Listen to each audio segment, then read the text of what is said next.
Welcome, welcome. My name is Genevieve.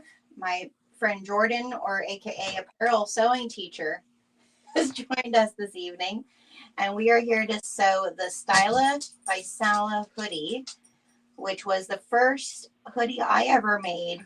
And then I told Jordan it was free and we should do it live. And she said, that's a lot of pieces for a hoodie, because she is a hoodie master.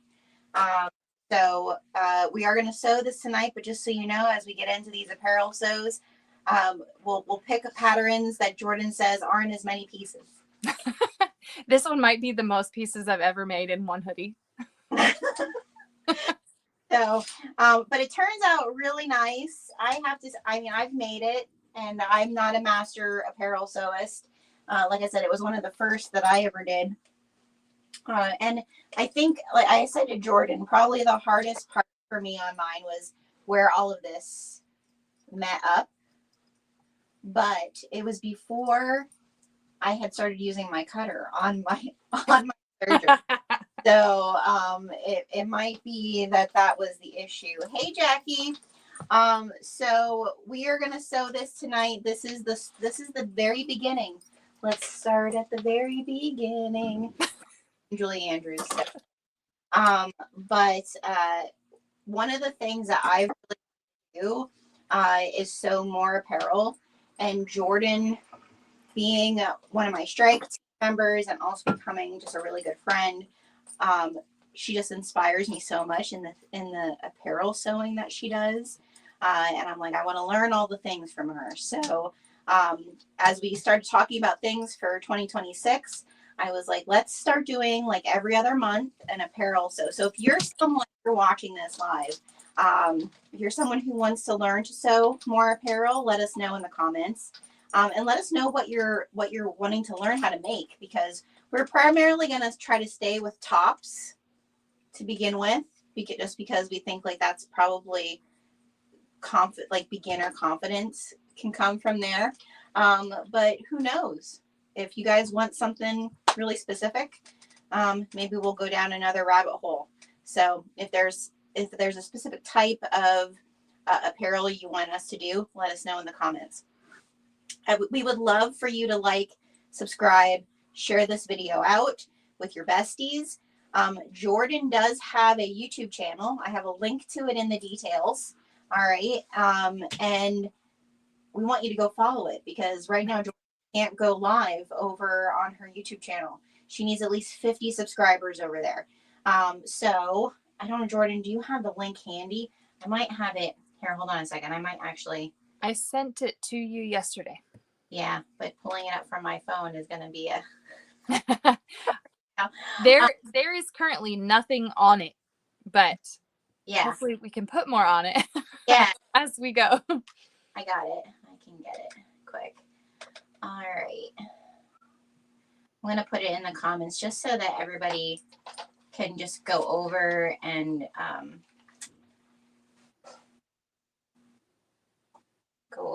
like Jordan's YouTube channel, because we would love to stream it on both channels. And Jordan has so much other fun stuff that she can teach us. She does EPP. She does, what is it? Foundation paper piecing. It's FPP, yeah. Not great at EPP, but FPP. Quilting stuff. She has so much things that like just inspire me. So, I mean, I sewed other things before bags, and I sometimes forget that because I got so addicted to bag making. Sometimes I'm like, I'm not very confident when I start doing other stuff, but then I'm like, no, wait a second. If you've sewn a simplicity pattern, you should have some confidence in doing this with us. So you're always capable of doing more than maybe you think you can do. Right. So definitely go over and follow Jordan so that we can get the 50. So then at the very least, even if she doesn't post other videos there, we can at least stream in both places. So Jackie might call me and I missed some. Thank you for following Jordan. Thank you. Fun hearing how everyone started sewing. I started with quilting, then clothing, then bags. So Jordan, I guess like that's great entry, Laura. Thanks for that. Can you share with everybody like how you started sewing and kind of what your journey has been? Yeah. So my grandmother actually was an avid sewist. I would say she was much more efficient than I am, like more proficient than I am. Without any of the like social fears that we have now, we're like, oh, if I don't sew it the right way or I can't make it the right thing, I tend to not do it. And she just would sit down and whip things up, and she'd be making curtains and cushions and dresses and all sorts of things. So she really taught me how to sew as a kid, and she was a garment sewer. She sewed most of my mom's like formal dresses and that kind of stuff. So she taught me a lot about the construction of garments and those kinds of things. And then I did home ec like everybody else, which gave me a taste of everything else. And then after my husband and I got married, which was 19 years ago, my mother-in-law took a quilting class, and it was like a basic just squares quilting class, and wasn't even quilted. It was like yarn tied. And she was so excited about having learned it that she sat my sister-in-law and I both down and was like, I'm going to teach you this skill so that you have it forever. And we were like, okay, whatever. So I actually sat down and she like taught me all these steps which is just, I hadn't quilted before. And so I learned some basics of that. And then that year for Christmas, now I understand why she was teaching us all these things, but she got me my first machine and my first cutting mat and all the things that I needed to get started in sewing. And so that really kicked it off. And from her teaching me that basic quilt, just like a yarn tied basic squared quilt, I ended up like, I watched a few YouTube things, but mostly I poured through my like instruction manual, and I just like taught myself how to do everything that my machine was capable of. So learning how to do a buttonhole, and something just popped up on my Facebook the other day. It was like 13 years ago. I taught myself how to put a zipper in. It was like my first. I was so proud of myself for putting it in. Like, I feel like, we're in such a time, and not that we didn't grow up with electronics, but we're in a time where like, it's like, it feels crazy to remember back when you like read to learn how to do something, right? Yeah. I think a lot with like the simplicity patterns and like going to Joann's and buying the first patterns that I bought, and like how that's what I grew up on, those kind of how much it was based off of like reading it, where so much now is based off of us watching. Right. Yeah. And there's part of me that kind of misses that like very analog quietness. Yes. That's why I say quiet. No quiet with dogs in the house. But like just that kind of, I don't know, manual effort. Yeah, just the simplistic part of learning something. Yeah. That's really cool. I feel like so many that's another reason I love sewing, and like talking to when we did our teaching together down at Salty Sews, like people, how they learn to sew, how many of us have had it passed down to us by like a matriarch of our family in some shape or form, and how that person also learned by a mentor or a matriarch in their lives. Yeah. I've been thinking about that a lot, of just like how much, especially today, how much women just need that community. So I'm really excited for us to be doing this together, because you bring something to the table that I don't. I say this to Jordan all the time. I'm always like trying to encourage her to like get out there, because you're calm in teaching. You also don't make it, like you were saying, like the right way of doing things. You're always like very easygoing with that. But you do know a lot. Like every time I ask her, like, hey, in this pattern, or hey, I saw this pattern and it looks kind of like this, and she's like, oh, that's so and so by so, and like she knows of all the patterns. And so I think this is going to be a really fun time. We're going to try to do this, and we're going to say try because Jordan has a family also. Yes, there may be children running through, and maybe dogs. I don't know. Lots of chickens, but not in her house. Lots of chickens. No chickens in the house today. We had a little bit of a farm catastrophe today. We did lose a bunny, but the other 3 are still there. So it was a little wild this afternoon. Jordan is as well. I don't know why my phone just went out. Oh no, close. I think my battery's dying over here. Why? I plugged in so many places to make sure nothing dies. I know, like everywhere. Why is the battery dying so fast? Let's see. I can still hear you. Yeah, I hear it too, but The one there that we you're go. on is muted. The one I can see you on is muted, so it's connected somehow. We're coming back. We're coming back. For some reason, I wasn't charging. Anyways, we are gonna try. My phone is just gonna die. It's not gonna hold it. So we're gonna say goodbye to this one. Just leave it as it is. Because we can still go from here. You can see my machine on this side of the right. Unmute yourself. Always the technology with me, you guys. So Always. the other thing I was gonna say about this now I can't hear you here. Hold on, Jordan. Am I muted? No, you're good. It was me. Because I had this muted, so the other one wasn't muted. Oh yeah, yeah. I'm gonna plug this one. Just try to see if it's this Get one here. Charge a little bit to sit and.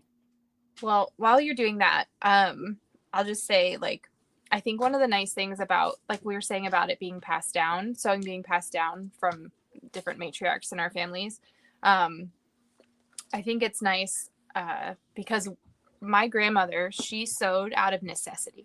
She sewed because she had to. And I don't have to sew. I just get to sew. And so I found a level of enjoyment in sewing that I think sometimes she didn't always have. Right. Oh, totally. This is Murphy. He never goes away. He loves making an appearance. Yeah. He's huge and feels like he should be able to be a tiny lap dog, but yep. Yeah, I think that about my grandmother too. Not so much my dad's mom. I mean, she did work in a sewing factory for a fair amount of her life, but so did my grandmother. And then like when I was born, my mom's mom, she would make wedding gowns and things like that. And all of that was for extra money to provide, right? Yeah. So yeah, I kind of think the same thing where a lot of times I do get more enjoyment than probably they did out of it. I think until their grandkids were born. And then I feel like the joy of making things for grandkids that came into, Yeah. All right. Now that we dealt with our one piece of technology issue, up in the, I guess that would be the right-hand corner for everybody, there's a QR code. That'll take you to our website where we have the list of the different apparel sewing events we plan on doing going forward. Our goal is to try to do one every other month. Each month will be a different recommended pattern. Some will be free. We are going to try to reach out to some to see if they'll offer coupon codes or things like that. But these first couple of months, it's really just us saying, ooh, we like that pattern. Let's make it into something. There's so many good patterns out there. It would be hard to narrow it down. Yeah. Just a handful. Well, even just the other day, we saw another pattern. We're like, oh, let's change February's to this. So if you go to that page, you'll see at the very top, I have a list of which kit we're going to be doing for that sew along, what the pattern is. And then as soon as we know what date we're going to be doing it, the date with the link to the YouTube video will be there as well. Tonight, I am going to sew with French Terry, and Jordan is sewing with our Eco Knit. No, I have French Terry also. Oh, you do have French Terry also? Yep. Oh, yeah. I was going to add in the Eco Knit, and then I ended up adding in some old rib knit, which it doesn't. Yeah, some of her stash, her dyed stash.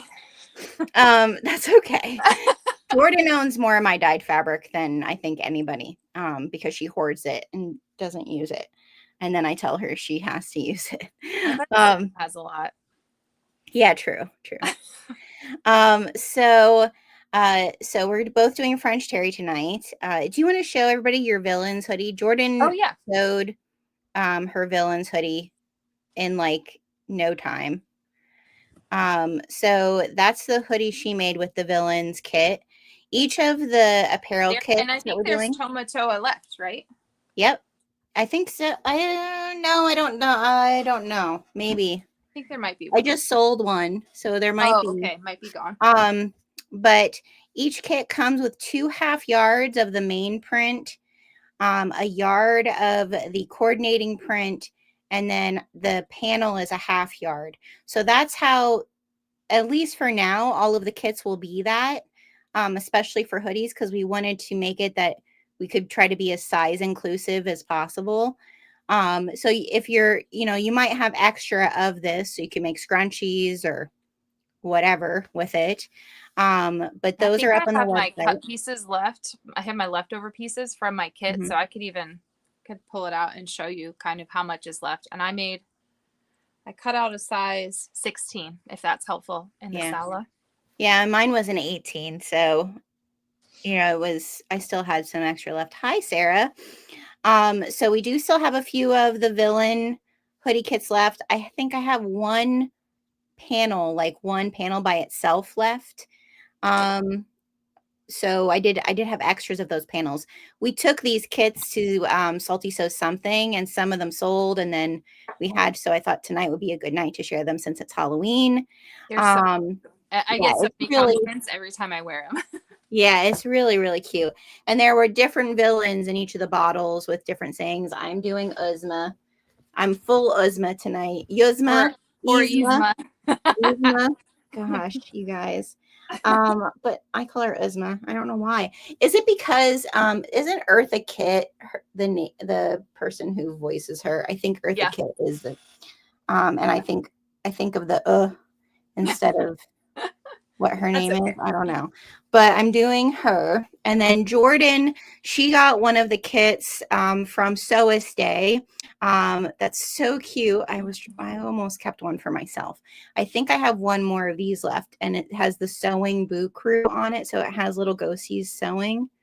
I spread out all of my pieces and And now you can't find it. I don't know where the front of my hoodie is. I found it. I spread them out so I wouldn't lose what I was doing, but here we go. It is really cute. I love the Yeah, it has like a kind of like a muted it's almost cozy like a vibe to it. purpley brown, like Yeah. it's really cool looking. Yeah, it got really cute. So that's the one that Jordan's doing for tonight. So I think we still have one of those. And it's And then the you'll bats. see, yeah, it has the freaking bats, and it And has like a orange web with which is spiders only in the on it. kit, right? Huh? This Yeah, web that is was only in the kit. We didn't offer it because that was like special for Sewist Day. the little spiders. Yeah. So you get, was it 2 yards of the 2 freaking yards bats? of bats. Yep. Yeah. And then a yard of the one. webbies. Yep. And then the other kits will debut the new stuff. I'll let you get it all folded. But we're debuting a new apparel base since we decided we were going to do these. We're debuting a new apparel base. I guess it would be for last chance pre-order because we're going to have a kit. But we also debuted it with the Bougie Chicks just recently. Yes. And there is one kit left of the Bougie Chicks in red. But this is our December sew is going to be these fancy chickens. This is an ode to Jordan because she's a chicken fiend. Love chickens. How many chickens do you have? Oh, we don't talk about that. It's my so I have 20. I have 24 chickens, but 4 of them are really old. Okay. I have more than that. And I know you do because over the summer, she'd be like sending me pictures and there would be another chicken like tucked in her shoulder. I was like, what are you doing? Where are you going with all of these chickens? So she has a lot of chickens. So anytime I see a reel, like if anybody's seen the reels of the people who dress up their chickens or walk their chickens, I'm like, here, Jordan. Listen, I'm not walking my chickens. This is what I picture. I just love them. I know you do. Yeah. I love my chickens too, but in a very different way than what you do. But the sweatshirt fleece is so nice. When I first felt this, when I was at my supplier, I immediately messaged Jordan and was like, should we do this? And it's so like Jordan, it's like an old school, like real sweatshirt. It's not the same, like, can I say overseas? It's not the same like random factory thing. Like Yeah. it's like real. Like you think about like, 80s athletic. Yeah. I don't know, like your gym sweatshirt. Like it's like Yes. real. Yeah, It's like yeah. real Yeah. sweatshirt material. Yeah. So we'll talk about it, because this was the other thing that Jordan, because us bag makers who don't ever wash our fabric, because she yelled at me earlier today when she was like, "Did you wash your fabric for this?" And I was Yeah. like, "Oh no." And so go ahead, Jordan. I'll let you So talk about that. yeah, when you're doing apparel sewing, knits often have some sort of shrinkage when you wash them. Not all of them, but because you don't always know, like it's pretty safe to say wash it before you use it. Plus then like wash it on whatever setting you would wash it at home. So I wash everything on like a tap cold, and I dry it in a high heat, because that's how I do all of my laundry. I'm real simple that way. And like if something in my laundry doesn't wash and dry that way, I get rid of it because I don't have time to sort it out and figure it out. Got too many kids and too many animals for that. Right. So I full load, I'll wash and dry it, and then that way when I cut it, I know when I wash it how it fits, it'll stay. I will say, like, they all shrink a little differently, so it does pay to know your bases. And I think what's really nice is that what you have in your shop is real consistent. So your eco knit will always wash the same, whether it's printed or dyed. And that's the other thing, is everything that comes from you dyed is already washed and dried. And so religiously, like yeah, it's so washed, it's it's not washed multiple done. times. Yeah. It's very washed, the dyed stuff, for sure. So that's a nice one, because like it comes ready to go. But the eco knit has hardly any shrink on it, for at least in my experience. I get a pretty accurate amount of material on that. This material, this is the first time I've had it or washed and dried it. This is kind of our test of it. Yeah. What we were doing. Yeah. It did shrink a good bit. Like which we talked about, and then like the fact that Jordan knows this, so now I know that when I order, when I'm doing the kit, because I'm not washing it for you guys, I'm gonna order extras, so that way you're getting a little bit more than a yard, so that way the shrinkage won't be as much. But the nice part is about the kits is that because you have more than enough material, for the most part, like that amount of shrinkage probably won't, it probably isn't going to be a huge deal. And I think that's one of the benefits of doing the kit, where you have exactly what you need. But I will say it is incredibly soft. Like it out of the washer, I was like, oh my gosh, it's so nice. But I will say, so the new base, because it's not in the sample pack, like, so if you have the fabric sample pack, you can feel the eco knit and the French terry, but this is new. So I'll just tell you a little, like, it is real linty in its first wash. So it did fill up my lint trap. But I washed it just on its own. I didn't put any other like bases in there. I just washed this one the first time. But it is a much more structured knit, because it's a fleece. It does have some stretch to it, but it's nowhere near as much. Like this way is not really very much, but the side to side stretch is more. But if you can, this is the French terry, so if you can see a difference in its stretch. And so there's lots of patterns written for a more structured knit, so it's not a problem at all. It just is a knowing what you're ordering when you're ordering it, that it need to be in, like, and there, when you're reading patterns, it'll say like this pattern is intended for, and a lot of times it'll say a structured knit, where like it's going to have some give to it so that it fits comfortably, but it'll maybe be a little more boxy or a little more structured in its shape. But this will be fantastic for that, because we're doing another hoodie with the Bougie Chicks for December. One that Jordan picked out. I forget the name of it, Jordan. I honestly don't remember what order everything was in. I know. I'm going and looking now. It's the Tammy Revolution hoodie by Pattern. That one's got a double hood, which is really cute. I'll bring up the link now and put it in the comments so people can kind of see it. Kind of has like this cool, like, I don't know, cowl neck. Yeah, thing. So it has a double hood, and then your string is kind of like inside. It's So kind of cool. what I'll tell you, because it's a double hood and I like to line my hoods, so that means I'm cutting 4 hoods out for this pattern, is a really great interior for that would be a eco knit, because it's not as heavy. Thin. And so here's your heads up, like, buy you some eco knit. Watch that dyed fabric, like swipe it while you can. Yeah. Well, and this month it's a blue. Yeah. And I think there should be some red on. There might even be some red eco knit. I think there's some from last month still there, but there's yellow. The so yellow would go great yeah, because the lights, because the Christmas lights. yeah, that's what I was going to tell you. So the main Yeah. coordinating print, it has all of these Yeah. colors in it, so you literally could coordinate Yeah. with anything that's up there. That's and I like- know there's this eco is- knit on the site. Yeah, this is also like where when I'm, because like it's not like I don't know things, Jordan, but like when I share things with Jordan, I'm like, oh, I never would have thought of that. Here I'm going to put the link for the dyed fabric, so that way if you're looking for an eco knit, because we decided this year to no longer do half yards of eco knit, to only do yards of dyed eco knit, and there because that was part of the reason. Jordan was like, I can't do anything with a half yard, Jenna. I need a full yard. So 9, 3, and 4 half yards all the time. So yeah.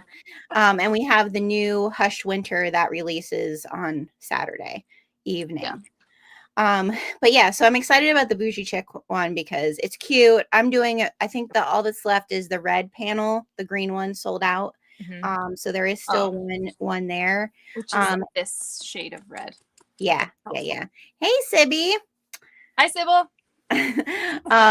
So we're doing that in December, and then for February we debuted this is up on the website now for pre-order. So these kits won't ship out until probably late December, but I worked with an artist to design a very specific Galentine. It's so cute. Designs. It's so good. And so the panel has a ticket that says Ride or Die Club, right? Yep. Yeah. Which is super cute. Oh. This is in the sweatshirt fleece as well. So nice. And let me go and get the pattern that we're going to do. I was really excited because we were both looking at it yesterday. It's the James pullover. Is it Petite Patterns? Petite Stitchery. Petite Stitchery. Yeah. And it's like this, it just reminds me of a very, like, we are kind of going back to the 80s with some trends, right? Yep. So here's the pattern for February that we'll be doing with the Gal Pal. Show them the charcoal one. Yeah. Okay, I would say this is the coordinate. So that's the coordinate, is these cute little daisy on like a corally pink. Gosh. And then this one I love so much. This, so just read to them what the stamps say. So there's the Ride or Die stamp. Girls Night Out, Dynamic Duo, Ride Your Die. Gal Pals. Yeah. So the only place you're going to be able to get the charcoal design is through with the apparel kit. We will have more of that design debuting in December for Valentine's Day, but we wanted to put it up for pre-order now. That way, if you wanted to do this, we can start getting them on order for everybody. So that live sew won't be till February, but we have to get the kits in. Yeah. But this one also, this pattern, the James, is from, I think, like baby size up. Yeah. So there's a kid's version too. So if you wanted like you can make a mommy and me or an auntie and me or whoever, like this panel will end up on the back. So it's gonna be super cute. Like, really cute for you and your little or whatever. Yeah. Bud. Whoever that might be. So that's what we're doing in February. So that's kind of just to give you guys a little bit of a sneak peek of what was in our brains when doing this. It's really just selfish for me is that I want Jordan to teach me more. And we're just gonna do it live. You're gonna see me learn live. but I guess we'll get to the sewing part. But if anybody has any questions for us when it comes to, you know, like the kits, the fabric bases, I did put in there the fabric sample pack. We will be putting the sweatshirt fleece in the new sample pack for the new year, because that's going to change a little bit. For those of you who've been following me over on Instagram, I am doing a rebrand of my website, so some stuff is going to change over there with that, but all of that will happen in the new year. But I'm excited. Anybody else here who's live? Are you apparel sewists already, or like are you looking to learn? Let us know in the comments, and we'll get moving here. Okay, I will show you real quick. This is the piece I have left from the 2-yard piece. So it's a pretty big piece left. Beefy. Yeah. Yeah, so you have a lot left. Yeah. There's not a ton left of the others, but you'll see, I guess, as I put it together, that I just made I made a little bit more out of the webs. So I just ended up using more of it. But also the way that the panel comes out of this, it gives you, let's see if I can hold it up. It gives you this kind of big chunk at the bottom. And so I used it on some of my lining pieces. Yeah. I felt like that with like, well, the one I did for the Twilight. I think I have one more of I'm in the Twilight phase, but it's in French terry. Oh, I do have mine right here. Let me pull it. You want to show them your Twilight phase hoodie? She's so fast at doing it. Got stacks on stacks of hoodies over here. I know. Look at her. This is the Twilight one. What's the pattern that you do most? Like, what is that pattern? Gosh. This is the one I've been doing a lot. I think it's the Skylar. And I like it because, so there's, I'm cutting my head off. Sorry. There's one called the Altitude, and it has like pieces that come here, and I really like the shape of it, but this comes to a point where the pattern comes together. And so I have a really hard time. And I don't know if it's just me, but I have a hard time getting it like even and getting the point in the right place. And so sometimes that feels a little overwhelming. So this one has a really similar fit as like, because it has this side panel, which I really like, but it fits into the sleeve. And so I don't have to try to fuss with a corner here where it's meeting and like coming down this way, but it comes in on the side. So then I get this nice, like I can add these accents in, which I kind of prefer having a breakup of the patterns. And it looks cute on you too. Like it lays nicely, you know? Yeah, it does fit really well. And I will say, like, a good pattern is a good pattern. Like if it's written well, it should come together the way it's intended to. This is not a kit, but this was a Jordan. Hey, can you order me? It was like, I need this. So this is the How to Train Your Dragon. And I just bought a yard of everything and then 2 yards of the sheep because they really are my favorite. These silly little sheep. Yeah, the sheep are super cute. So much. Yeah. But I can't remember what this one's called. Yeah, that's cool. It's not a Nova. I think the Nova is like plain. But most of the ones that I make are from Sinclair patterns. I don't know what it is about the way that they're written or the person who writes them, but they always come together the way you want them to. Right. They're always good at the end, you know? Cool. All right. Well, let's get to it. All my hoodies over here. So you want to share? I mean, I already did this, but do we want to share like some patterns? We'll ask you to put a little bit of interfacing. Yes. And talk a little bit about. Did you interface the pocket lining or the hole? Did it have interfacing in 2 different places? No. Okay. I did it right, didn't I? Well, I guess I did it on the front.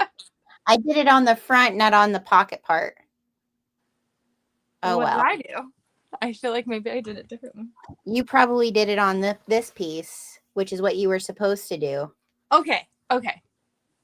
This was all. And I did, and I didn't listen. Per Per normal. Did you just tell me I know I did it right? No, I know you did it right. I thought you said I know I did it right. No, I didn't do it right. As soon as you said, what did you do? I'm like, well, I obviously did it wrong. No, I think the Let the interfacing games begin. it was supposed to go on the pocket piece, but I put it on the front, which is part of the pocket. Okay. So it doesn't matter. It's fine. Yeah, as long as it gets sewn inside. Yeah, it's fine. It's fine. But to talk a little bit about why some patterns, I feel like this was something that you taught me. So also with like, especially the eco knit with the stretch of different of the 3 different knit bases that we have. Yeah. Like something like an eco knit, someplace that's going to be structured probably needs to have a 101. A little bit of support. Yeah. And also knowing like the stretch of that, like any weight on an eco knit could make, because it just stretches. Yes. So it'll stretch so so much. An eco knit, I would say, is probably about half the thickness of a French terry.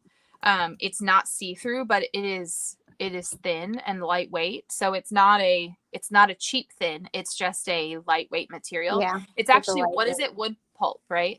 Yeah, it's recycled wood pulp. It's a tencel. I guess people call it tencel fabric, but it's a recycled wood pulp. So like if I really pull on this here, like I can see the light through it. Right. But it's not like when it's on me. It's definitely like if you want a cardigan or a sweater, like something that's just a lighter knit that isn't heavy for like spring or fall. Like I feel like summertime, if you need something that's just a lighter, you know? Yes.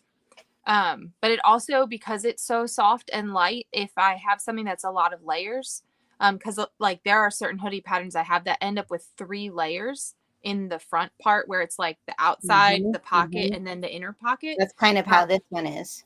Yeah. So with a French terry, it can get really heavy in that. And so a lot of times I'll line it with an eco knit. I'll line my hoods with eco knit.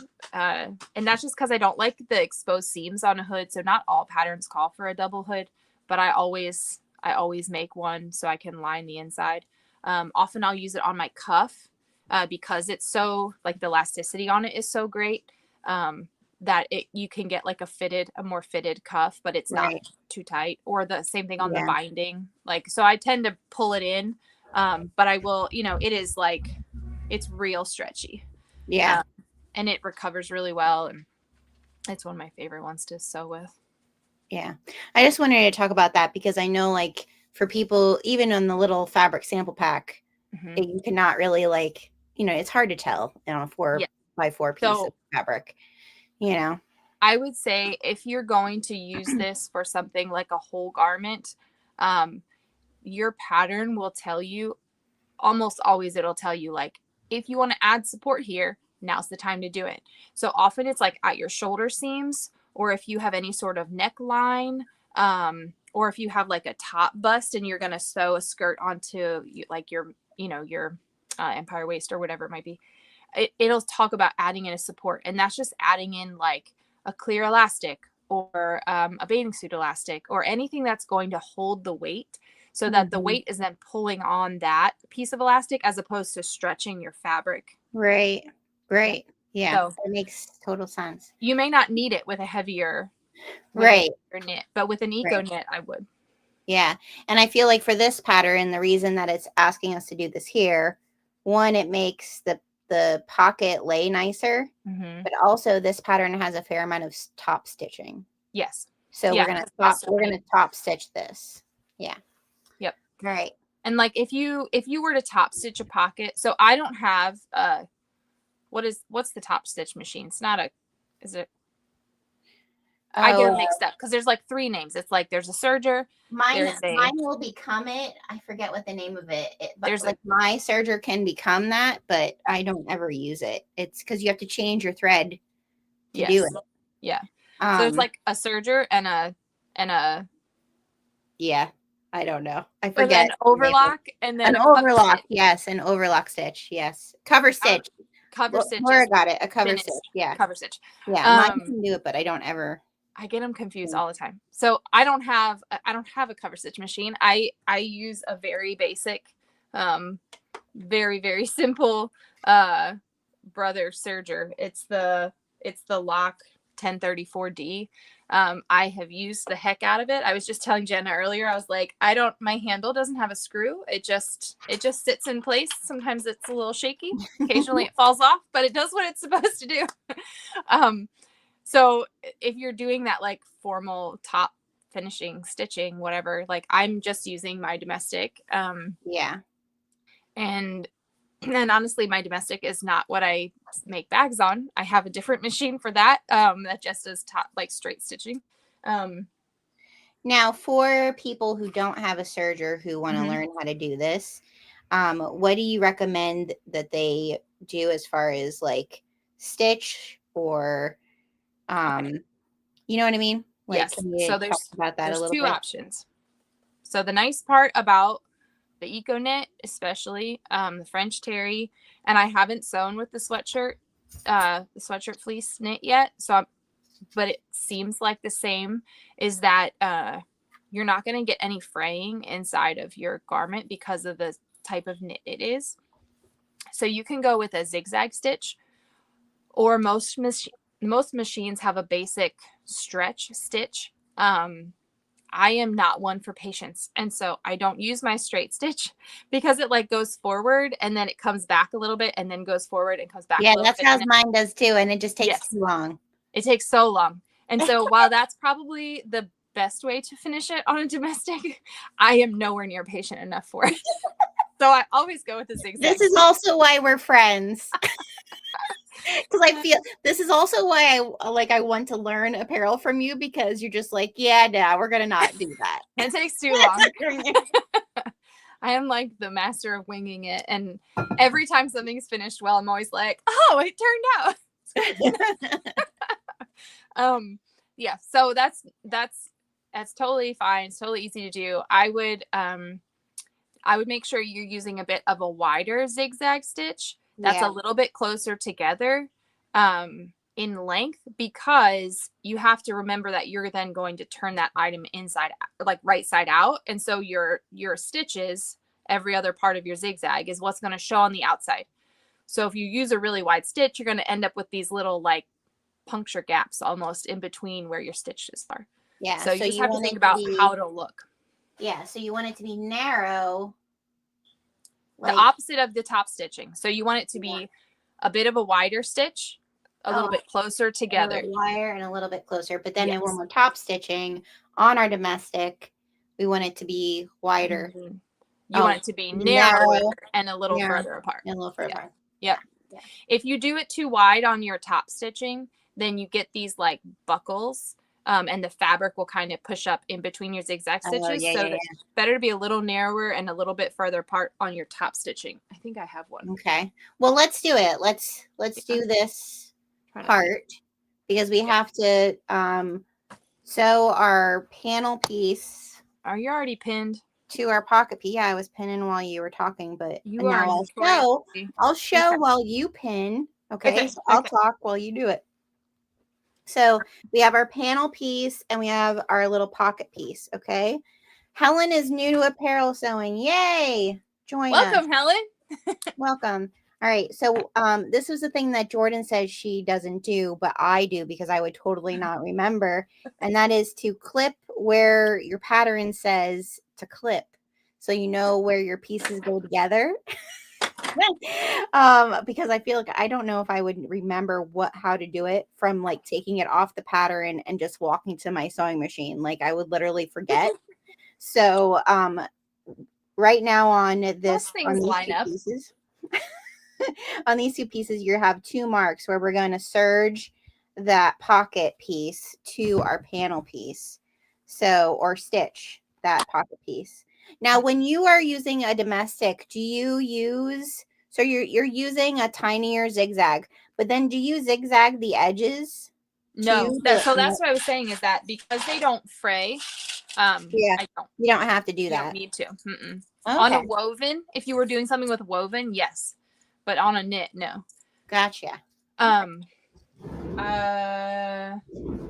I lost my train of thought. There was something I was going to say. Oh, when you're doing a zigzag stitch, and I guess on a serger too, a serger you have to pay less attention because it's automatic. But when you're doing your zigzag stitch, just measure and make sure you're on the correct seam allowance. Right. So I that have your pieces a go lot through. don't a lot of apparel patterns are like 3/8, right? 3/8. Most of the time it's a 3/8. Yeah. This is something that I'll give our girls over at Salty Sews a plug. I have it somewhere, or I have it in my everything but the machine tote. I have from them, where is it? It's a template that you can line up your, I don't know where it's at right now. I think I took it with us. And I didn't put it back. I have one here from Sewing Blurbs too, but I don't know if it, yeah. You can line it up and then kind of see, like I have a mark where my 3/8 is on my serger. And I also have a piece of washi tape along the back that's right along that 3/8. If I see that a pattern says something else, which I don't think I've done any patterns that have not been 3/8 yet. But I marked the 3/8 just so that it was there. You want to know what I do? What? I always cut a size bigger and then I wing it. Of course you do. All right, so we're gonna do this pocket,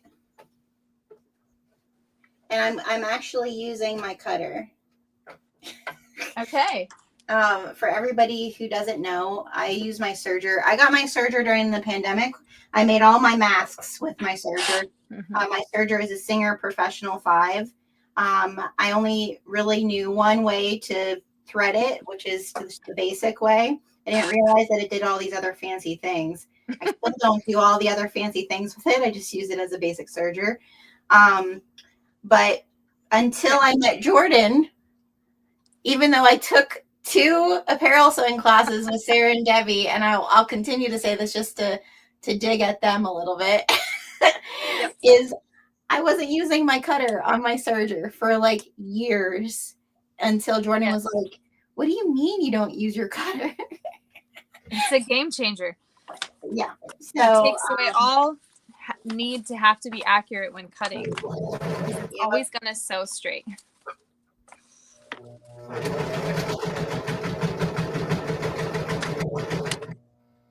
Here's where I get myself in trouble. My rushing, so you will. I don't like to make any marks when I'm cutting my fabric out. And so I'm doing it now.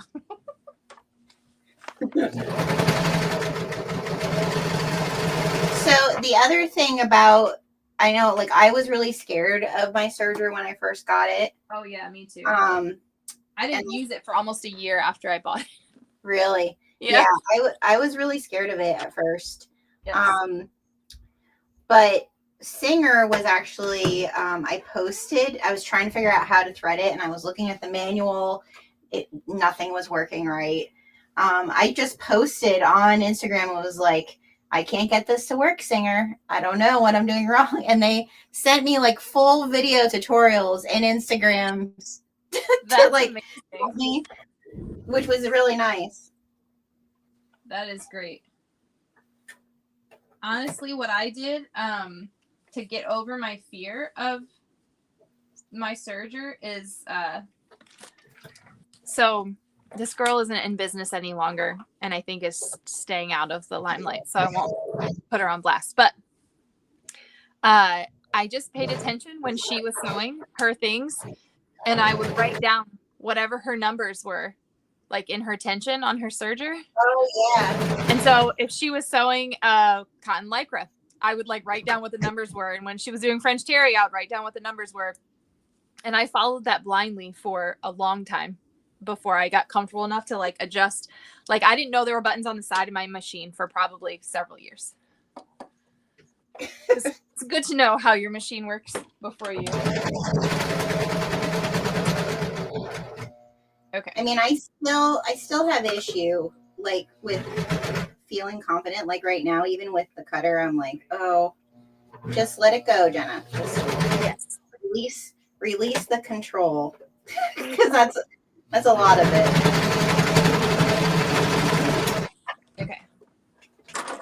3/8. I'm marking it. Okay.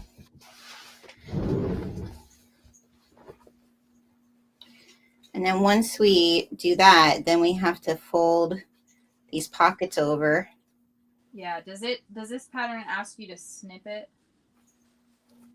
What do you mean snip it? Yeah. You just Yeah. fold Like, it, or do you have to snip in at the line Yeah, yeah. to get like an yeah, indent? yeah.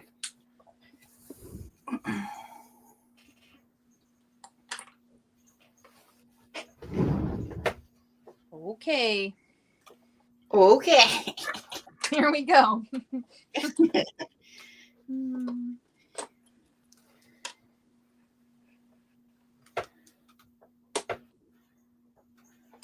Piece 721. How did you do this on your serger? This is my question. What? So like, did they go in and back out? Is that Yeah. what they did? So, so you have that little part clipped, Yeah. so I kind of like folded that under and just like that way it didn't. You clipped it before you started sewing? Yeah. Okay. I'm not reading the directions. Sorry, I should have like stopped and like. No. On the line.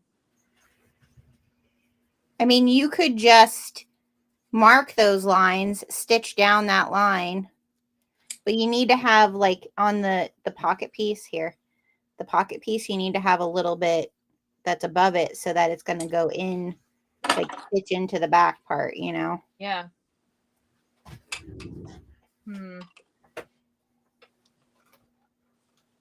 Okay.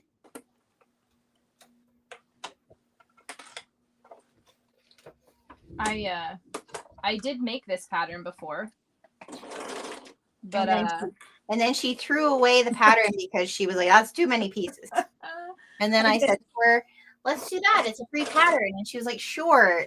And this is that now as Jordan and I are working together, and I'm like, you need to speak up if you don't want to do something. I threw it away. Uh-huh. But it's fine. Here we are. Second chances.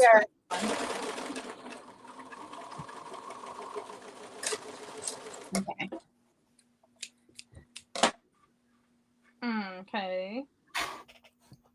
Did you get it? Yes. But I need to wait. Let me think about this. Because that edge.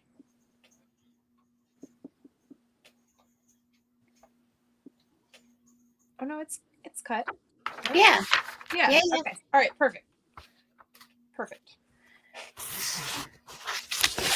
And then once you have that done, then I pressed mine just so that they're laying nice. Yeah, I'm not doing that. Yeah, I figured you wouldn't. And then we top stitch it. Okay. I'm ready for that. Okay. When you're top stitching with a zigzag stitch, use a zigzag, not a straight stitch. Yeah, I know. The pattern says a straight stitch. Yeah. I mean, I guess you could if you really wanted to, but the odds of it popping threads later on is, I mean, you're interfaced, so it's a little more stable, but I would do a narrower zigzag stitch. That's just a little bit wider or a little bit longer in stitch length. Okay, so narrow, but wide in stitch length. That way, that's what you're telling me? Yep. Okay. So I'm basically doing like a 3 stitch length, but like a 2.5 width on my Bernina. Yeah. Yep. I would say, a 3 length and a 2 stitch. Yeah. Sound about right. Yeah. And so if anybody's paying attention and is actually like sewing along with us, here's what I did on my pocket. So this is my lining piece, and this is the inside of my pocket. And so I marked 3/8 of an inch in, and here's my boundary lines for my pocket, and I cut them at that point, and now I will fold them back and use my serger down. Right? That's what you did, Jen. Let me see. Yeah. Use your serger down those. Yep. Yep, on the straight part, and you fold this out. And you fold those in. Yep. Yep. Sometimes getting your serger in there, like Gail said that there's a stretch stitch on some machines. Yes, we talked about that actually, Gail. And I think Jordan's like she doesn't have patience for it, so she just uses zigzag. But my Bernina 475 QE. I'm trying to think. I think that is what I used. I think I did use that stitch on this because I was having such a hard time because I wasn't using a cutter on my serger. I had such a hard time with like some of the places where it was kind of bulked up. So I did use that stitch on this. And I've worn this and washed this one like a ton of times. So I'll show you when I'm done here, because now do you do a back stitch on the top stitches or? Yes.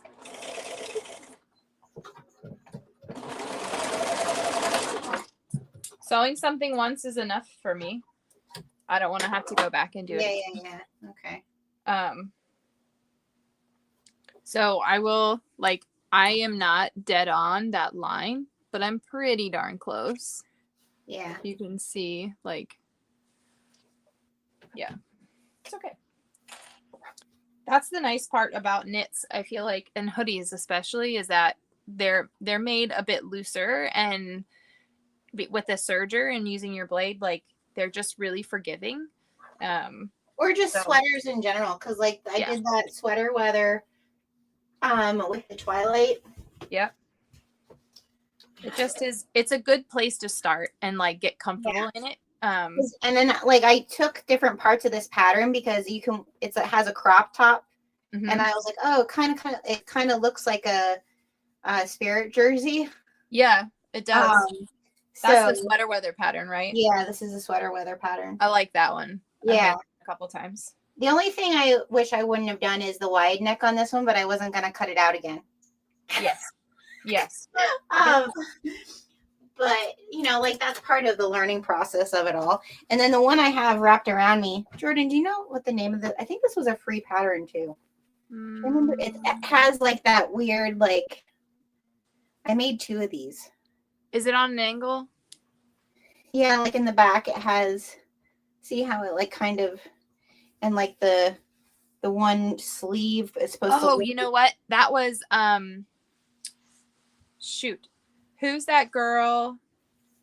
Sonia something? Sonia Estep. Is that it? Yeah. I wear this one a lot. And this one is a mix of Eco Knit and French Terry. Because it's what I had.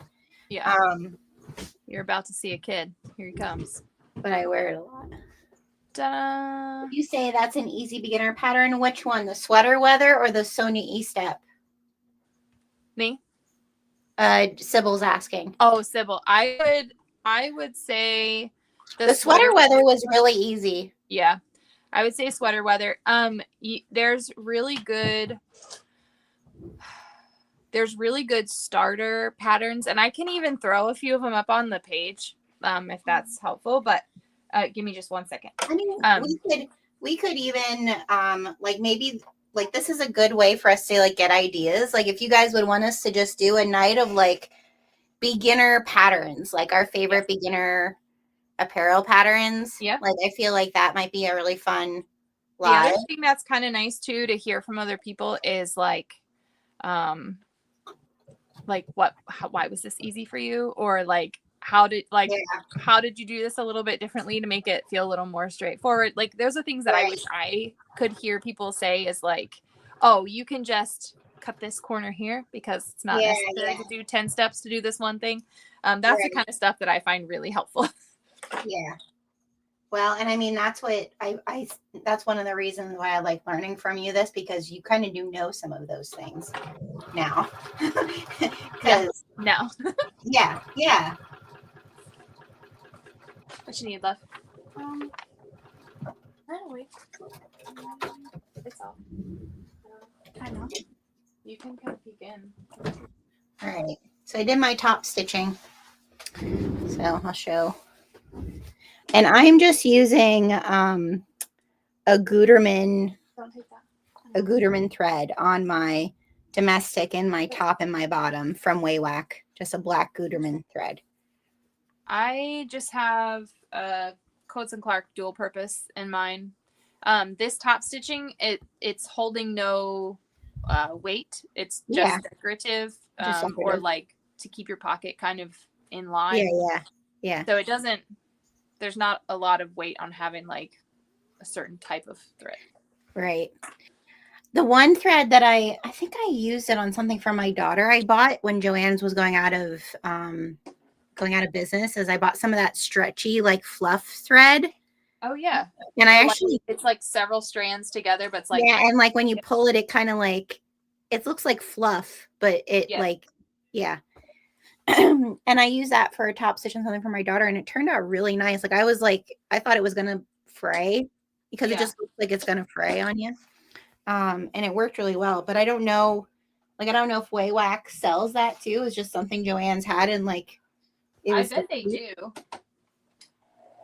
right. Need any other? I don't think I need any other markings. Because now that I have my top stitch done, now I need to samlet this.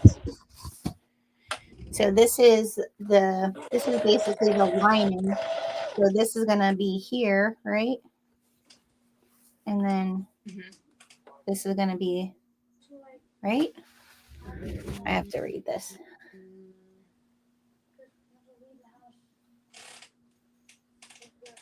I don't remember which is the back and which is the front of that pocket. Yeah, that's what I'm like trying to figure out here. Why? Okay, so that's that. Now I'm over here and I need to lay this on top of that like so. Ooh, yeah. All right, here's my top stitching. I'll show you in the brown because you won't be able to see it in the purple. Let's see how that's like. It's kind of narrow, but it's a little bit wider. It just finishes really nicely. So here's how. Oh, you can see. So it's almost kind of invisible, but it just finishes nice. Looks like a good stitch. Okay. What is your live stream called? It's on Jena's channel. What is it called? Gena. It's Thunderbird Handcrafted. Thunderbird Handcrafted. Does your son want to watch us? Yeah. Sweetheart. He's like, so if I put you on the TV downstairs, I'll get to watch you on YouTube. Aww. Okay. So now I'm going to lay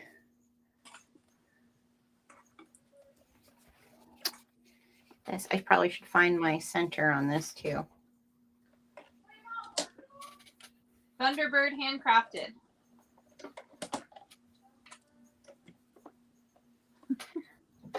Tell him to look up because my handle is Thunderbird Farm PA. So it might come up if he just types that in the top. He's talking into the thing. He's so like my son. It's funny because he'll be at college and like I bet you tonight he'll message me and be like, I saw you were doing a live because he has alerts set. Oh, It's that's so cute.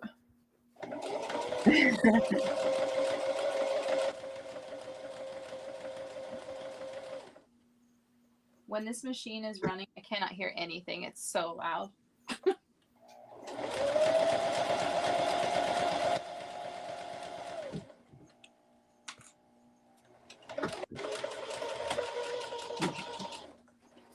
So now I have to lay this like that. And it's saying to lay this on top. Right? Downside of main bodice. Pocket pinned to lining only. Yes. Okay. Okay. That's that. And That's that.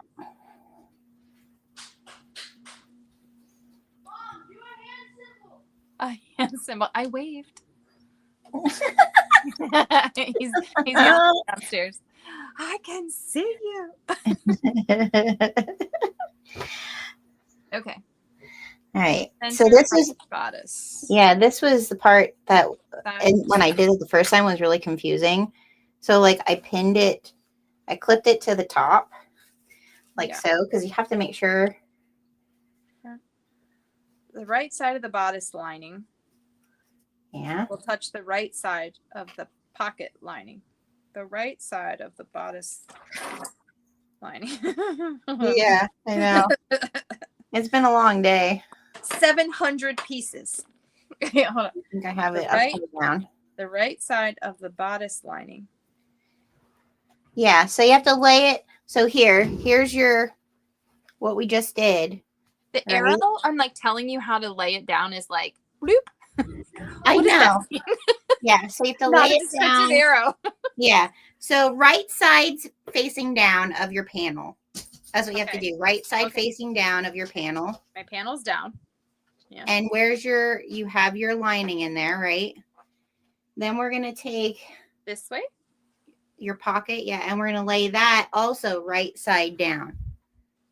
Also right side down. Yeah. So I should be looking at the back and the back. That's what the picture looks like. Where did you put your pocket lining on? Did I put it on my... You put it on your lining and not on your panel. I was supposed to put it on my panel. Yep. Oh, but I did a really good job. You did do a really good job. Hold on. Turn. Yeah. Because it's supposed to be, because this is like where you're going to put your, right? Yes, it does say front bodice main. It does in fact say that. Yeah. Yep. Yeah. All right. So how do I fix it? You have plenty of that fabric. You could just cut out. I do. It's true. But can I fix it? Can I just flip it? I don't know if you can fix it, but I'm pretty sure you lay this. I'm just going to have to look at it once I clip it here. Yeah, that makes sense. Yeah, because because like now, like here it is. Now when I put in my hands for the pocket, right? Right, the lining. There's a lining. Okay. You know? So here you go. Real moment. I don't read instructions very well. They're used to that on this channel. Yeah. So, and I know what I'm doing. Okay, what do I need? Front, center, and my pocket. Just cut another one. It's fine.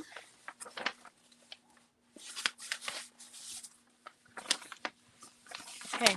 If there's ever been a good reason to try something, this is it. Okay. Yeah. I know what I'm doing. Yep. I messed it up. Yeah. I mean, I feel like it's just like any other thing we do, right? Yes. Okay. Maybe I can salvage some of this. I'm going to step away from my machine for a moment. I'm going to have to read this because it says what I'm not understanding right now. I have to read it again. But I remember, like, once I figured it out, I was like, oh, that makes sense. I feel like I have to re-figure it out every time I look at a pattern. Yeah. It said to pin along that lining pocket, that piece that's up there. And that's why I clipped it all together.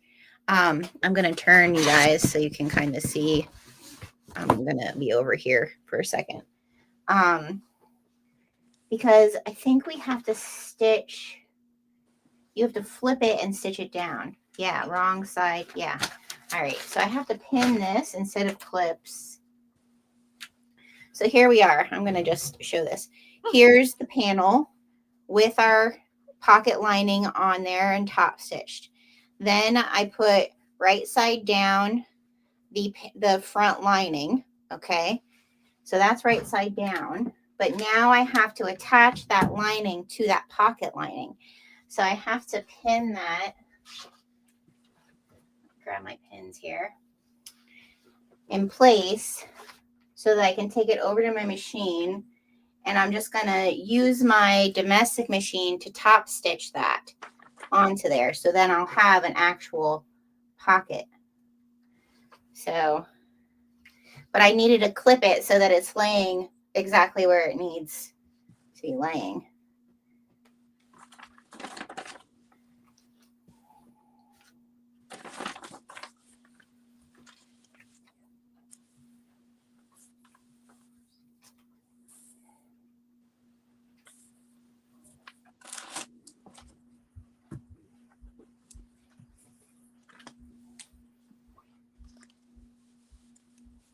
Okay, so now I'll show this.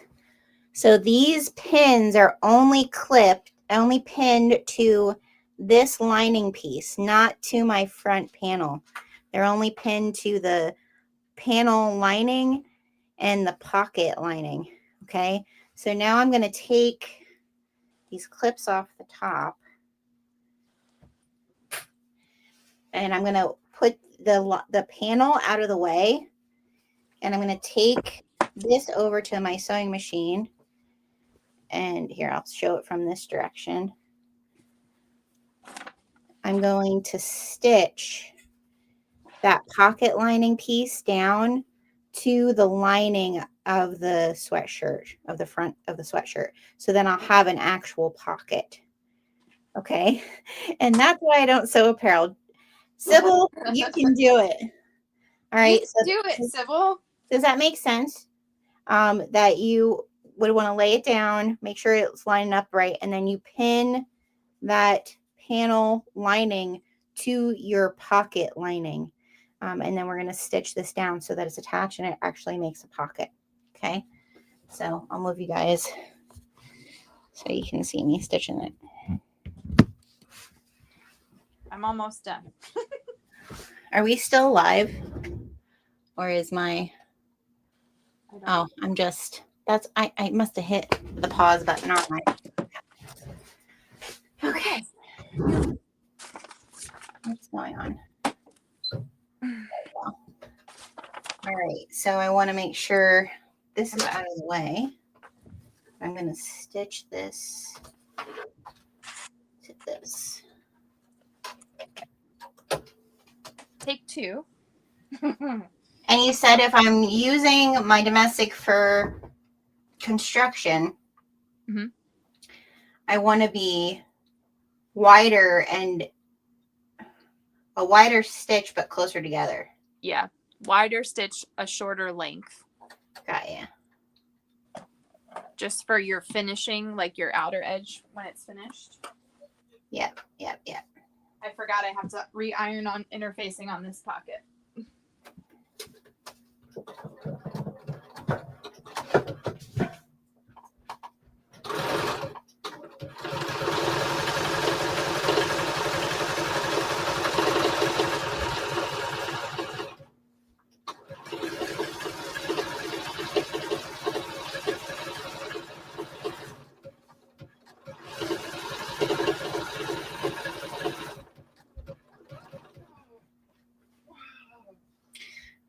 The kitten is very paw clawsy lately. He's like learned that he can climb things.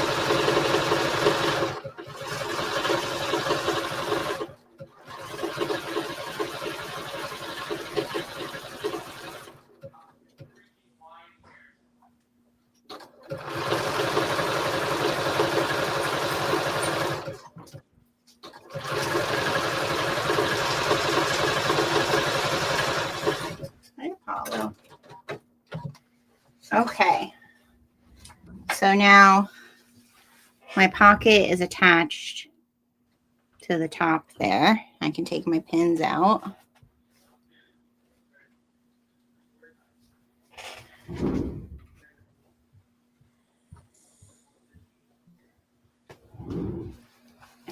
I'm gonna just clip this back at the top where my center is so I don't lose it. I feel like that's one of the things bag making when I do apparel. I do like having the notches because I know that it helps when making bags. Having the notches. Yeah. Yeah. Okay. Yes, just flipping over my bags of things. All right. Um, So this is what it looks like on the opposite side. It's stitched through so that I have, once this is stitched to the bottom of something, there will be an actual physical pocket there. okay, here we go. Okay. All right. Now what? This is going on my front panel. Obviously. Okay. Now I need to stitch, place the center. Okay. So we're basically doing a seam allowance based all the way around. Do you do that? Not always. Occasionally I'll do it on like the bottom line where it's going to go onto my waistband. Right. But most of the time I just pin it or clip it. Or clip it. Yeah, I don't really. Yeah. I'm just gonna clip it. Yeah. We're not gonna be that fancy today. It doesn't always need it. Although I would say if it makes you feel more comfortable, then do that. No, I don't think I need it. I think we're okay. Because all we're doing now is we're gonna get the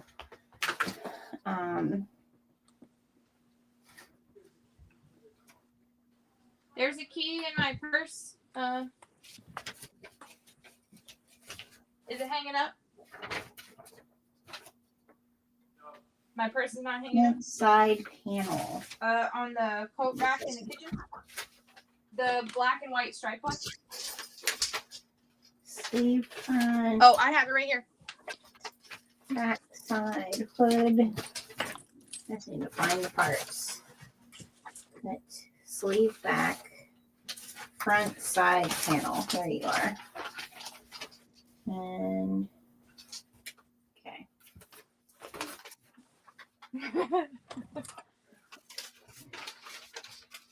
All right, so now I have my front side panels, which is these here. And this is where I feel like when I did this the first time, because the front side panels are part of Oh, like where it all lines up. like where all the points are. Mm-hmm. Yeah. Right? Yep. So yeah. Just really looking at where it needs to be lined up at. So.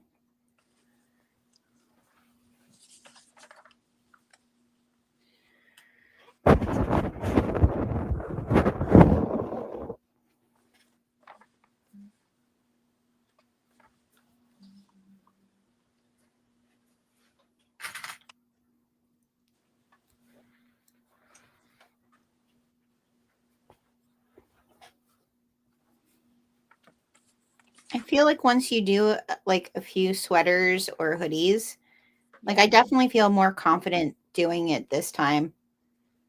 Like every time just like anything else. I mean, that makes sense.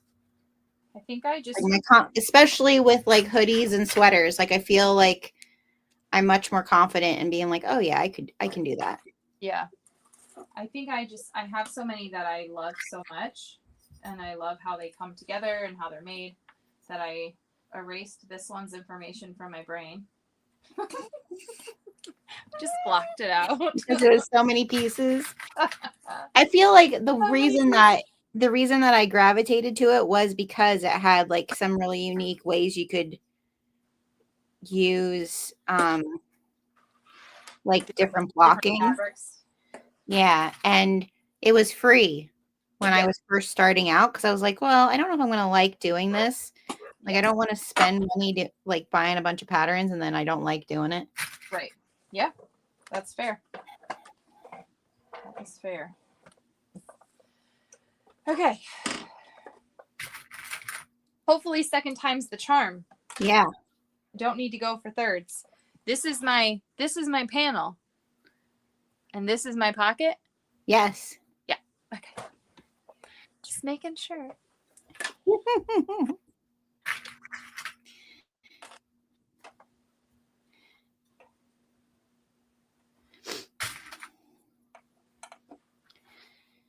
So just for everybody to know, one of the things I did because of the way this pocket is I actually pulled this pocket like out of the way and I pinned it like out of the way because you don't want to sew your pocket into these sides. I'm just going to pin my pocket like out of the way so that I can sew along here and I'm not sewing over my pocket area.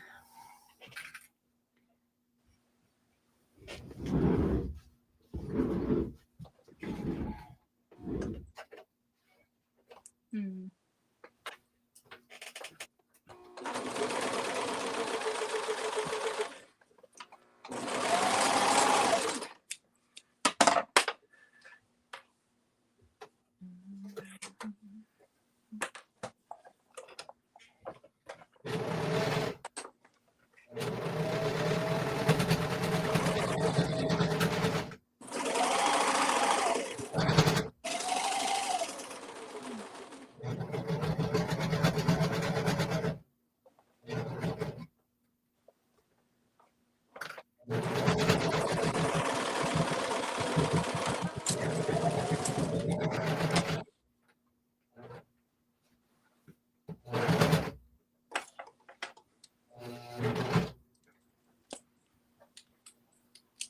I think I need to adjust my cutter and make it up a little higher.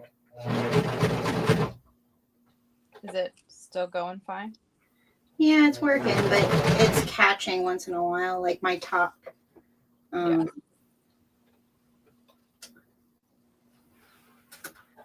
We're going to take care of that now before I go too further and make a mess of things. I went over my edge just a little bit, but it wasn't where my cutter was, so I'm just gonna threads out real quick. It ran away from me. I don't know that any of y'all may want to watch me ever again. I feel like a lot of chaos going on over here. Yeah, it all pans out, Jordan. It's exciting, that's for sure. There we go. That's what we want.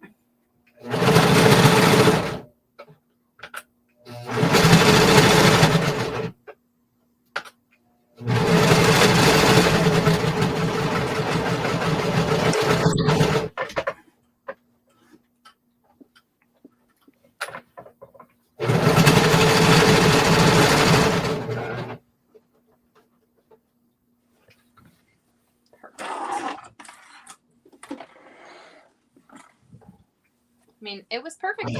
This wasn't how I was supposed to start.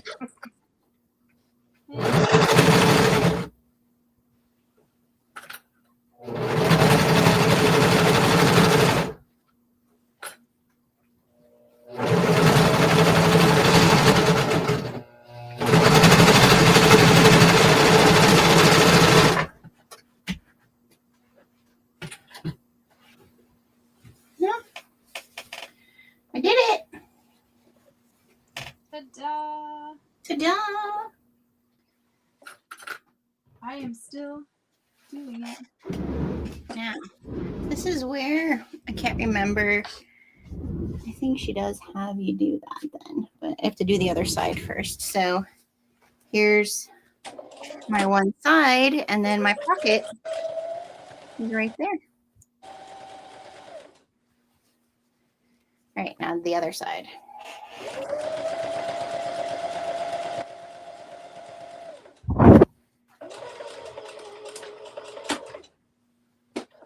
I feel like the biggest thing that hung me up when I first started doing apparel like this for myself, because I used to make my kid, like I would make my kids stuff and that, but it's easier when you're doing kids stuff because it's not like the sizing and everything. Yes. Was the mirrored images, like to mirror it. I messed up so much when I was first doing this. Yeah. Because I was like, oh, I have to have the opposite direction. That it makes sense once you're doing it, but yeah, when you like aren't in the habit of sewing like that, or that patterns are calling for that. Those are the things I have to repeat to myself while I'm doing it. Like mirrored image. This is Yeah. image. Flip it over. It's mirrored image.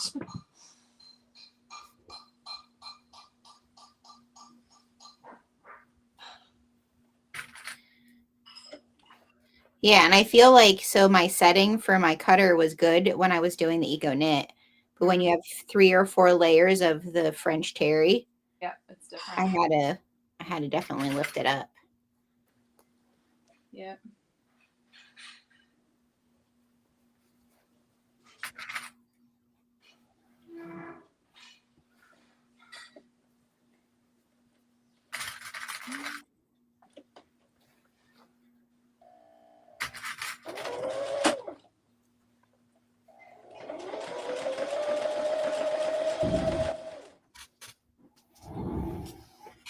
My pocket out of the way again.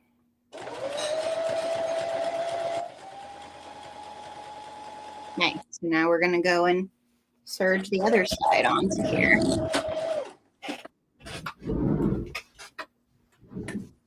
All right. That's some nice top stitching. Yeah.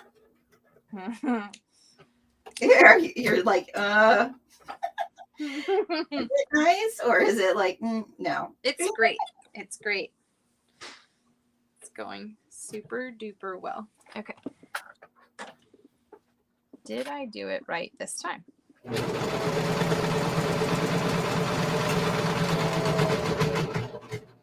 we go. Okay. We're in there. We're under there. Keep it going here, Gena. Over the hump. There we go.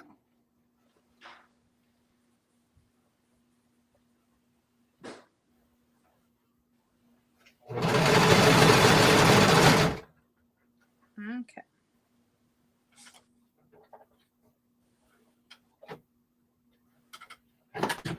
I feel like my serger definitely needs me to be using a tray or something, because I feel like people get like caught up in it.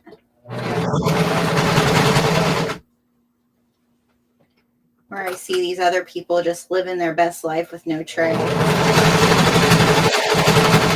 I don't know. I think mine needs it.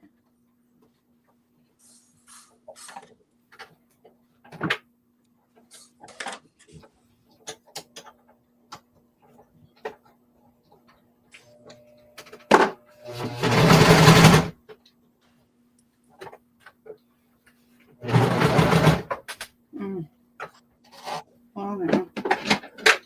That's not good. Is it giving you a hard time? Yeah, the cutter life.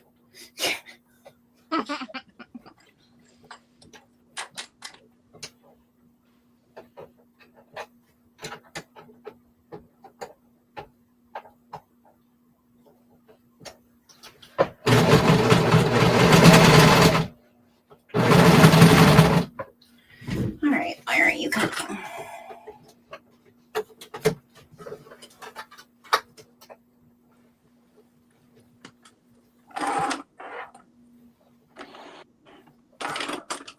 Now I am pinning just my pocket to my lining piece, right? Mm-hmm. Not my front panel. Yep. Yeah, no. I'll pin it to your front panel.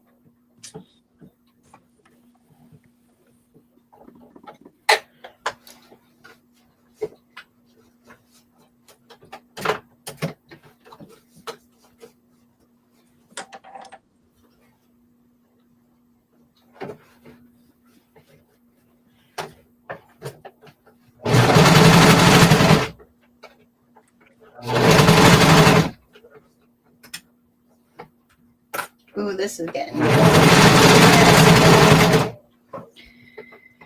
Okay.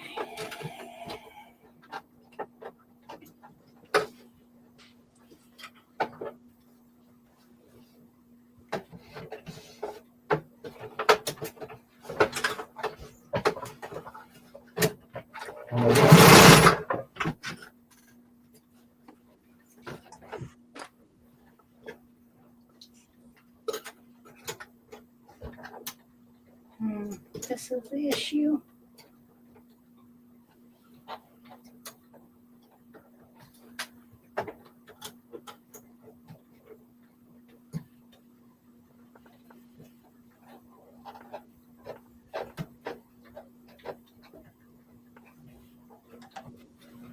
That's what it is.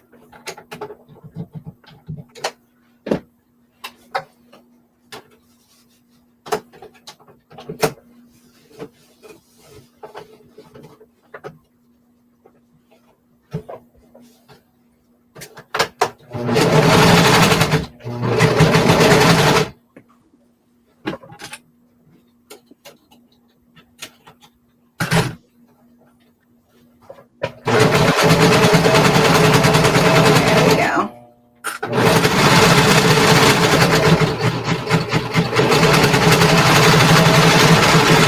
All right, we got a little bit crazy and then we brought it back home. It doesn't look pretty on this side, but it did what it needed to do. Mane out of the way. Okay. I am moving my main bodice out of the way. Yep. So you want to do Right Let me see. side of the bodice lining is facing up, Yep. so to attach So you have to attach that pocket to your lining piece. with a 1/4 inch seam allowance. Don't sew the bodice to the pocket. Yeah. Check. All right, I think the wrong side. So I have this. The front piece should look like this. Check the pop opens is functional. Yes, it is.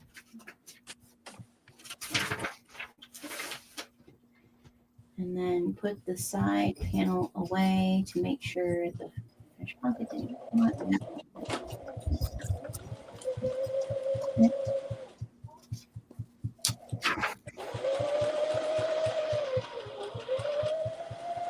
Right. So now I'm going to top stitch this seam just because my connection, my serging was not very pretty. I do feel like that is also something I'm learning. I feel it will get better as I go. Yes, for sure.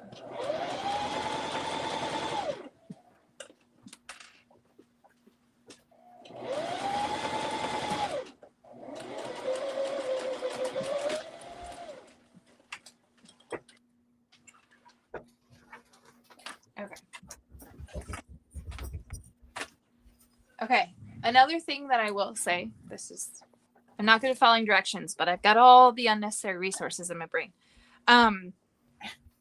When you are zigzag stitching with a knit, do your best to let your machine guide it. Yeah. Don't push and pull with your hands because you'll end up with these like weird Like curves puckers. and bends in it. Yeah. The other piece of advice that I found in my time watching other people sew successfully is that if you press a quick iron over your zigzag stitches, it'll like shrink them up. Like it'll shrink up. Oh yeah. And so it gives you a really nice flat seam that way. Yeah. And then it'll wash well and everything, but that really makes it'll feel better when you're working on it. Right. Just do a quick press on it.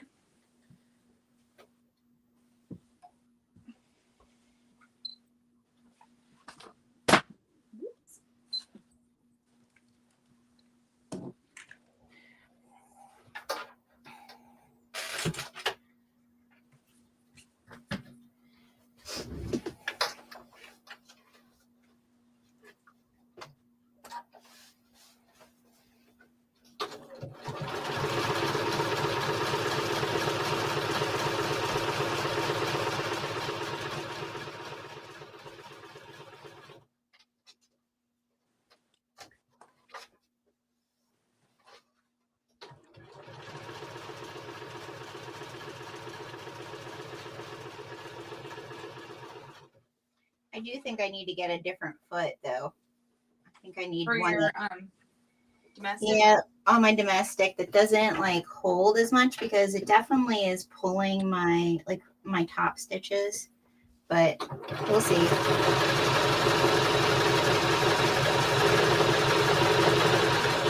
Like I'm trying not to pull it at all, you know? Yeah. Yeah. And it's still kind of like creating like the ripple effect. You might need to reduce your tension. Oh lordy. I don't know how to do that on this machine. The one that I'm on has like a little knob above, like up on top of my machine, right above where your needle is. It's like a plus or a minus little kind of doohickey. I don't know about yours. Again, this is, you know, part of learning this machine. I'll have to read about it. I'm not going to worry about it now. I'll just iron it afterwards. And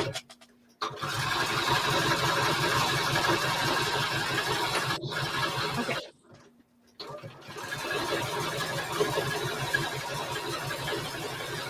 Wrong side. Perfect. Not doing that. Perfect. Okay. I am done with my top piece. This is my pocket. It's my looks good. So I'm not basting. Now I'm sewing on the sides. So here's this is the main panel from that bouquet. And then I did the spider webs as the side. The orange is so cute against that panel color. Yeah, that is cute. Okay, so this is this side. This is this side. Yeah, it definitely created like those ripple effect, which I don't necessarily love, but Is it pressing? Try to press it out. If you do like a hot iron with the steam setting. yeah, I'm doing that. It's still kind of, it's fine. I think it's just I need a different foot, or like you said, I need to figure out how to change my tension here on this thing, which I've never done because it has an automatic tensioner. But it's not, I said tension, but that's not, I realized after I said it, that's not actually what I mean. But there is a way to adjust the pressure being put on your pressure Of my foot. Yeah. Yeah. So mine actually has like a little circle, like right up above the needle. Yeah.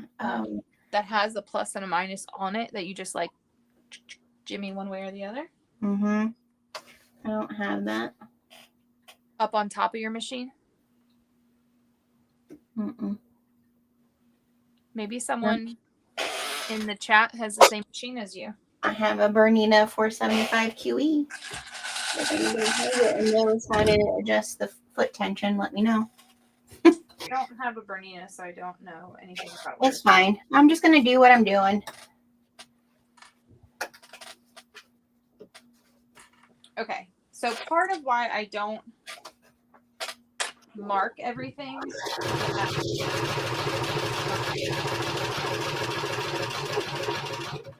Well, I like to keep it a little chaotic, obviously. But I'll show you. So I'm pinning on this side panel. And obviously they have opposing curves, right? Like your side panel curves up and your main panel curves down. And so there's a natural ease to this. Like what we would do with a shoulder or with like a crotch seam, like you have to kind of get the curves into each other. And I just found that like they weren't accurate enough times that I'm like, if I can pin one side and the other and I can ease my curve into itself, and that's just, I guess, because I've done it, then I feel a little bit more confident about how it lays in the garment.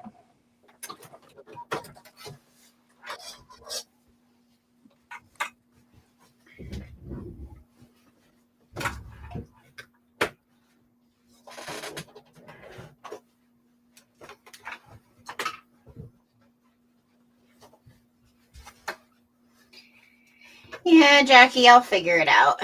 It's probably, you know, I have to read my manual or something. And as we do more of this, I'll figure it out for next time. Or like Jordan has a different foot. Like I'm just using the metal foot. So I think sometimes it's that. Like I should have a foot that slides a little bit better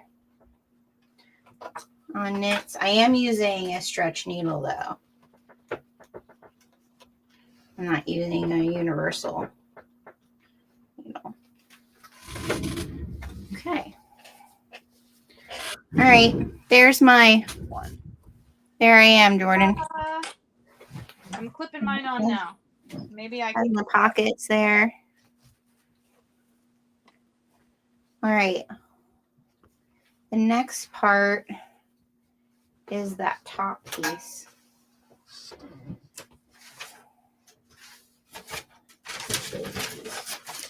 Where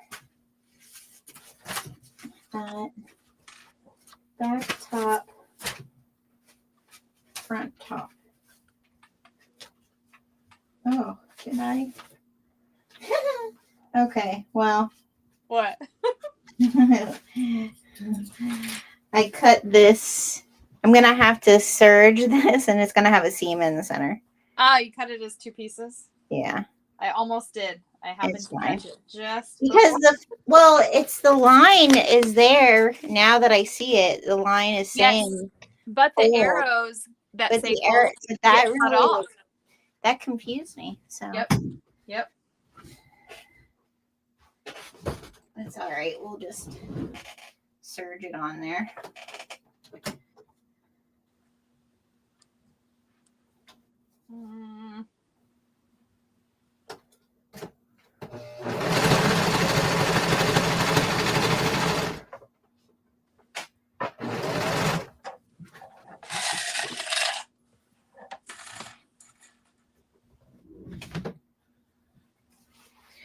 Okay.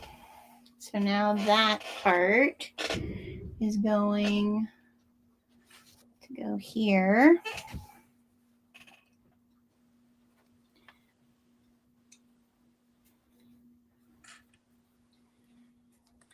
So when you're, hold on, let me look at it. Oh, really? What don't you like now?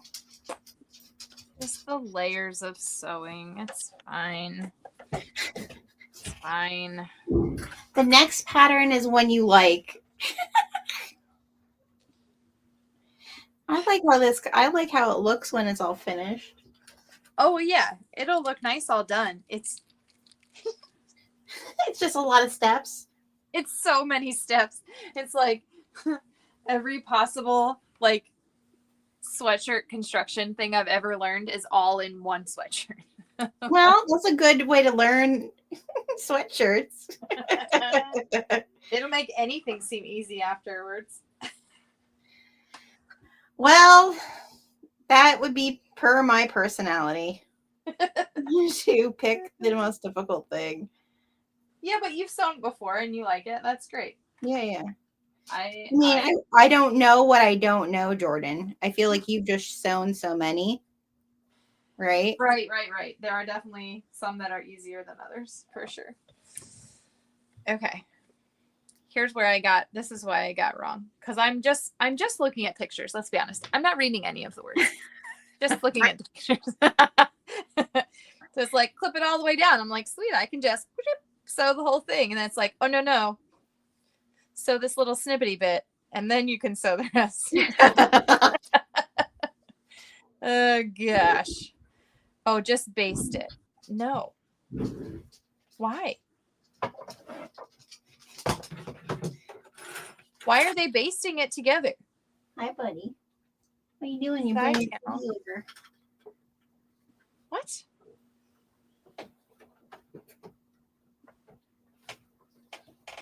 Did you baste the side panel? No.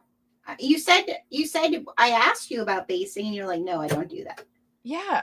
Why are they doing that? Use a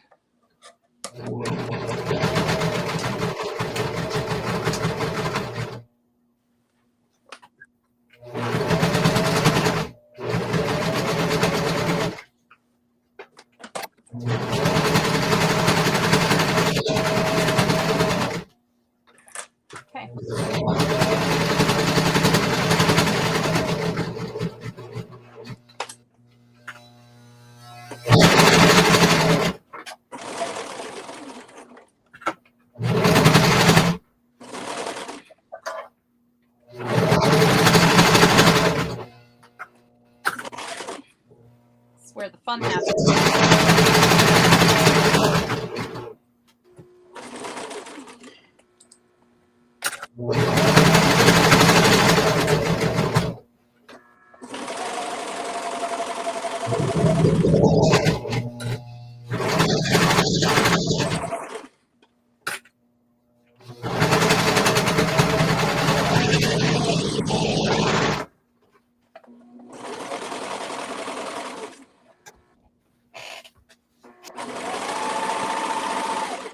Oh, What? like this is why these corners are so hard.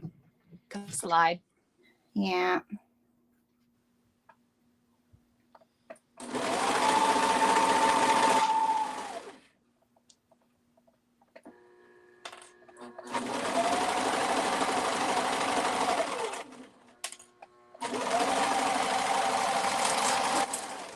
Okay. Let's see if I sewed through my pocket or not. Ready? Yeah. Good. There's a pocket. There's a And I pocket. didn't sew through it. It's always a surprise. You never know.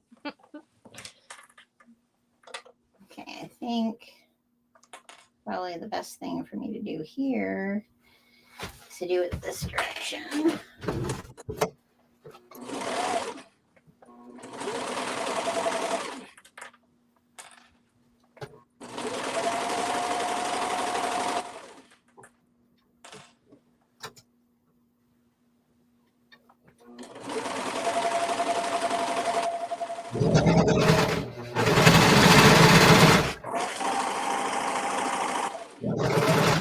There. That's better than it was.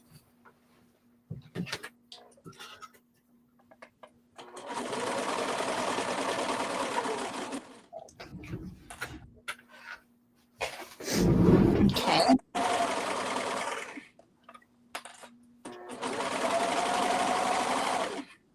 Whoa, hey-o.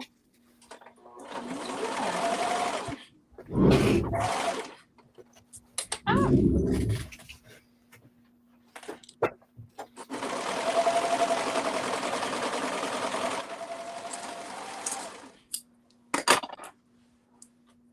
Round 2, did we make it? Almost.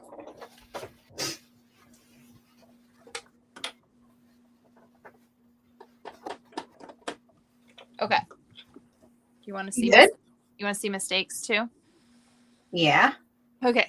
So when I was sewing this side panel down, it landed right on it on the top, but then my presser foot got pushed out because of the thickness The of little, yeah. That's so how it slid out down here. So all I'm gonna do is go back from the bottom, and I'm just gonna trim the serged edge off back up to that so it's even. Yeah.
Oh, Apollo.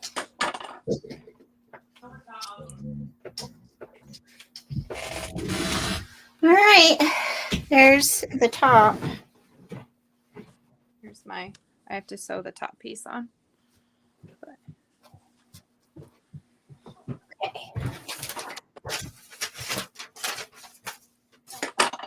I have that.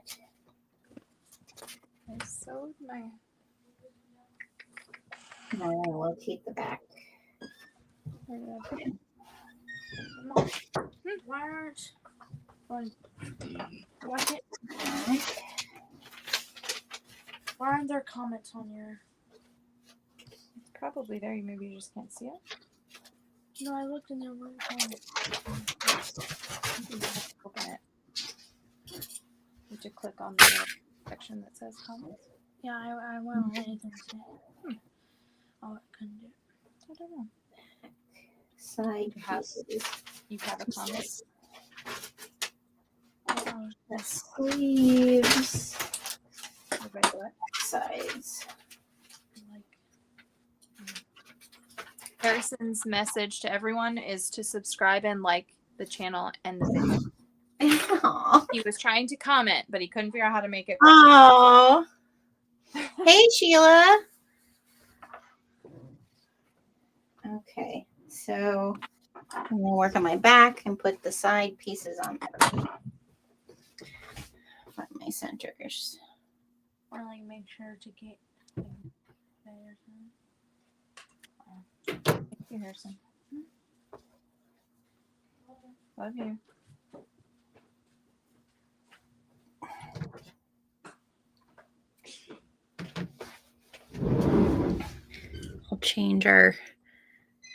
I'll change our banner.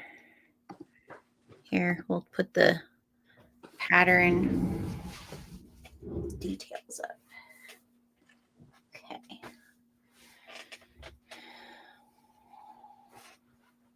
Alrighty. I'm almost there.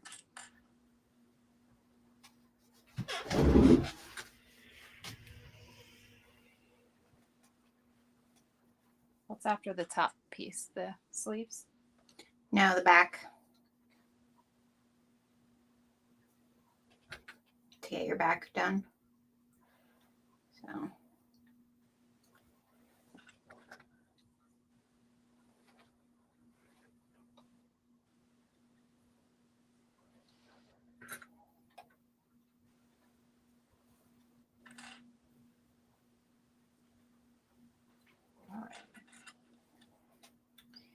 Yeah, I'm pretty sure. You know, we don't have any more scar. I think we do have Cruella I and know I saw a Hades. Hades. If I wouldn't have done Yzma, I would have done Cruella because I actually like the Cruella on the pink color. It looks really pretty. Pretty evil. Pretty evil.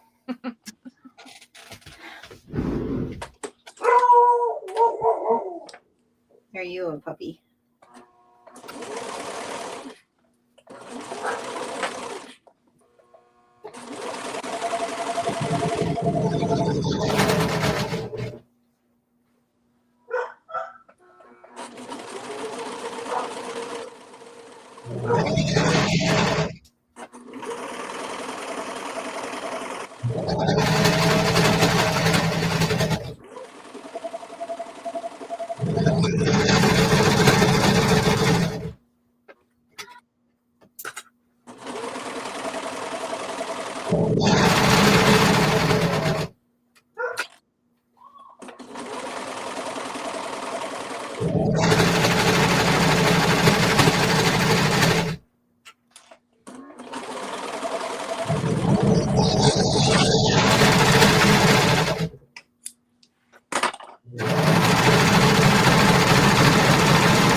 Oh my goodness.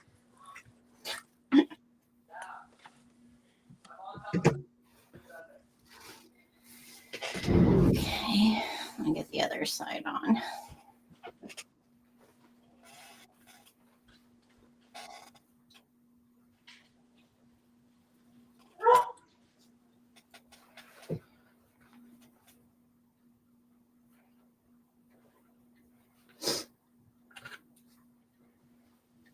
The one thing about apparel when I'm finished with it, not that I don't feel really accomplished after I do a bag, but there is a different feeling of accomplishment with a piece of clothing. I think. At least for me. She ran off. Probably to take care of kiddos. Yes. Sorry. That's all right. I was saying, like, not that I don't feel accomplished after I do a bag, but I feel like apparel gives you a different feeling of accomplishment. Yeah. Because it's something that, like, yeah. I don't know. Okay. It's a challenge. That's also, like, I feel like it's the next level of challenge for me. I'm not quite ready to be challenged by a quilt. Quilts are fun too. I know they are, but I feel like this is this tests my patience just to the right place. Quilts are they're calm. They're a calm sew. Okay, the back. Attaching pieces, right? Yeah.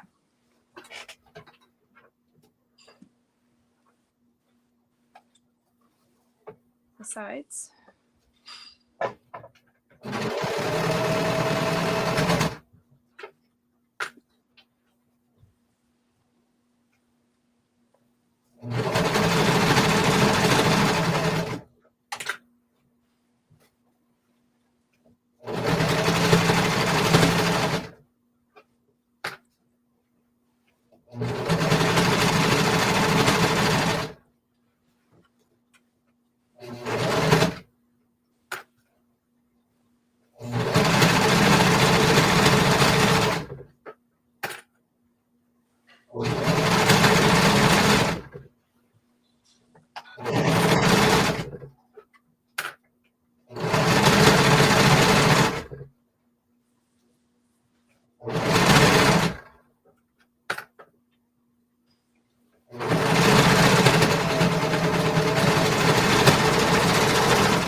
Okay. Here's the back. I'm going to iron those.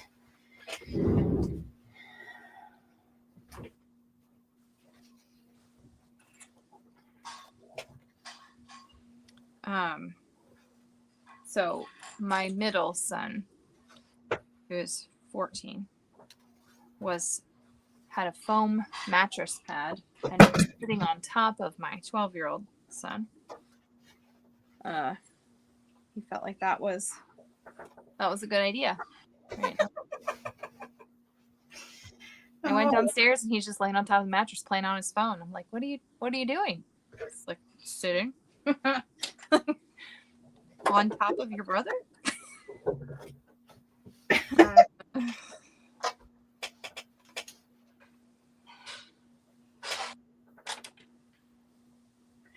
I know Sybil says quilting is calm. It is. No, silly. It would be a good, like,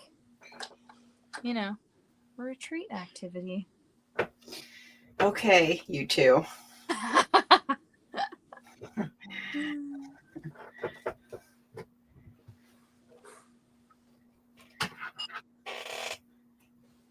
Preferably in a reasonably affordable castle, I think would be the most fun. It's not reasonably affordable, I'll tell you that.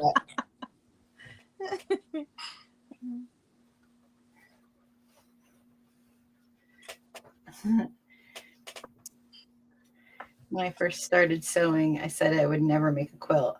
Yeah, I feel like I said the thing. I mean, I would aspire to do more quilting. And I think, the improv piecing, I really love. And I definitely want to try foundation paper piecing. Yeah, the foundation paper piecing is really fun.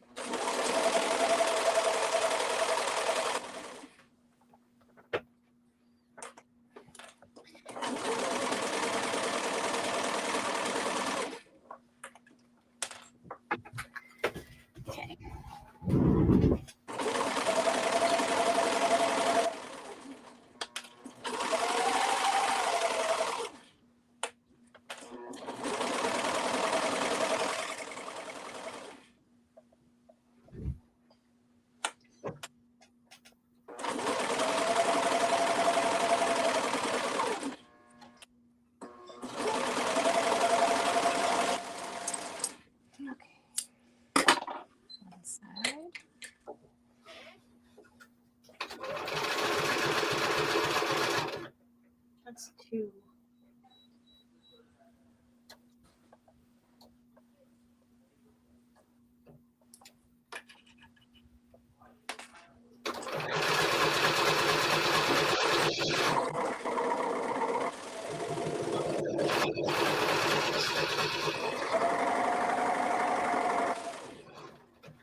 That's not...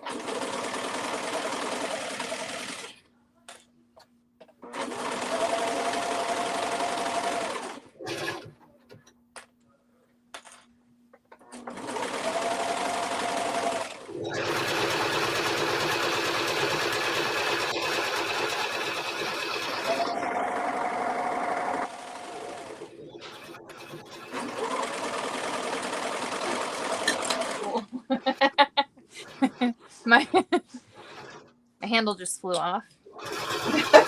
We'll just pop it right back on. All right. Here's my back so far. Looking good. Mm-hmm. Are you top stitching your back side pieces? Nope. Oh, I didn't top stitch my top sides pieces either. Oh, I went down that rabbit hole, so. Well, I only did where my pocket was. I might change my mind later, but right now I don't want to.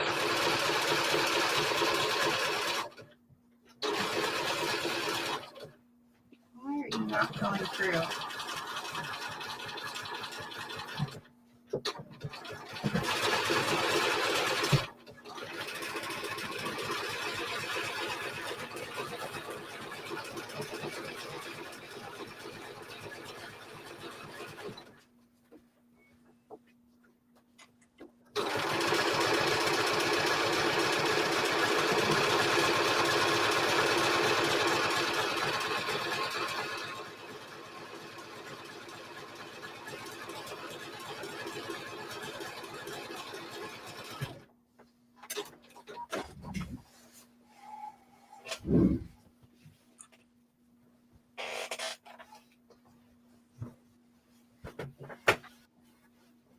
Did you top stitch everything, front and back?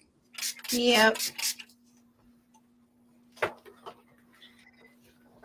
It was just, it's just a choice. It's not necessary.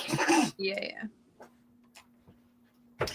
And I'm kind of wishing I didn't do it because of the tension, but I figured since I was already doing it, I'm in it for the long haul of it. I might not do my sleeves. I think I probably can get away with not doing it. Yes. Honestly, you could probably get away with not doing the back either unless you already started it. Yeah, I already did. It's already there. I'm just ironing it.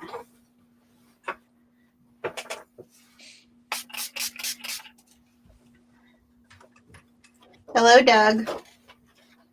Thanks for joining us.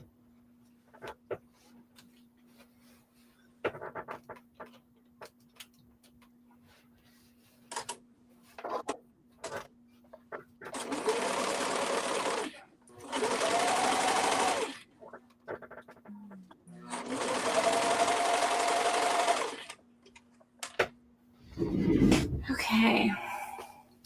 So there's the back.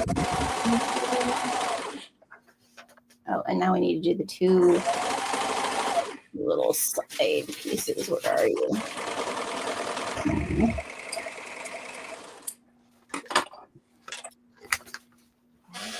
Purple.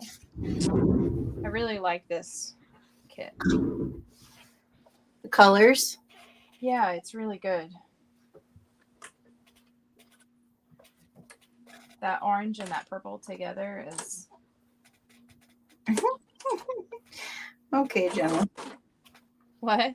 I'm just talking to myself. What did I do here? Yeah. So this one goes here.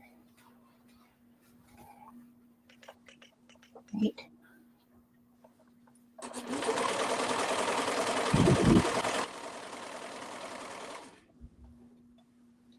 Oh, okay.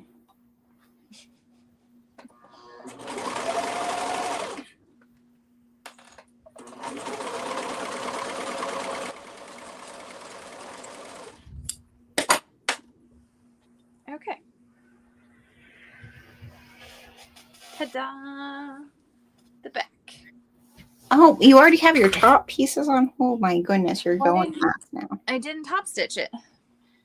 Yeah. I am not going to. Okay, I have a question. Put your top, show me your top. The front or Where, the back? the back. Like where it connects, I guess. Let me see. Okay, yeah, that's what I was wondering, because like the way that one, the piece at the top is like built, it kind of has like a notch and then goes straight. Yeah, right? so the angle sits flat at the top. Yeah. Okay. The angles should fit in each other, which is really nice. So a lot of times it will go to a point, like the pieces on the front go to a point, and then you end up with these weird, like if they're not exactly lined up, you get these weird little tail things like this. Right. And so it'll all ease out, because obviously you'll run you'll run your blade while you're Right. obviously. Yeah. So all that stuff will like trim off, but I like when they're angled to finish neatly. Right. It's nice. Okay. Top, back. See, I'm telling you, this purple and this orange Look really good together. Yes. It's so cute. I love it. Next. If anybody, I'm going to put this up, the QR code that's up in the corner. If you want any of the kits, we still have some of these available. So if you go to the website, you'll see there's one more of the Boo Crew left. At least when we started this shindig, there was. I don't know about anybody else, but I'm like a Halloween all the time kind of a person. So And I feel because it's sewing oriented, it works. Yeah. Things can be haunted all year round, not just at Halloween.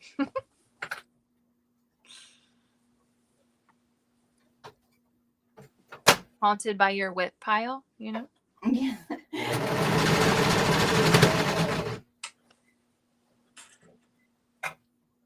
That reel that Caitlin sent me with the Sewist haunted house. Yes. Oh my gosh. So funny.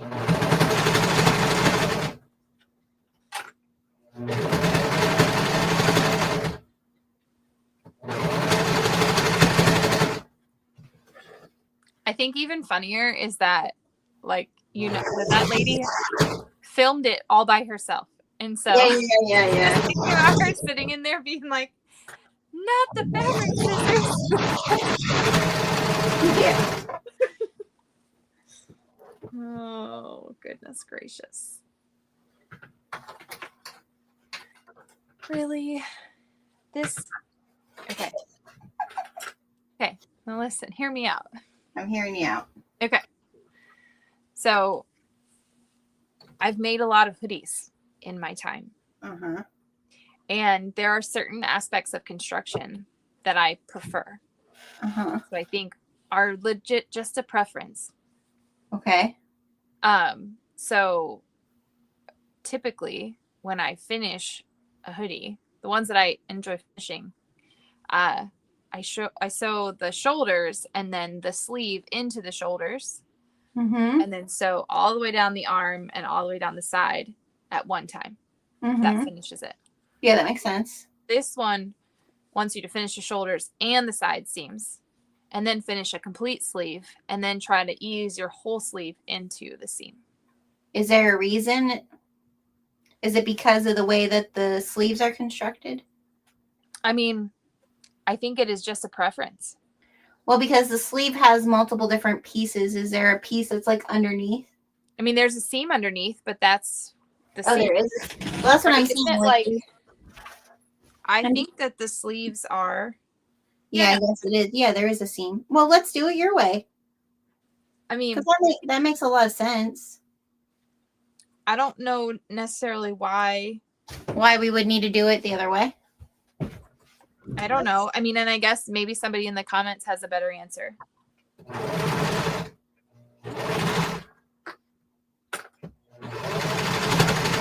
Let's try it your way.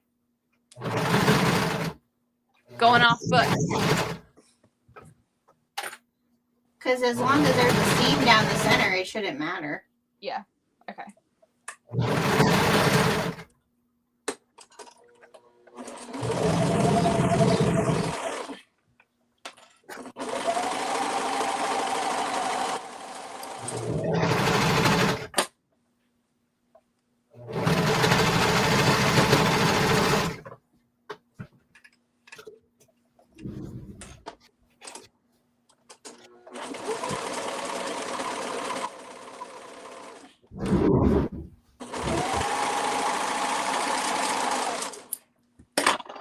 So here's another random tip that I do, if anybody cares. So I just did my top shoulder seams, and I will sew one from the outside in, and then I'll turn it over and sew the other from the outside in, because your serger will naturally push fabrics one direction or the other, and then that way what's finishing gives you like an even, so like if it's going to stick a little farther out on one end or the other, then they'll be the same, you know, instead of being Right. So tell me this again. What am I supposed to do? So when I do my top, Uh-huh. like my shoulders, I did this for my bodice, like the side pieces also, but I will try to sew them the same direction. So if I sew from the sleeve side to the neckline, I'll flip the whole thing over for my serger, and I'll sew from the sleeve side into the neck. Gotcha. Does that make sense? So that like the way it's pushing is, then you end up with much more even, like then your seams end up even instead of trying to fight one that maybe pushes to the left or one to the right. Natural. Yeah. Yep. Yeah. It just, I mean, I'm sure there's probably a better way to avoid it doing that, but instead of fussing with your machine, I just try to do them equivalent ways. Yeah. Random little side notes. The other thing I do in my own time is I always sew my hood first. I sew my cuffs first. I sew my band first, my waistband, and I sew my sleeves first if it's like pieces together, because I find them tedious. kind of like a strap for a bag, like so. Yeah. So I try to get out of the way, like the little fiddly stuff like that, because then once my body is all together, then I'm like, oh, perfect. I just have to add the finished pieces to it, and it's done. Right. Which is obviously you can follow directions, but it's nice to have those components kind of done before you get to them, you know? Yeah. But that's just a preference. It's not in the instructions.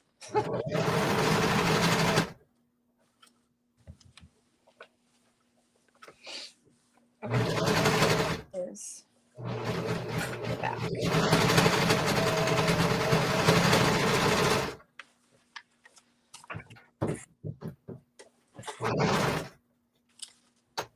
These are the sleeves, which I didn't mark. Was there a front and a back on the sleeve? I didn't get to my sleeve yet. I don't know. I'll look though. Yup, sure was.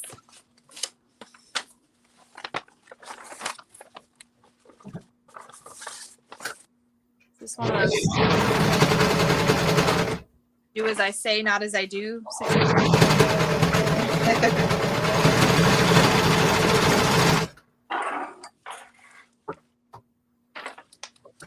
Which one's the front? It's a mystery.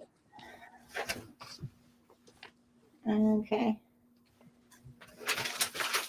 Yeah. That's why you clip the notches.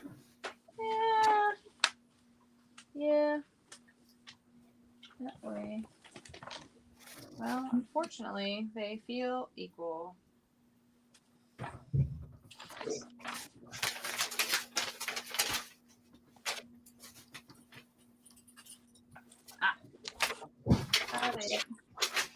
Probably another reason I haven't done a whole lot of other apparel is just because the size of the patterns. I don't have a whole lot of space to cut things out. Yeah. And I bought one of those projectors at Joann's when they were going out of business. I still haven't. Oh yeah, the Ditto. Yeah, I bought I forget what the name of it is. Ditto. Yeah, the Ditto. Yeah. I still haven't set it up. That probably should be a holiday task. Oh, yeah. It would be nice to have a projector. But don't have one. Let's see. The Have it. sleeve back. Where's my sleeve front? Did I not cut that? Oh no. Okay. Sleeve back. Sleeve front. Okay. So all I did to mark my sleeves for what's the front, what's the back, is just put a clip on the front. And anytime I sew anything, I always put a clip or a pin to the front side, whether it's the front panel, front of the sleeve, front of the cuff, front of the hood, whatever. That way I don't ever forget.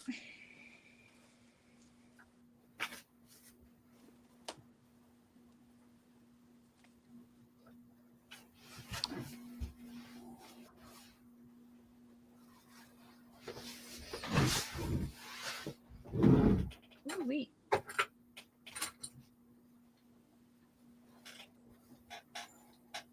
I love the weight of this French terry. Yeah, I like it too. And it's getting into, like today, it was definitely sweater weather here. It was here too. We don't have any days in the 70s for like a week. Hey, Elizabeth. Elizabeth is here. Oh, hey, Elizabeth. She'll put us all in our place. Yeah, she knows what she's doing.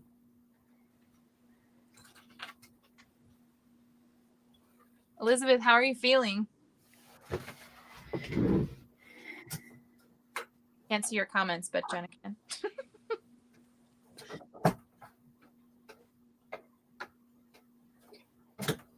So many people were so sick this summer.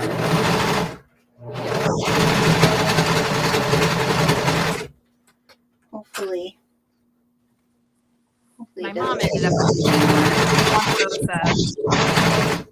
with one of those coughs that like it's like Yeah. dry, but just My son had it pretty bad, like right after he started college this year. Again, and he's still, like this weekend, he was still coughing.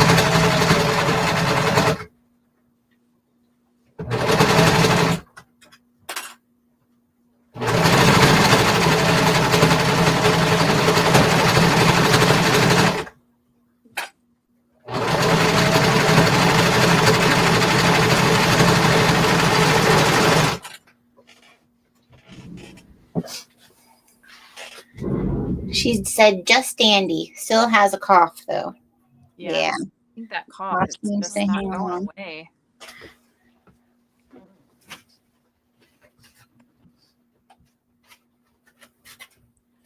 I'm glad you're feeling better, Elizabeth.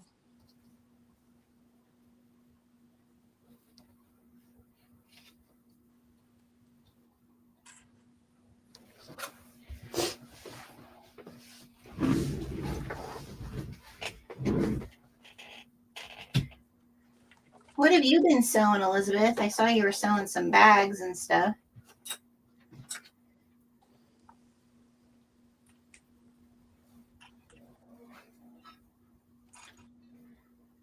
She's the dress queen, I feel like. Mm-hmm.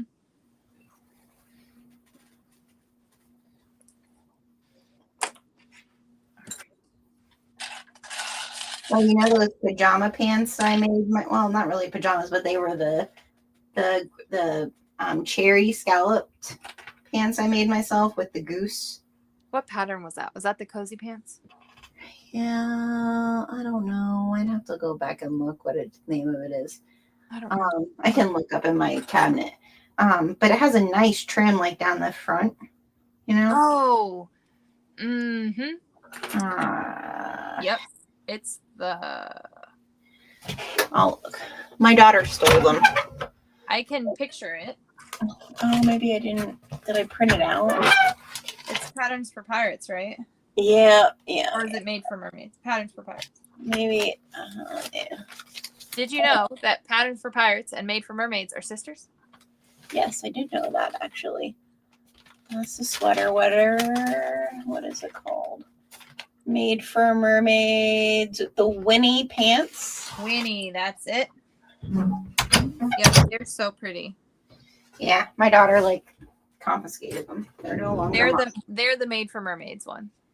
Yeah, and I love that pattern a lot. I actually want to make some more sets of them. The ones that I made were actually, they were too long for me. And Isabel is 6 foot tall, so They fit her. Yeah, they fit her much better.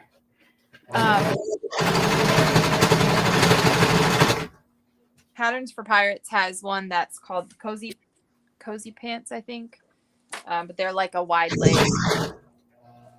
They're like a what? A wide leg kind of yoga situation. They're probably my favorite of like a comfy pants make. Yeah, that's what these are. I think the next ones I make though, I have to like figure out, and maybe I can have you help me like within the like the crotch stomach area. Yeah. It's difficult to figure out what's the best size wise. Yeah.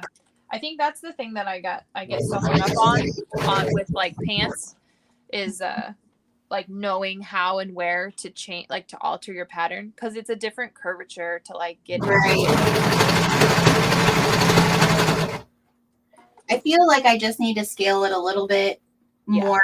Like my daughter, it's fine for pajama pants. Yeah.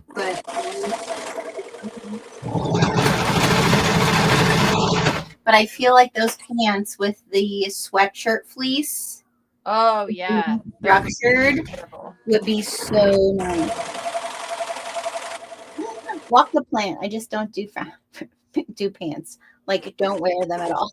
I need to go cut my body fabric for tomorrow or lose the chance for 365 days. Bats are all year long. It's purple bats. Bats are real. They exist everywhere all the time. Nobody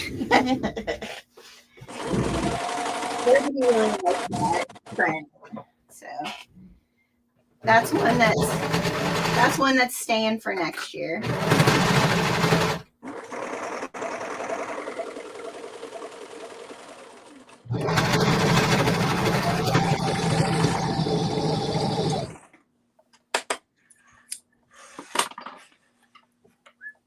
All right, so both of those are done. Now the others, the back. They do the back. Okay.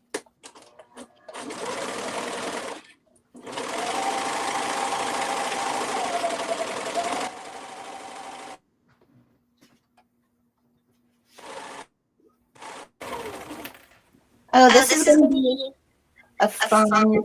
Oh, no, I'm getting it back. Did Jordan know? Am I gone? You're not there. Am I not there? Yeah. You want me to go out and come back? Yeah. Where I have to. Well, oh.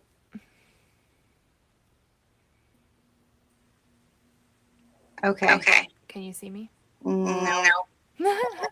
I'm getting back. Oh, let me go out and try to put me back in. That didn't work, did it?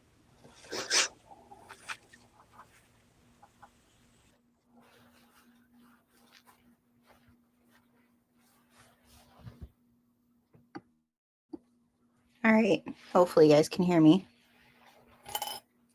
I don't think I still have feedback. Do I?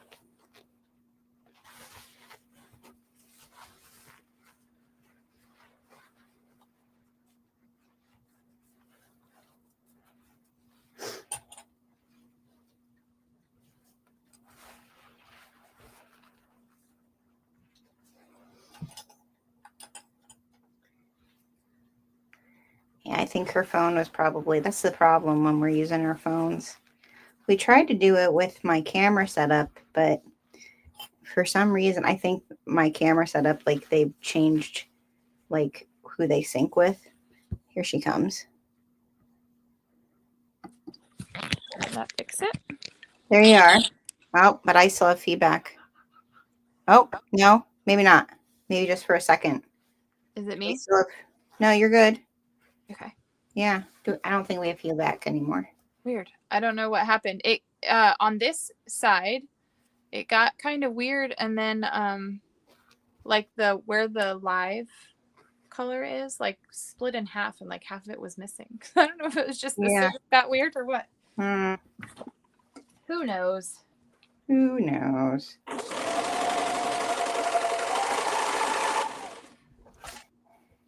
And I'm having a time.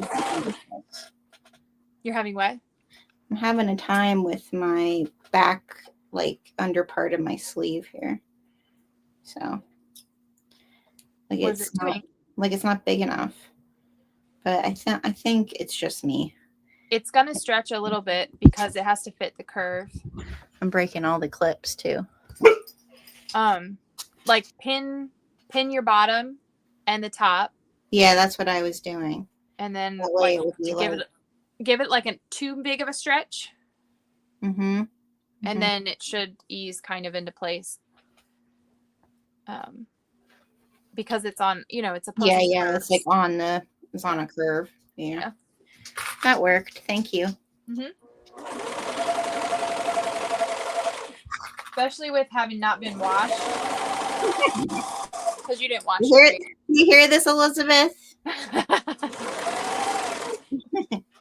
You pick it up and wash it. But I do agree with you. I promise I would do the bougie chickies and the gal pals I will wash, which you said also, just so everybody knows, if they do get the sweater fleece, make sure you clean out your lint after and wash it by itself, because the sweater fleece does like to lose its fluff. Yes. So make sure that Elizabeth's like, not washed. Yeah, no. It is. Everything I've made so far hasn't been washed, which I understand is why it would maybe pucker in places, and it is what it is. Yeah. In the future, I will wash. It's just it's easier to get an accurate fit if you wash it. Yes. Okay. Stop picking on me. Not picking. I'm helping and being a good friend. You are being a good teacher.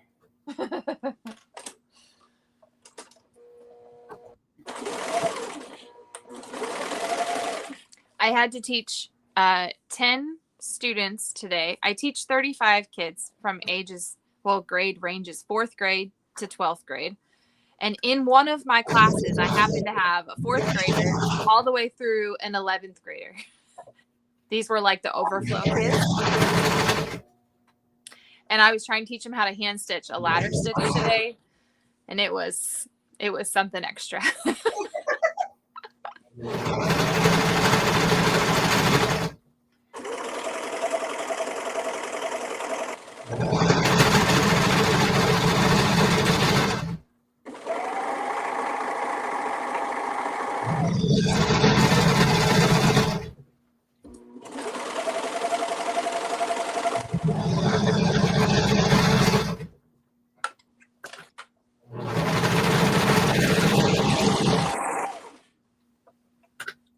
I will say though, those 4th and 5th graders, my youngest ones, they get so excited when I've come in with something I've made, because everything I bring in, they're like, "Did you make that? Did you make that?"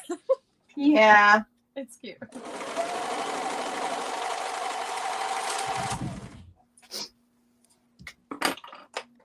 I feel that's why my daughter is liking teaching 8th grade, because they're still on the cusp of like thinking things are cool with adults, right?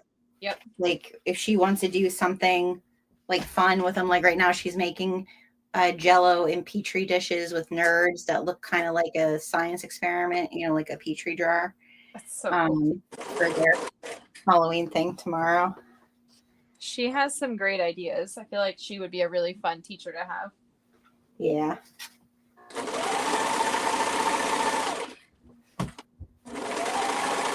It means call the Ghostbusters. I think the reason my machine sounds like that is actually what it's sitting on.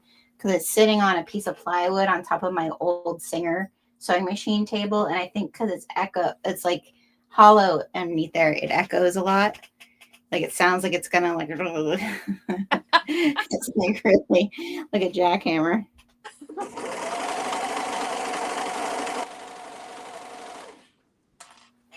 I feel like mine is loud.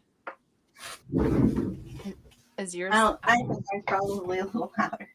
The one thing I have never done, I've never taken. Well, no, I've never taken this one to be serviced. I have like taken it apart to clean it though, but it's never needed. I shouldn't talk. I shouldn't say it. Or Yeah, it'll need something. Right now in the middle of a project? Yeah, no, we're not going to say anymore. What a well-working machine. What a well-working, lovely machine. Yeah. It's such a force to be reckoned with. Yeah.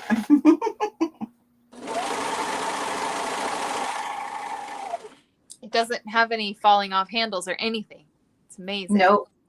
Yeah.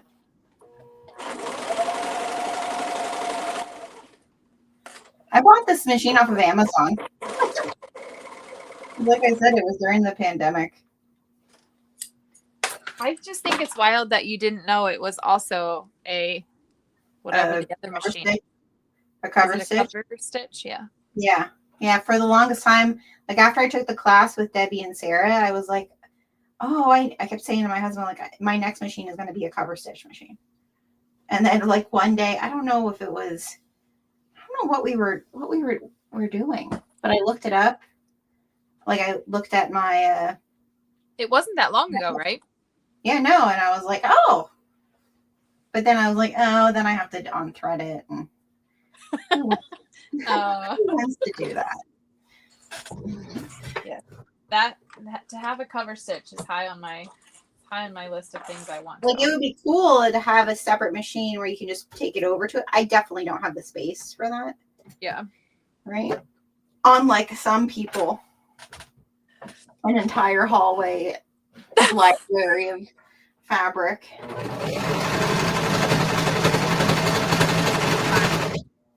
We don't need to talk about it. Uh-huh. Okay. I almost bought the other week. I almost bought one of the chain stitch machines. Oh yeah, they're really Izzy and I were talking about it. Hey, what's up? Here comes. I'm speaking about you. Were your ears ringing? Yep. No, I was wondering if you have like white ribbon or even streamers. Where would I get those? I don't know. I can find streamers. Here, I'll just show you. I'm making decorations. Oh, for your class? Yeah. Okay. You don't have yarn? Miss? Oh my god, I could use yarn. Oh my god. Well, The crocheter has yarn. Okay.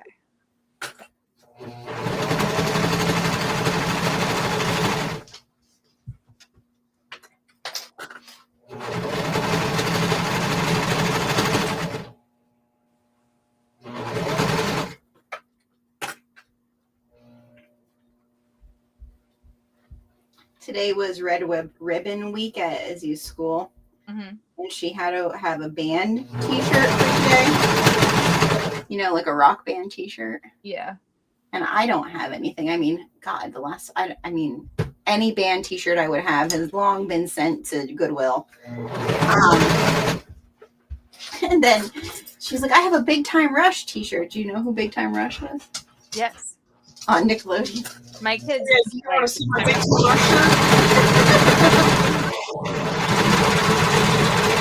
My friend made it. Nice. Did kids in your school know who they were? No one noticed. So. Oh, yeah. Ew, I don't like the eyeball. Isn't that cool though? That's weird.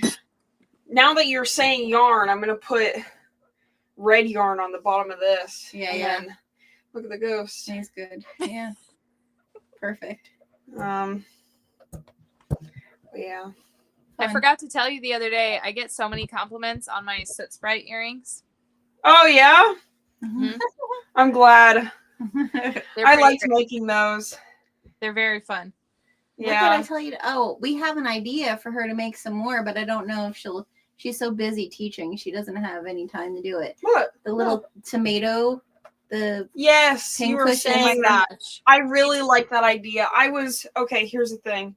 I was trying to make them, but my issue is turning into the strawberry part Yeah. to put on the end.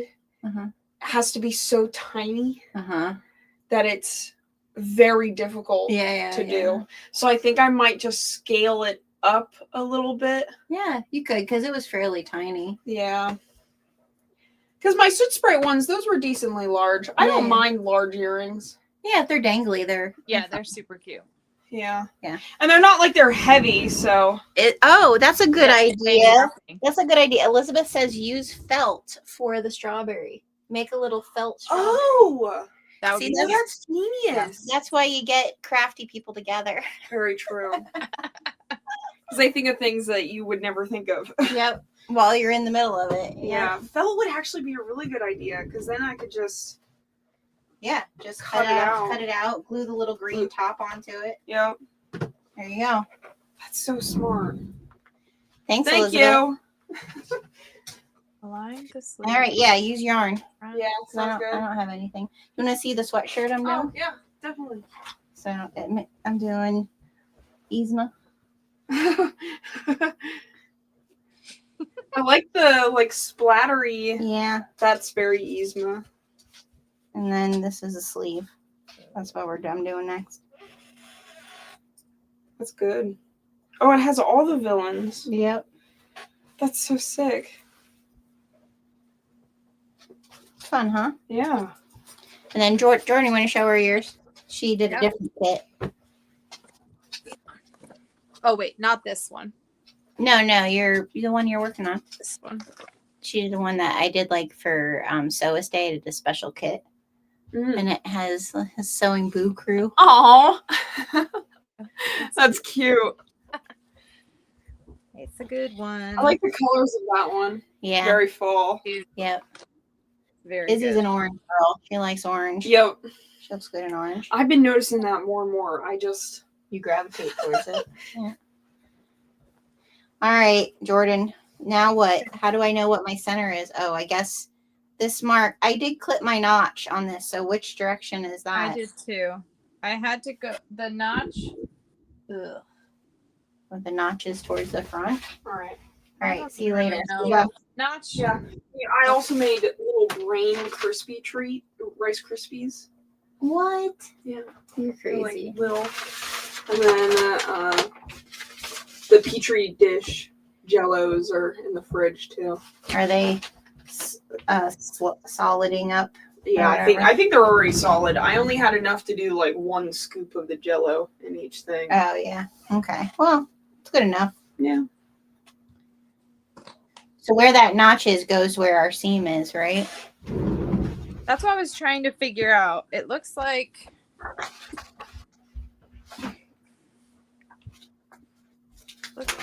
they are lining up the seams. Yeah. Not Slide the sleeve in about. Align the sleeve seams with the front and back bodice seams. okay. So here's what I'm doing. This is where bag making comes in handy. Because I'm matching my seams. Right. I'm matching these seams. I'm matching these seams to these seams. Yeah, to these ones. Oh, okay. But they line up. So your shoulder seams where it comes across should line up. Oh, yeah. Okay. I don't know if I'm explaining. Gotcha. I got what you mean. Yeah. Yeah.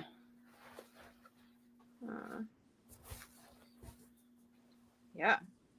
Actually, if you lay your seams the right direction, you can actually nest the seams in there, which is almost better. Yeah. As far as getting it lined up. Yeah. I'd even run a pin in that instead of a clip so that it stays.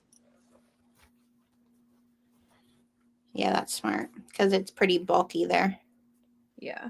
but it might help with getting it straight. You know how like the angle of that was funny? Yeah. Like Yeah. to line up right? Like Yeah. I get what you're saying.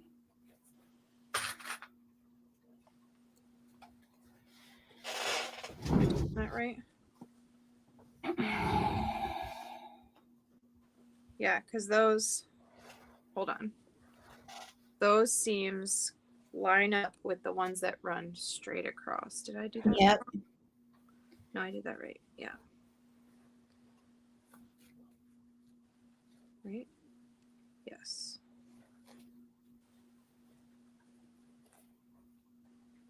They line up with the straight across line or the down line? I think it's the straight across line. So your No. top, That doesn't make sense to me. well, go down and look at the finished. It makes sense if you go down and look at the finished on page 42. See how the seam almost runs straight Oh, yeah. your front Okay. and out your sleeve? Yeah. I see it now. So on the front side where you're pinning it on. Yeah. All right. Now it makes sense. Okay. I see. I mean, I don't know. I feel like I'm overthinking it now. I'm confused. No, I think you're right.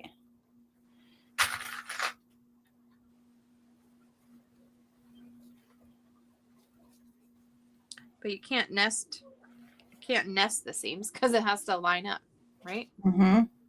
Okay. So I just had a crazy moment. It's fine.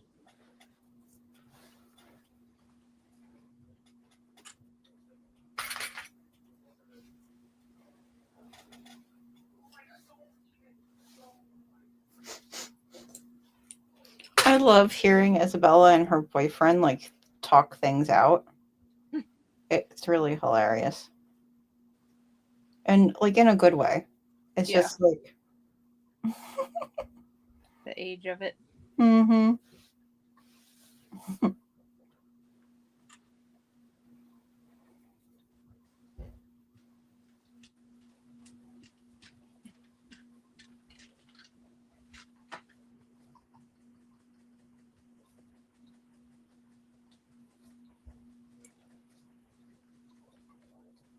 We just got all of McCarthy's stuff kind of finalized for his like senior, all the things. Oh yeah, you were saying. Yeah. that's Hi, cool. April. April's here. Hi, April. I see Gail said about doing felting. I actually, I have a felt kit that I bought last year at the Lancaster Quilt Show that I want to try to do over the holidays. Like, I feel like it's going to be my little Christmas break project.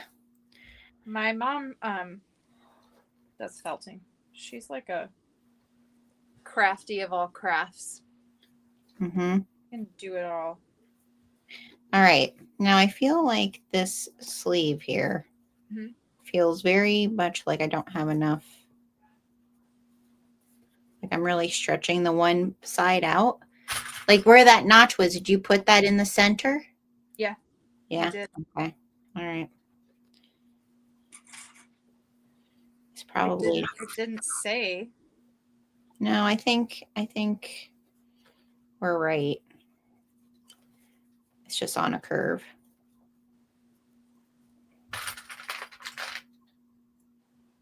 I do feel a little anxious about getting these lined up. Which sounds silly. But we'll see how it goes. Will bother me. I don't get it on the right line.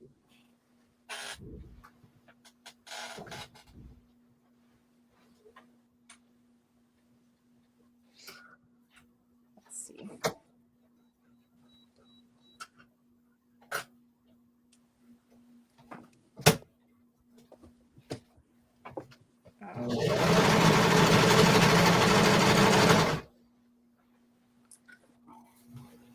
Well, this is the part where I wish I had more space. I have such small sewing areas.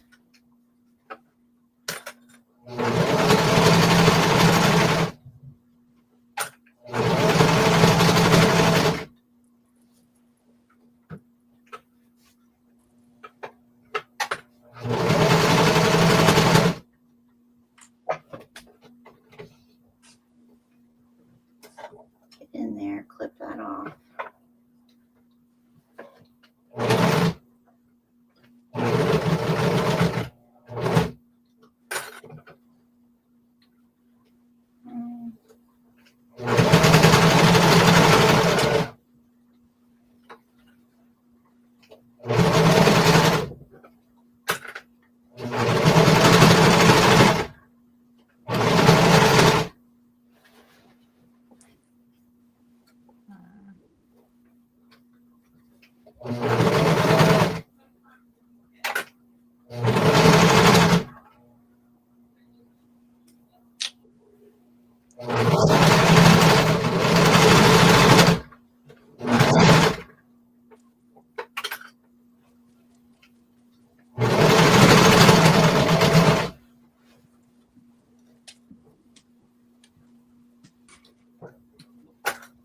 How did yours turn out? Have you done one yet? I'm not done yet.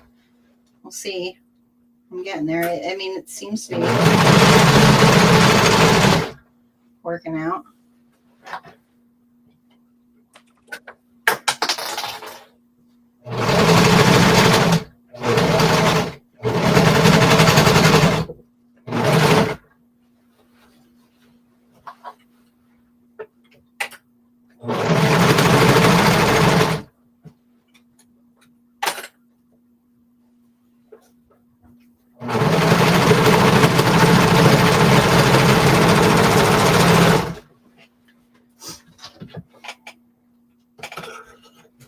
My one side is lining up and my other side is not.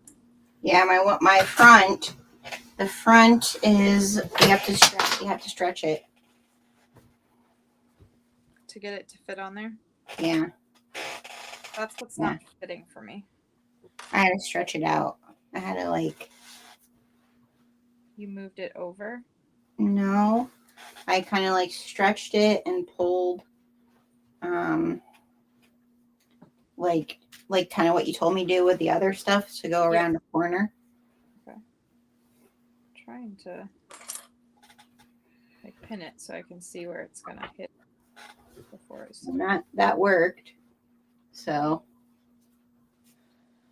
Okay, there it is. that's better. Oh yeah, see, that's good. Not sure how that's gonna go.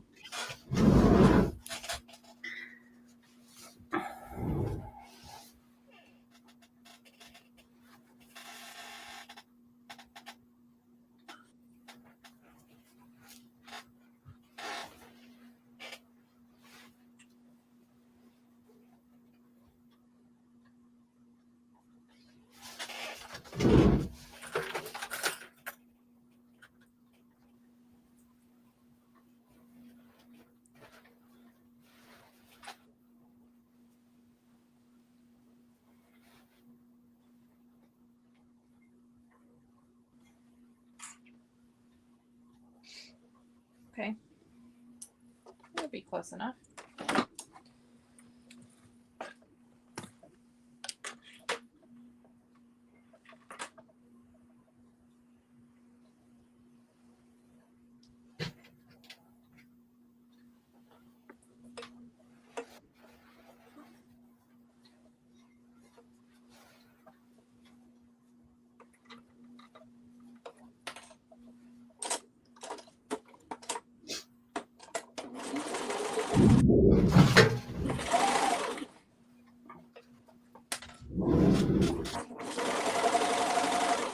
Jackie's like, it's been fun. Have to go to bed. Oh, sorry that you've been sick. Hope you feel better, Jackie.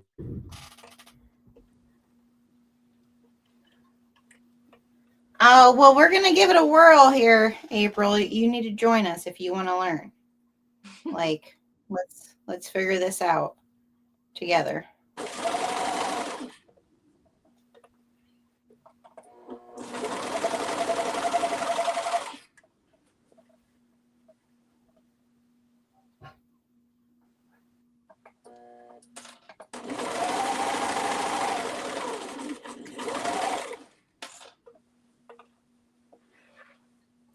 Come on.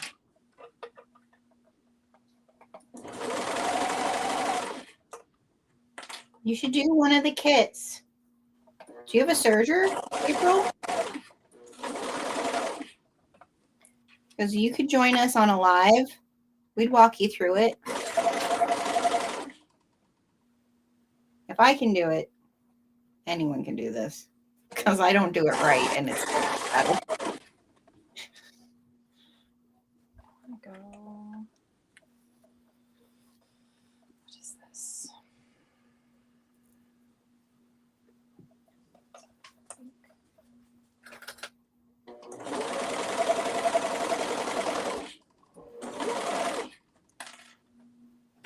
All right.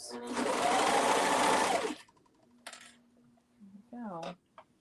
I think the other thing with apparel is like you have to submit to the fact that the first few things you make are not going to be. Yeah. At least I feel like The the first first handful of things that I made were real wonky. yeah, like it's definitely a learning thing. The learning process of it. Yeah. Another thing that's helpful to know is that different pattern writers write for different body shapes. Mm-hmm. So certain ones are a little more boxy and certain ones are more like hip friendly and certain ones are more bust friendly. So it also makes a big difference to kind of know who your pattern designer is and what their body style is. Yeah. Same thing with height. I don't always pay attention to the height of things. April has a serger that's never been out of the box, so I think she is going to do it. April. In 2026, you're going to get it out of the box and you're going to sew with us.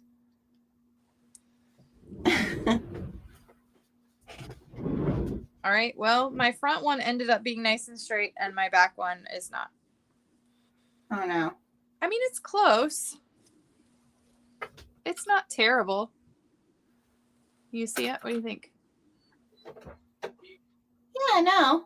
It's not terrible. And I mean, I feel like that's The when front one's I feel pretty like good. this is yeah, I feel like this is one of those patterns like if you did it more, it would actually Yeah. like come you together learn better. where that lays. You know what I mean? Yes. It's definitely one of because it is so many pieces and like how it pieces together.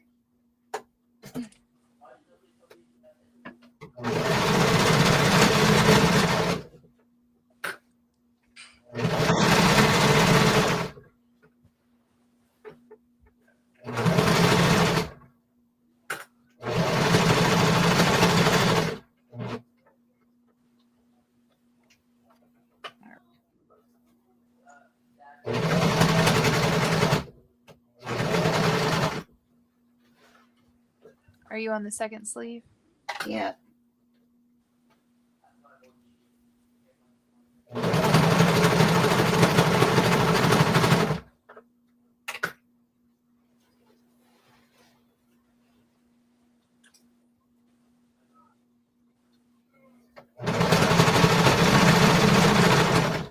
I do think your way is easier than trying to shove a sleeve inside there.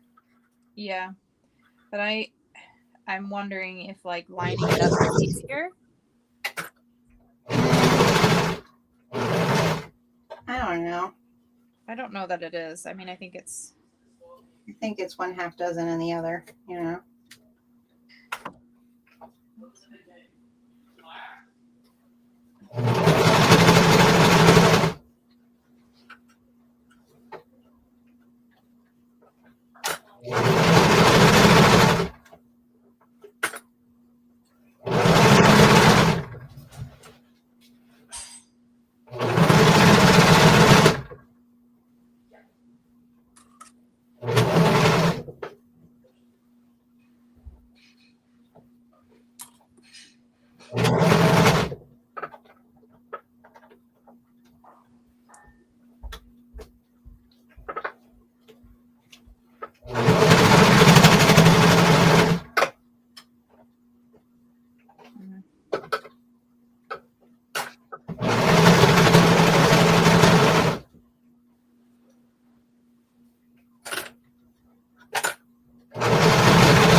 how do I just like sew up the sides? Yeah. Since I did it that way. Yep. All you have to match up is My armpit your area. armpit. Yep. And then I would match up your cuffs and then match up your bottoms and then ease it all in between. Gotcha. I don't have the angle of this figured out in my head. Like obviously I need to move it a certain direction and then I get confused about what direction that is. April 2026 goals. Write it down, April. If you write things down, it's more likely to happen. We'll have to share with you the other apparel kit ideas we have, and then maybe there's one that you really want to do. And we can make sure it's like beginner friendly for April. You just need to learn how to thread your machine. And the nice thing about the threading in the machine, there's so many YouTube videos now of things that weren't there when I first started it. You silly, silly thing. Why is it giving me such a hard time?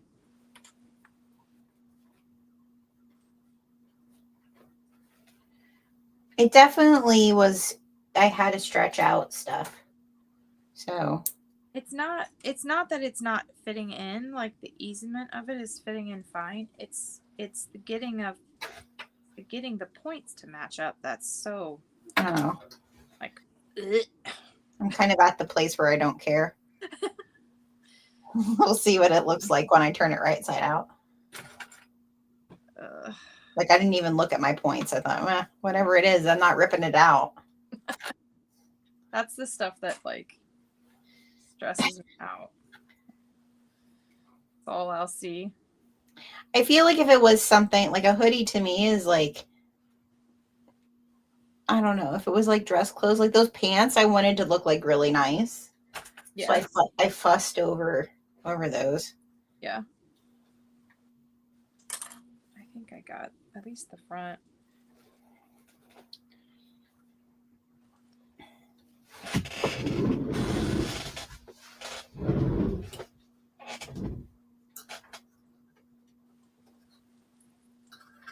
Yeah, the back is doesn't like me. The back doesn't like you? Nope.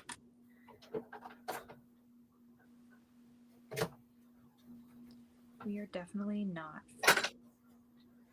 You're not vibing? Nope.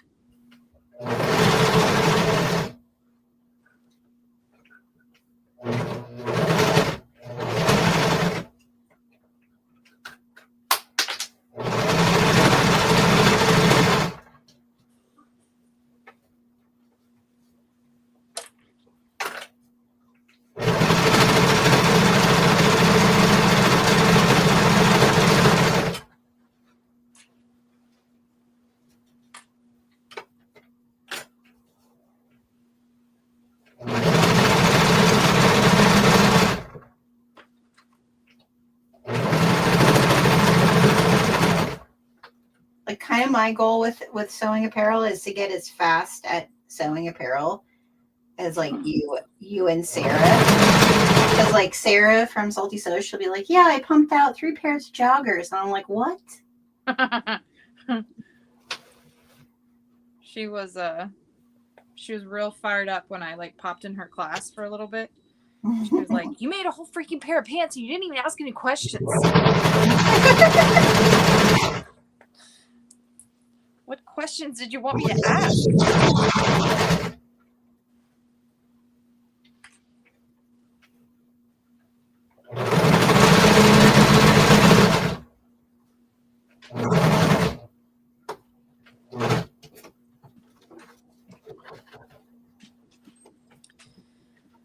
So we're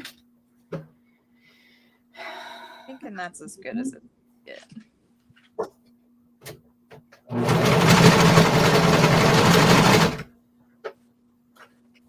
Okay.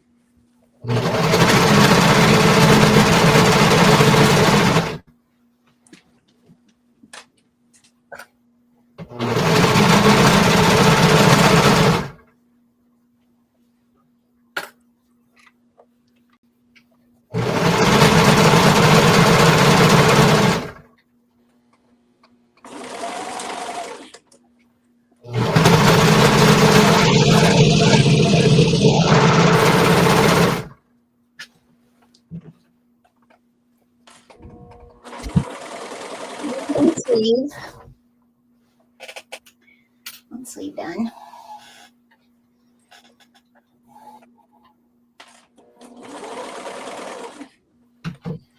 Let's figure out the other.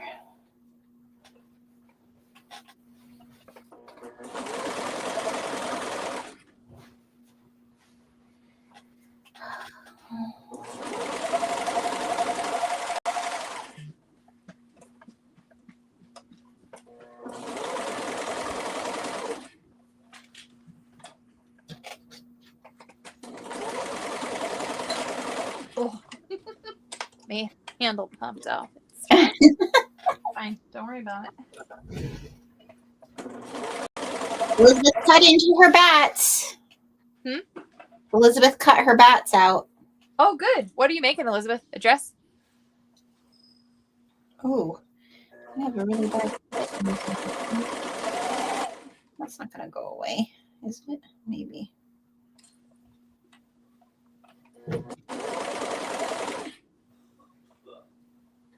Did Elizabeth say what she's making? Yes, of course, a dress. What pattern, Elizabeth?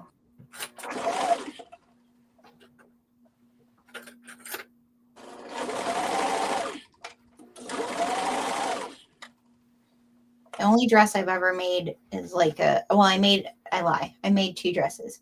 I've made a t-shirt dress, 3 dresses. I've made a caftan, a t-shirt dress, and it's also a patterns for pirates one, I think.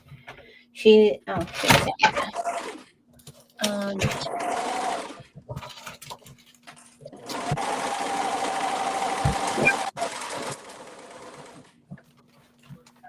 I'm not gonna say I didn't do a good job of it.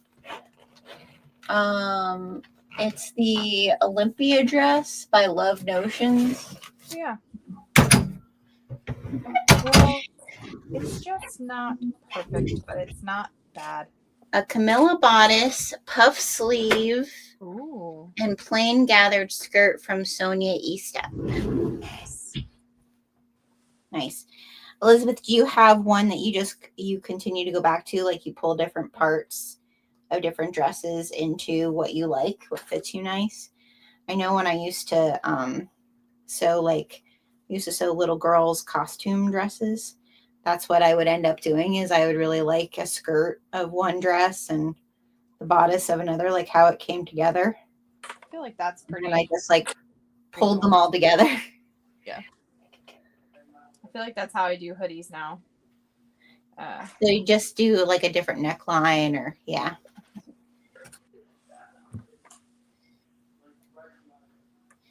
Yeah, I feel like once you know how the construction of something works, then and you also find the stuff that fits you nice. Right? Yeah. But also then like Sinclair Patterns, like they sell add-ons that are like cuff add-ons, sleeve add-ons, hoodie add-on, and that fits on any of their patterns. So then you can change any cuff, any sleeve, any hood. Gotcha. Yeah, which is really nice to have.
Dude, I was just thinking what Elizabeth said, that my sewing machine, my serger needs to call Ghostbusters. You do know what my serger's name is? What is it?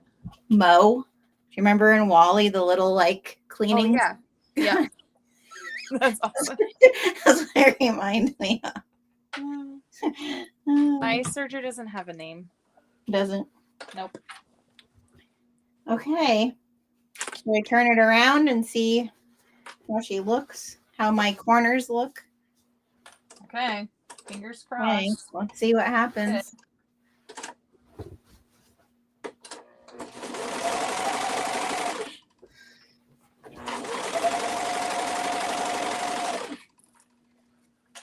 My corners aren't too bad I'll on say the I back. sit from here.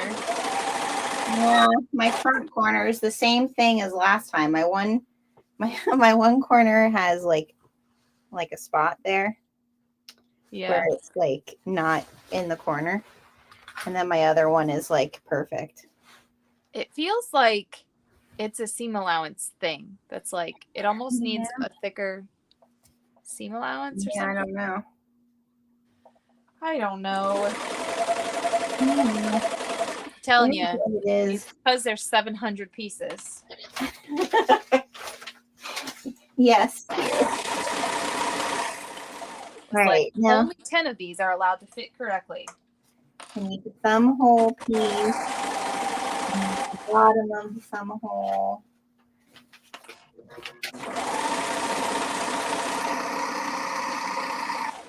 That's the cup. Okay, so I just need these two.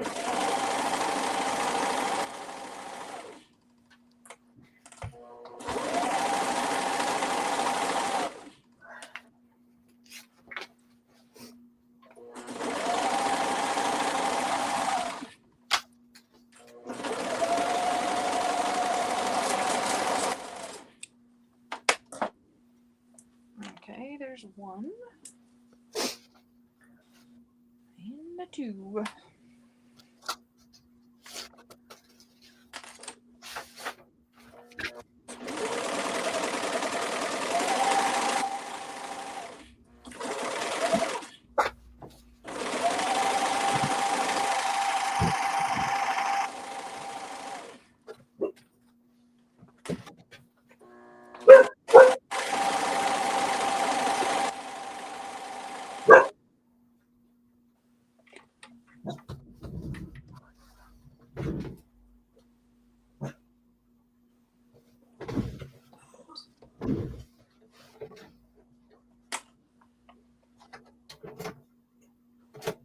Okay, now I'm going to work on the thumb hole thing.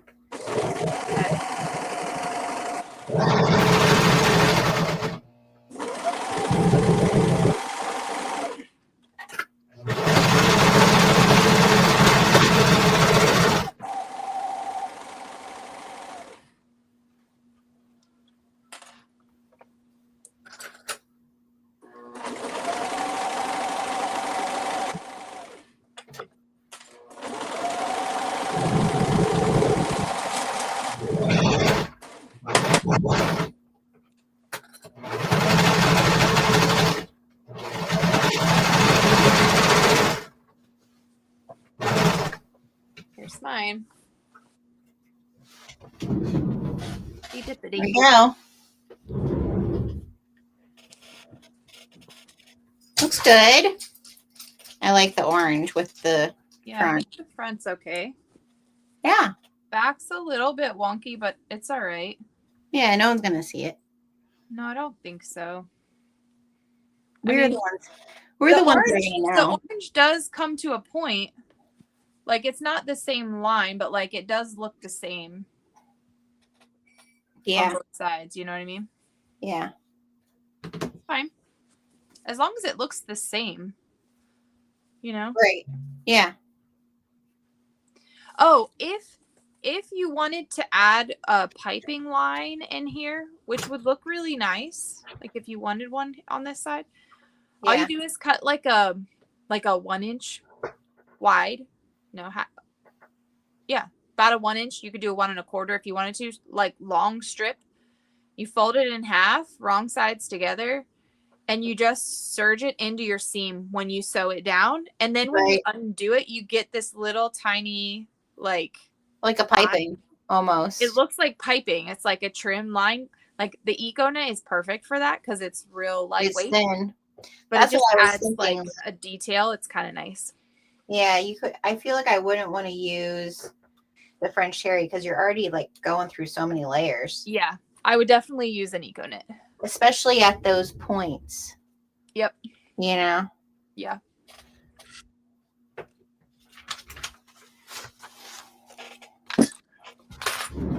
I was going to add it, and then there wasn't enough of a color contrast. Yeah. And so I didn't love it. So I changed my mind. So we're going to fold the sleeve in half. And then we're going to... Cuffs. See? Fiddly bits. This is why I do this first. When your brain is tired. Okay. I don't know what this means. Can you look at the cuff thing? Yep, I'm on it. So I'm on this piece. I already did these. The little ones, yep. Yeah, I already did those. But what's the next step? Do I just fold it raw edge it? That doesn't look right, but it does look right. I don't know. You're doing it right, wrong sides together.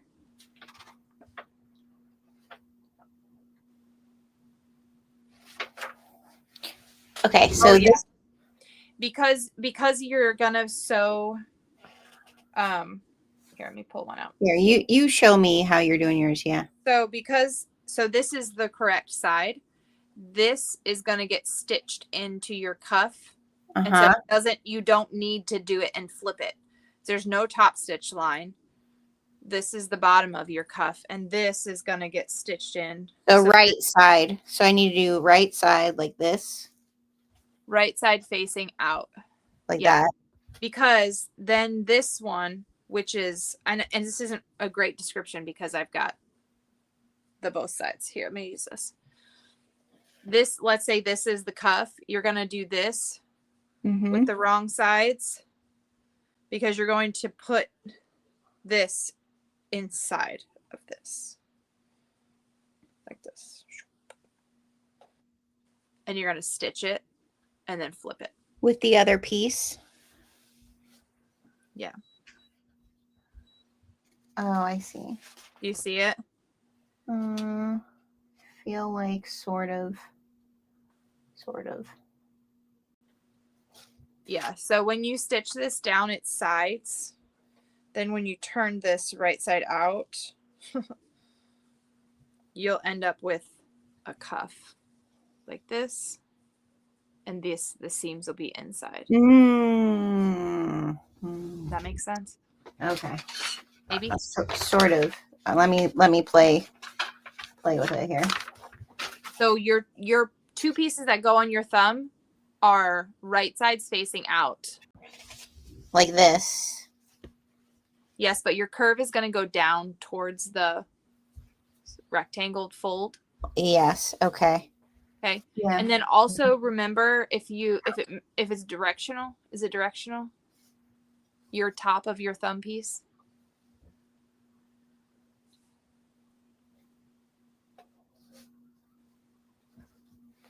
I think so. Okay, so remember that the corners, I don't have a, okay. So if it's supposed to be like this, these are going to be, this inside corner is going to be against your thumb.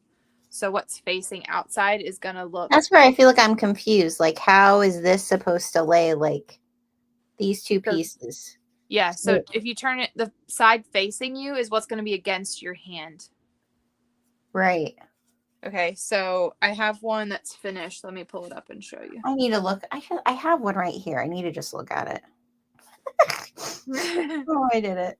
So this is a bit of a different one because of the angle of it. Yeah. But this one So this is the Sinclair thumb hole, one of their thumb holes. Okay. Now they're like, that's on the same side as, okay. I got it now. Okay.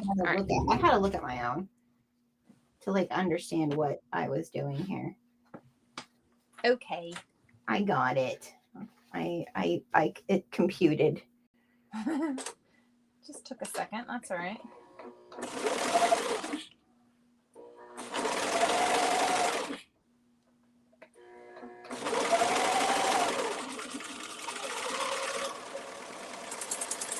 Nope.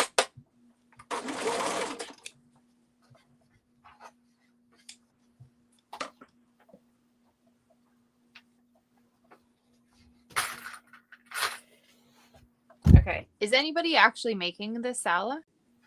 I don't think so. Okay. I mean, we did sell kits.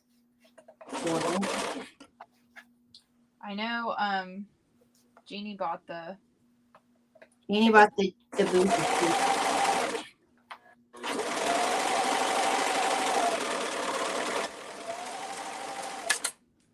them bougie chickens.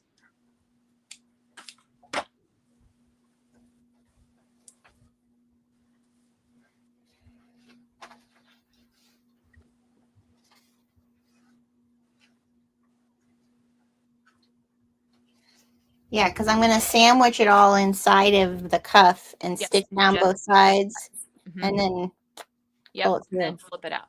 Yeah, okay. Now I got it.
Yeah, see, I did it.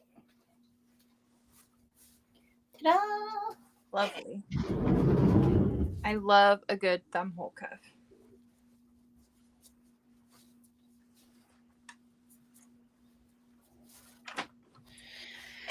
Okay, next one.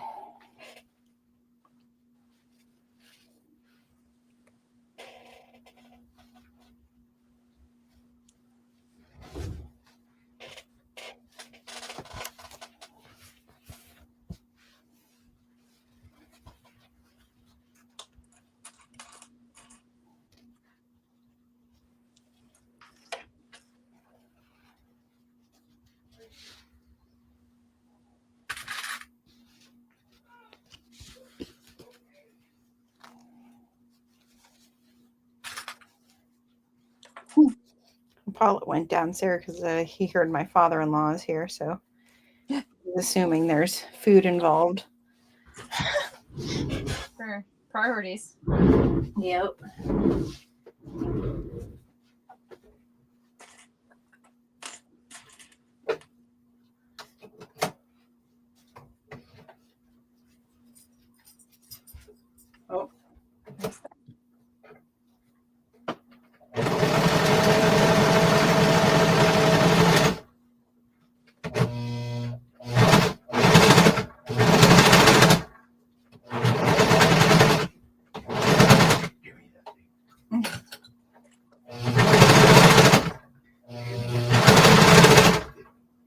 are plain.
Okay. Second one is done.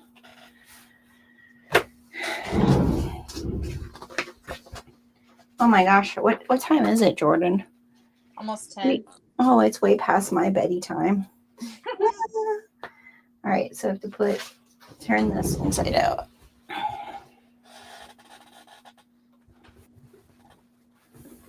Because there's so many pieces to this hoodie. So many pieces. Not even made the hood yet. You go in there, I can see you. Yes, I can. Go ahead.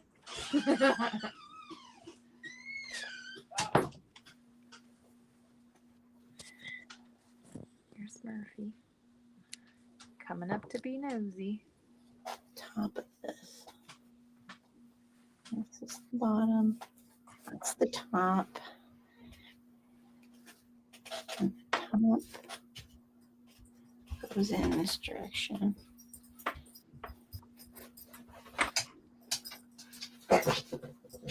Hi, buddy. What's the matter?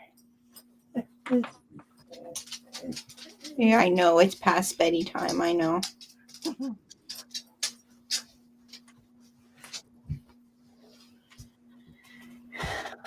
I might have to stop just because I'm sure my daughter's going to sleep. Oh, yeah. And I don't want to be up too late for her.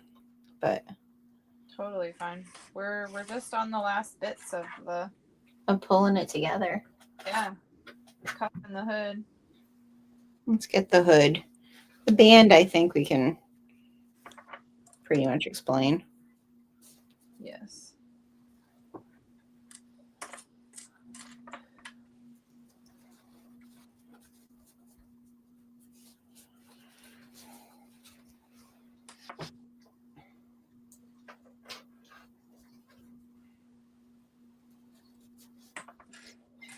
Even though I'm up here in my tower and she's downstairs in the basement, I'm sure it echoes. Yeah. I'm sure it does. Because I know even my industrial machine, she can hear it. Yeah. Okay.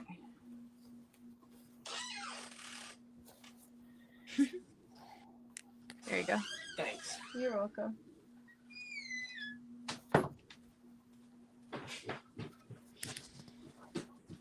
You're a late night sewer though, right, Jordan? Yeah, I am. Especially when I don't have to be up early for anything. I feel like I don't think I ever really was. Well, maybe when I was younger. Like when I first started sewing. Yeah. I've always been more of a night owl though. Oh yeah. Yeah. I used to hate the mornings, honestly, but now that I'm kind of old, it Kind of old. Stop it. once the sun is up, I'm up. Yeah, there's no turning it off. Nope. Yeah, same. I've gone full frozen. But I've always been more of a morning person Mhm.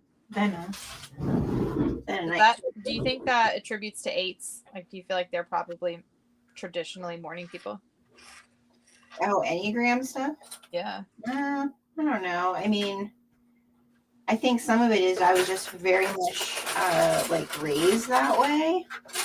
Like I had no choice, really. I don't think. My grandmother that I lived with from the time I was 4, it was like breakfast was at a certain time. You know, dinner was at a certain time. Yeah. Like that type of environment. So Yes. I feel like I just got so used to like the schedule. Yeah. That she kept that. Makes sense. I mean, neither of my kids are morning. I mean, well, my son is a little bit more of a morning person, but Isabella definitely is not.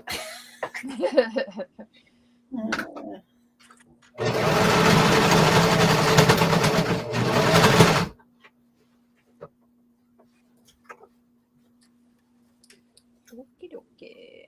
You are not lined up.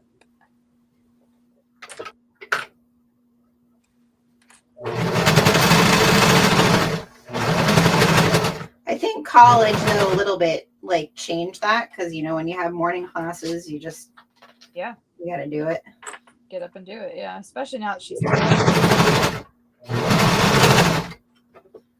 But you got to wake up and be ready. If she gets the choice to sleep in, she'll totally. Yeah, I just can't do it anymore. The morning away. Which I was never like that. Like I don't ever remember even as a teenager like wanting to sleep in. Which I know was weird. But I just think it was because the way its schedule worked was not like that. Are you guys still watching? Yes.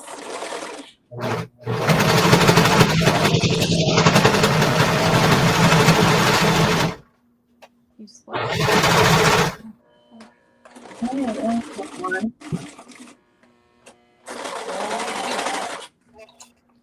Just get through it.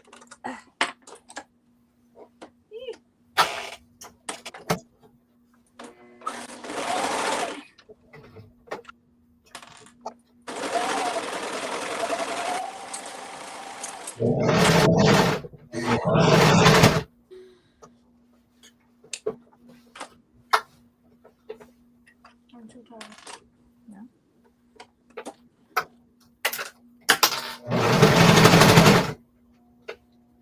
I'm not that Caroline.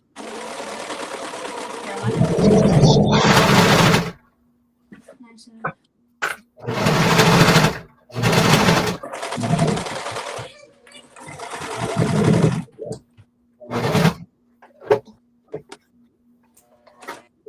No.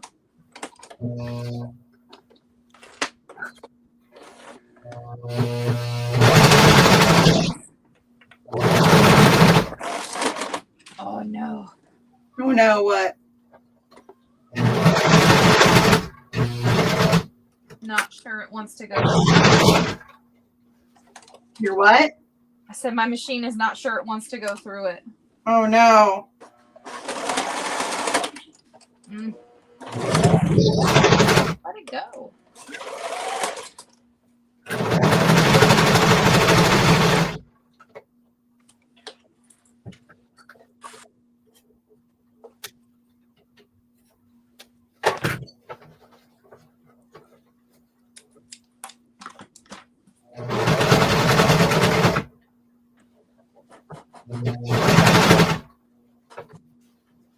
I didn't really clean it up.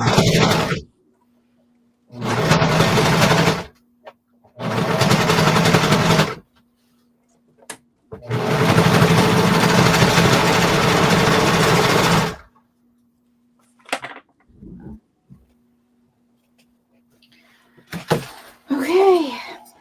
I might have to be down there to see if my machine will take it or not. How did my cuffs turn out? Well, my cuffs turned out better than the first time I did this pattern. Okay. So, That's exciting. you know, that all leans to using your cutter. Yes. My cutter was what didn't want to go through the thickness of my thing. Of your cuff? Yeah. It's because I used that French terry on the... Well, you did too, I guess, huh? Yeah, I did. I didn't like it right there. It doesn't, though, sometimes. And this is not like a hefty... Yeah. No, sometimes mine is weird about that too. Like, I feel like that's the one thing with the cutter. Like, I feel like maybe I need to get better at, like, adjusting the cutter.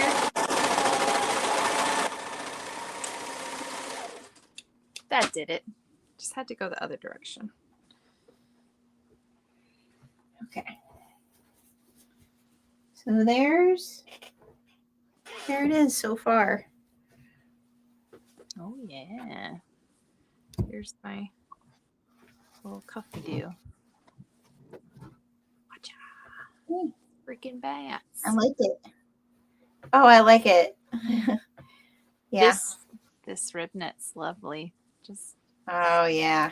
saying. I haven't done any rib knit in a long. Well, do I lie? There might be rib knit. There. I know there's thermal this month and next month for sure in dyed fabric. But this is Trying to remember if next month has some rib knit or maybe the month after January. It might. rib knit is for everyone.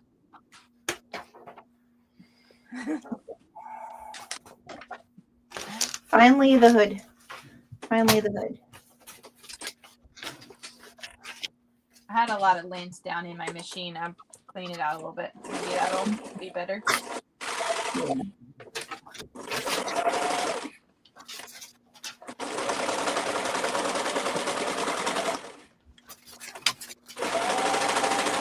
If you're still here with us, if you haven't followed Jordan, go follow her channel. I have her link in the details.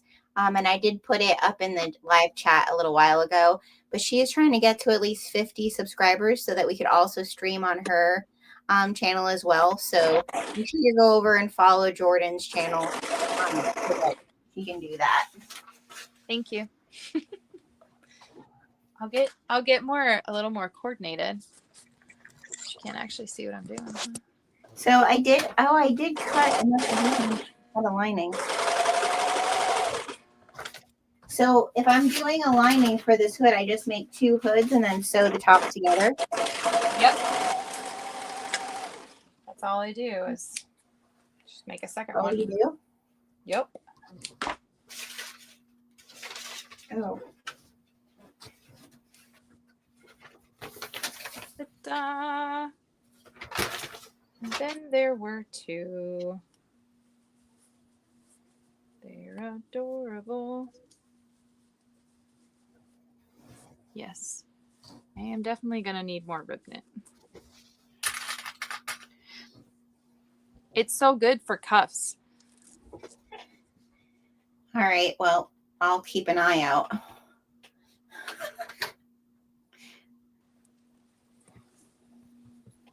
Okay. Cuffs are done. Only one little minor mishap. And it didn't break my machine, so a win. Okay. The hood.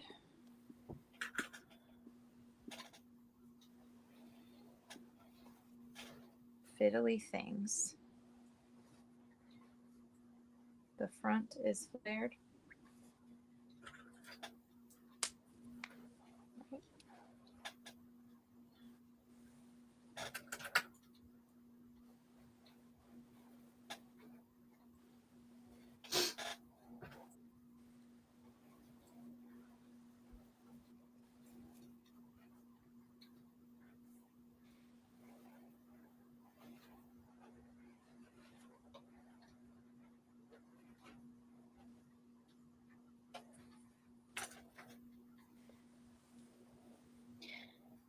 feel like the hardest thing for me to do lately on lives is not share all of the good things that are happening soon. There are a lot of good things happening. There's a lot of fun things in the works. but we just have to be excited about the sweater fleece for tonight. the sweatshirt. Yeah. The sweater fleece is so good. Or the sweatshirt. The other thing, I probably should share this in the chat. I should have done it earlier. But if you, because we're coming up with the holiday weekend of sales and Cyber Monday and all that, I am doing a holiday pop-up shop this year, which will be specifically anybody who wants to get access to what we're doing for that weekend. You have to sign up for our wait list for it. You're gonna want to have access for it. It's good. Yeah, it's good stuff. Here, I'll put it in the comments. Jamie Green says she just got a serger. Oh, congratulations. That's awesome. Have you taken it out of the box yet? Yeah, April has not. But April's gonna have to take it out of the box. She wrote it down. It's a goal. It's a good goal. Jamie, I'm excited for you. It's not as scary as it looks. And like I said, I feel like the more you do it, just like everything else. Yeah. The more you do it, the more comfortable you get with it. It looks way scarier than it actually is. Yeah.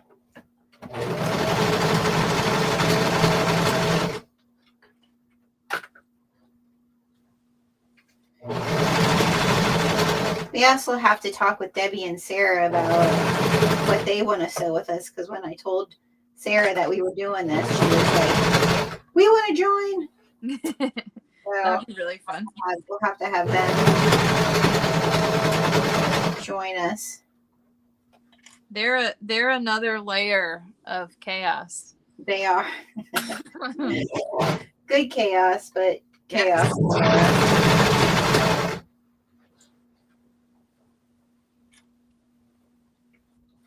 But they also are just a wealth of knowledge too. Oh, I meant it. I did mean that as a compliment. It was not. Yeah, no, it totally. But when it comes to apparel sewing, they know their stuff too. Except for telling people to use their cutter.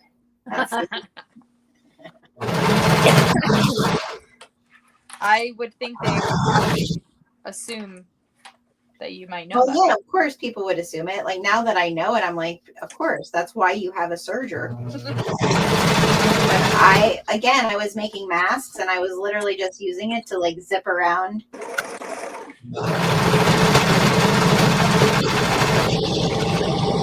And that was that.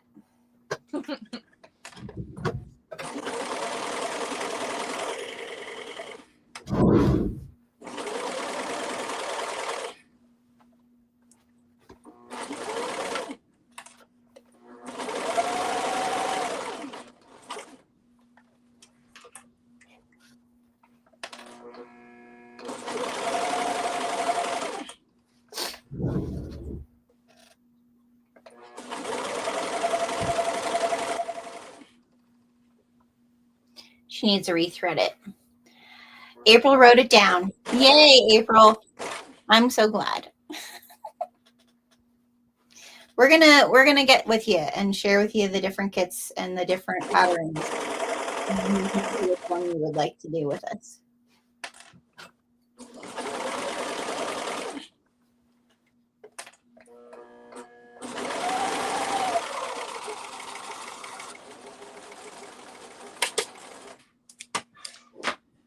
Okay.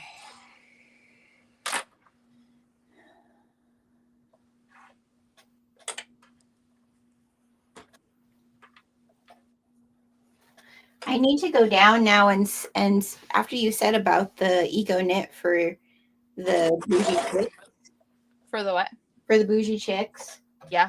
I need to go down and raid my dyed fabric and before people buy it First dips. again, because that's a great idea to line it. And I feel like that yellow will go yellow in the Crimson Canyon will go really pretty with the green and yellow. Yeah, the colors that you have in your shop literally are the perfect combination. Yeah. To go with those lights. Go with those, yeah. Yep.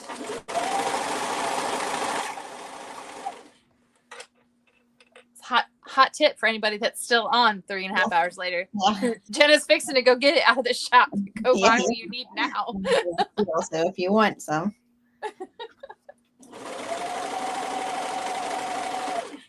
That is like, it actually is one of the hardest things for me to do anymore is like to go and raid my own like store.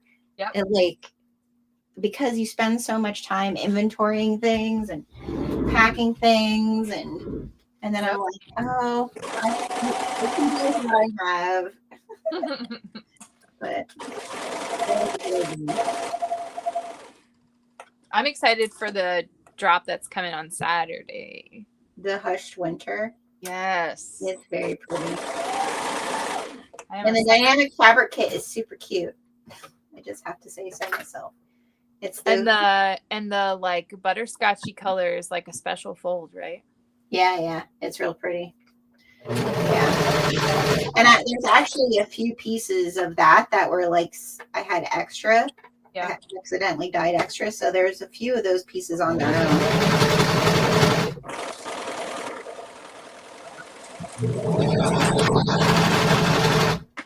I have been able to swipe the extra pieces a couple times when they're really good ones. Okay. This month and next month we have in the dynamic fabric kit. For some reason, when we dyed it, we ended up pulling more than what we needed, and so there is extra both ones.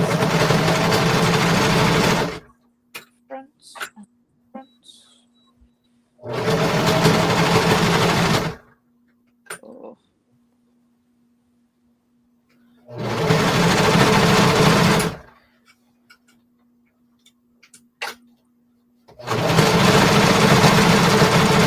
And there's corduroy, people. Everybody wanted me to dye corduroy.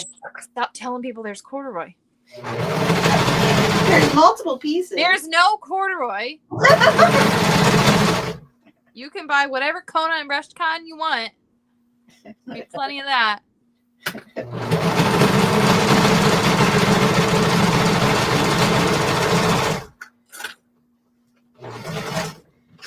You did have a good idea about the corduroy, though, with that sweatshirt that we're going to do in February. Like for a more structured, like a more structured boxy look to have like the top to be corduroy. Yeah. Something. So cool. That's a good idea. I agree. That's why I keep you around. You have good ideas. Sometimes I have good ideas that work. It makes sense. I keep you around for other reasons. I like you. It's fine. It's fine. I'm a good ideas person. I'm not a great implementer. And you're a very good implementer. Well, thank you. Works great. Sometimes it's to a fault. Yeah. They'd be like, hey, Jim, you should do this. This is Yeah, a great idea. I think you're more of an enabler. That too. You know what would be really fun? This thing that's going to give you 20 days of extra work in a busy Yeah, exactly. And then like, when are you moving to Pennsylvania? Been there, done that. Yeah. You know, my neighbor's house is for sale. You've told me multiple times. They got a big old pole barn. They need to change the price. Yeah, I know they do. It's ridiculous. I don't think I'll ever get my husband to live in the South again. It's not as far south as he was before. True. Well, yeah, I guess. I mean, he was in northern Georgia. Yeah, we're not quite there. Yeah. Yeah. I like as much as I don't think even like a vacation place, because I was like trying to convince him when we were in South Carolina, like, don't, this is nice. It's nice weather, quiet, deep. There's a lake right here. And as much as he liked the lake every day, Yes. He did not like how flat it was. yep, he was like, don't you want to go to New York? And I was like, where it snows all the time in the winter? And it's cold. Not really. Yeah, we did cold. We did snow. I'd be all right to never do it again. I just told him that if we did do that, he'd have to buy me a long arm, and then I would learn how to quill. Aha. Well, I do have one.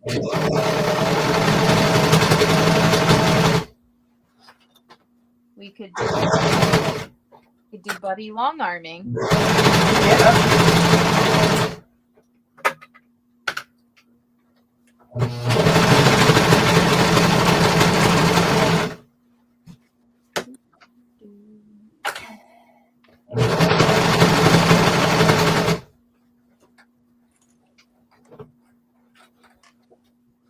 What are you on? I'm on the lining of my hood, like piecing it together. Yeah. I need to still attach it to the other part of the hood. I'm not going to put a string on this because I always pull my strings out anyway. Yeah, I'm not doing it this time. I do want to pull out that one though and show everybody if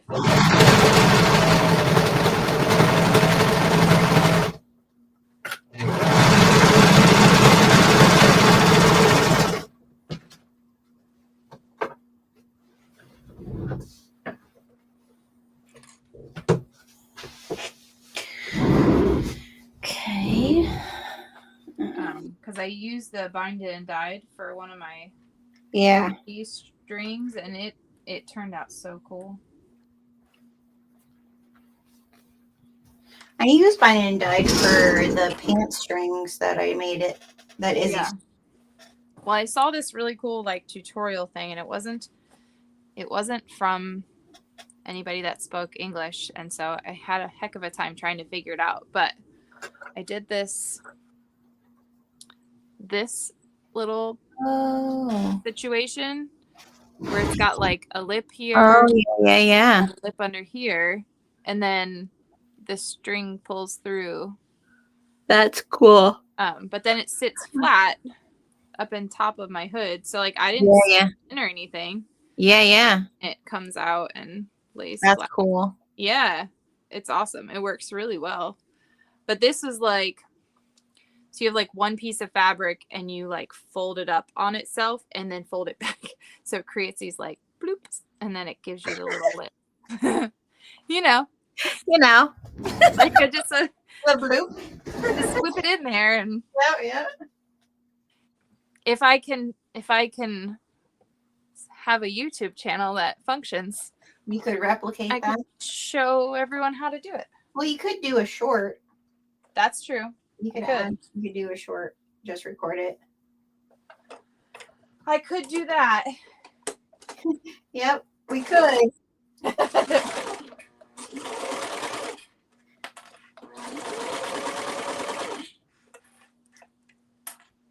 I'd love to have a more lively social media life, but I feel like what I have is all I have the bandwidth for.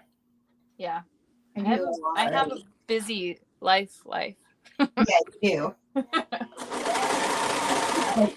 The only reason I can do that is because my kids are, adults. Yes. We're getting there. We've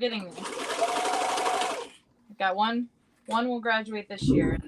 And my husband is second shift and doesn't either.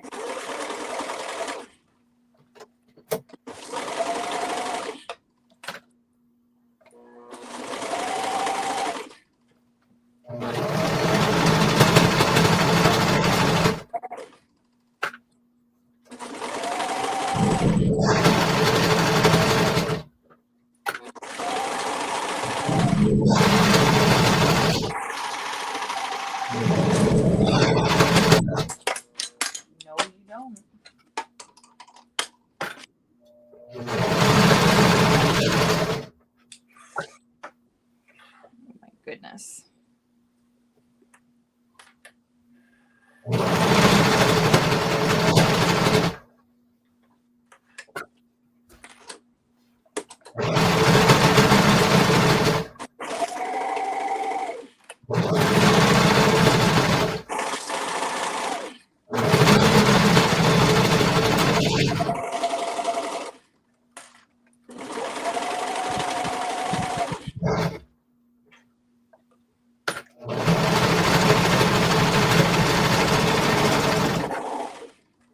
think the other thing that happens to me when I sleep at night is like I won't be able to go to sleep after this.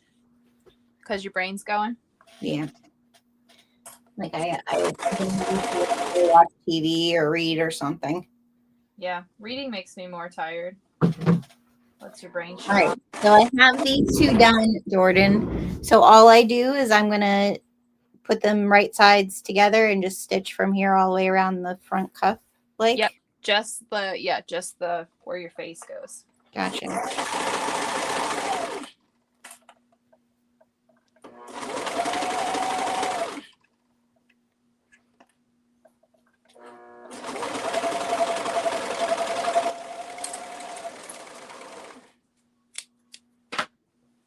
Jamie's rubbing it in that she doesn't get snow. She's in California. We don't get snow either. We got so last year it got cold and it was what they called snow, but it was just like an accumulation of sleet.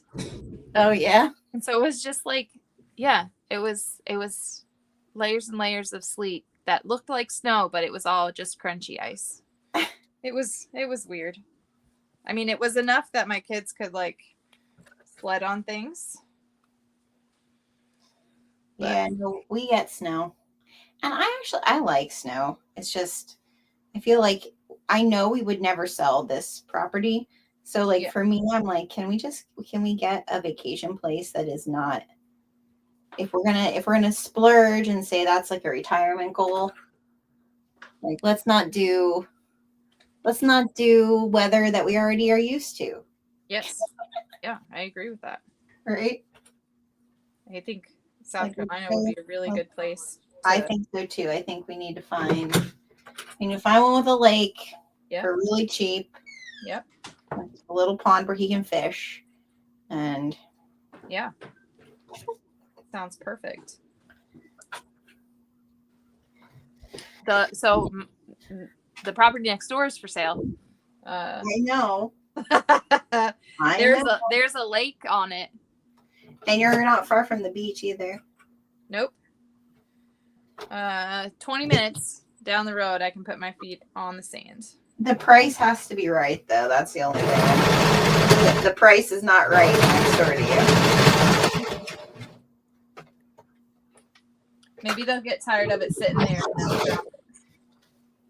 Maybe.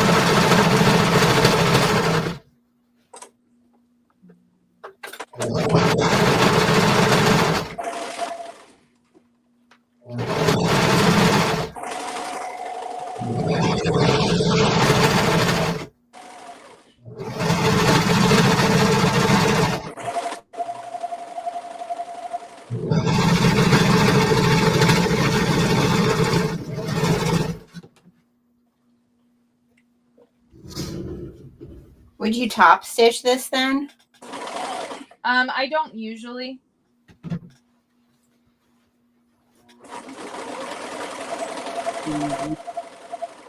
Honestly, once you like wash it, if you like put a quick press, it just stays where it's supposed to. So I don't.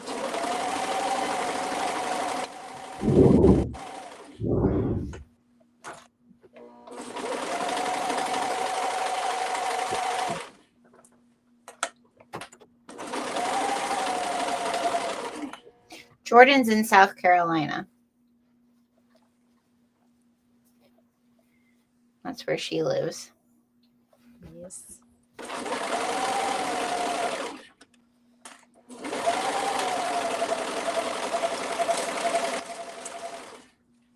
Down yonder in the low country, so they say.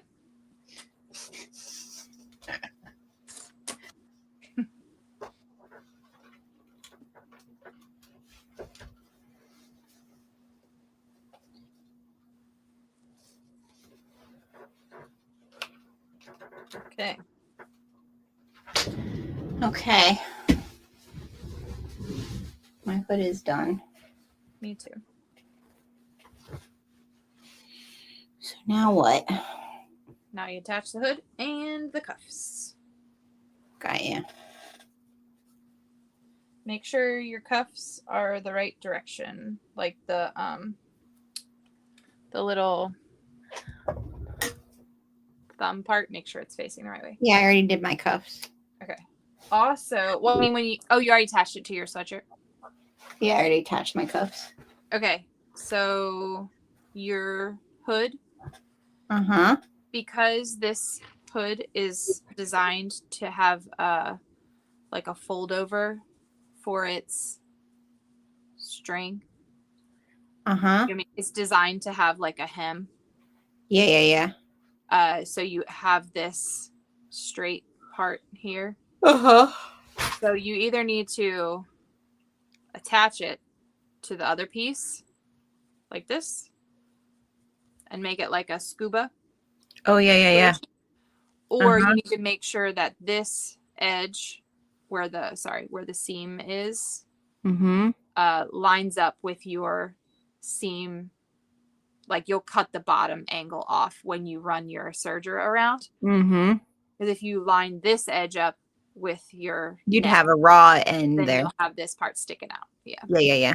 Got ya. Sense. So it doesn't matter which you do, just one or the other. Right. Okay. I think I'm probably gonna sew it together. Yeah, that's and have a little bit of like a scuba. Smart. Yeah. Smart.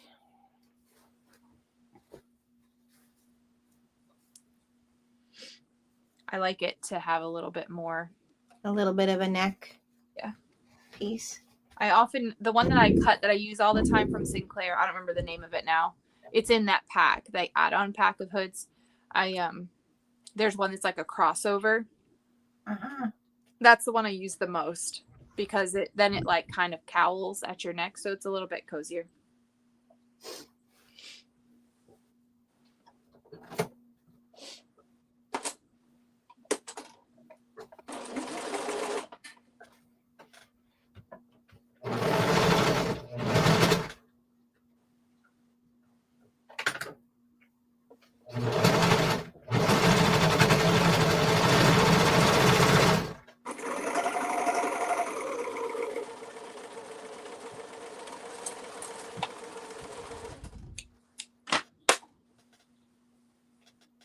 Yeah. Look there.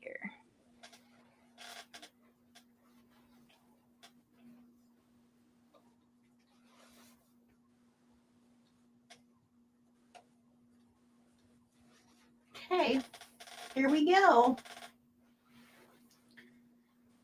Clip this puppy on here.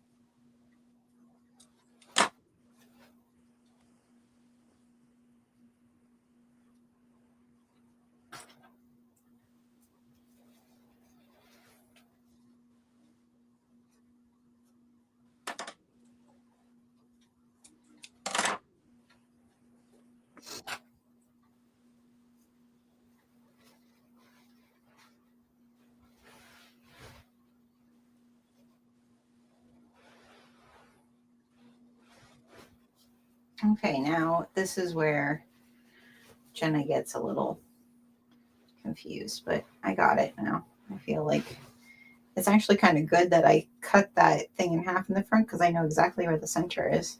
There you go.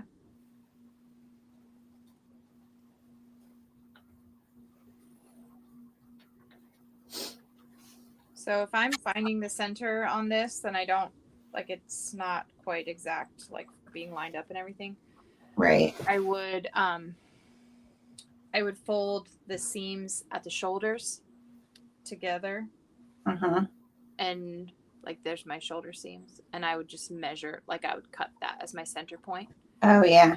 Because your seams are even on both sides, and then I'll do that for the front and the back, and then I always double check, like I put the front and the back together and then check to see where my actual shoulder seam is, because sometimes if it's like a little bit more raglan style where you think the center of your shoulder isn't always, and so having shoulder marks when you're doing a hoodie is better.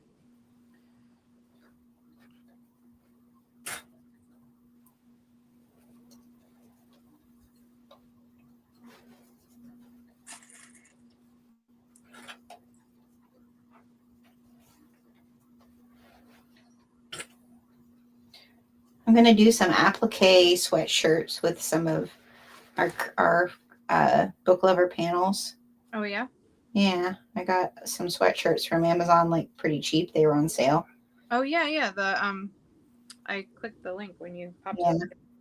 Like, and I have a bunch of transfer paper. Mm-hmm. So I think I'm actually going to do some of it like just heat transfer and then like zigzag stitch. Oh yeah.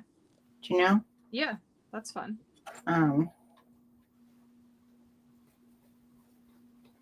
don't know. We'll see how they turn out. I have it.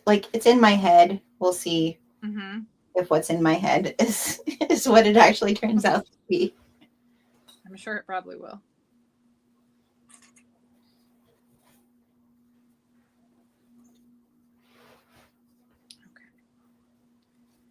These line up to that. Forgot that.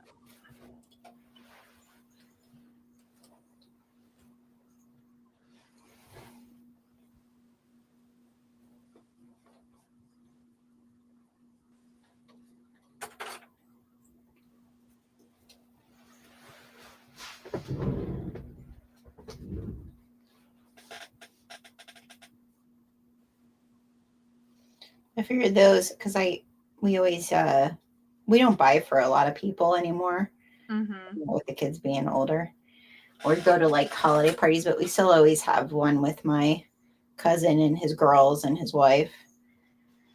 So, and all of the kids are adults now, so Yeah, that's fun. I figured I'd just make them, and their girls also, their birthdays are all like December and January. So it's kind of like hitting their birthday and the holiday at the same time. That's really fun. So having older kids I'm enjoying it more than I maybe thought I would. yeah. So I'm using their youngest niece is the same age. My youngest niece is the same age as my son, and they're both big D&D kids. So I'm going to use the Eddie's a Superhero. Oh yeah. And then for my other niece, who's the oldest, that new design that we found, that's the WTF, but it looks like MTV. Oh yeah. I'm gonna do that for her. And then for my middle niece, I'm gonna do the one that's like the cabin with the snowman and the puppy. It's like a beagle puppy dressed up. She has a beagle, and so she loves animals. So I thought that would be a good one. Yeah, that'd be awesome. So we'll see how they turn out. That the WTF one is perfect now that MTV's going away. I know. Isn't that crazy? Oh, so weird.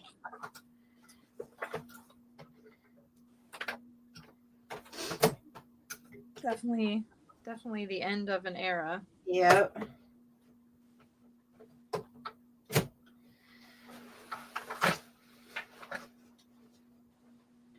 Of all the things that you would think would never, like, it was like, that's just going to be there forever, right?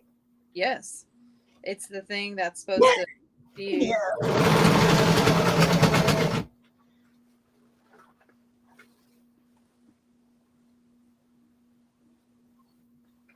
come on, you.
I do feel like though MTV is like kind of held going by like a younger generation always.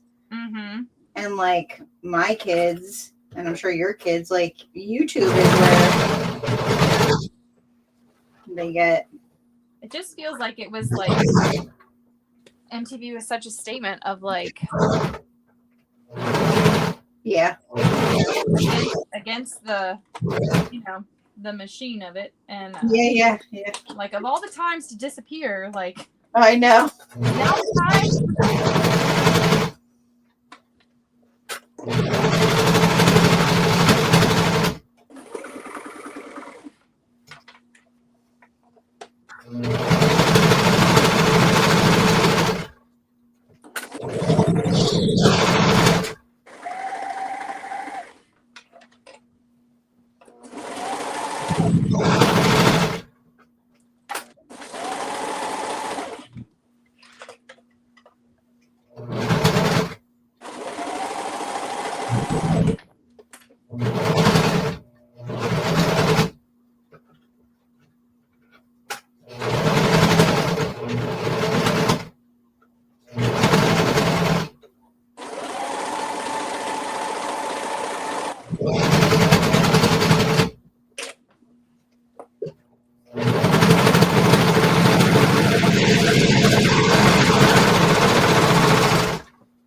Oh my goodness.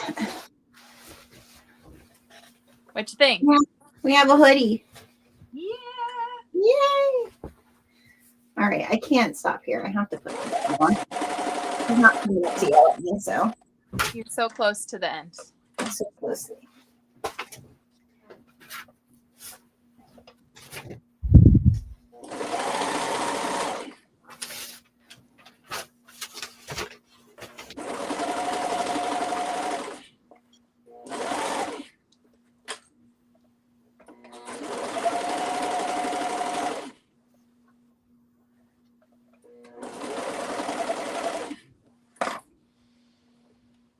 Okay.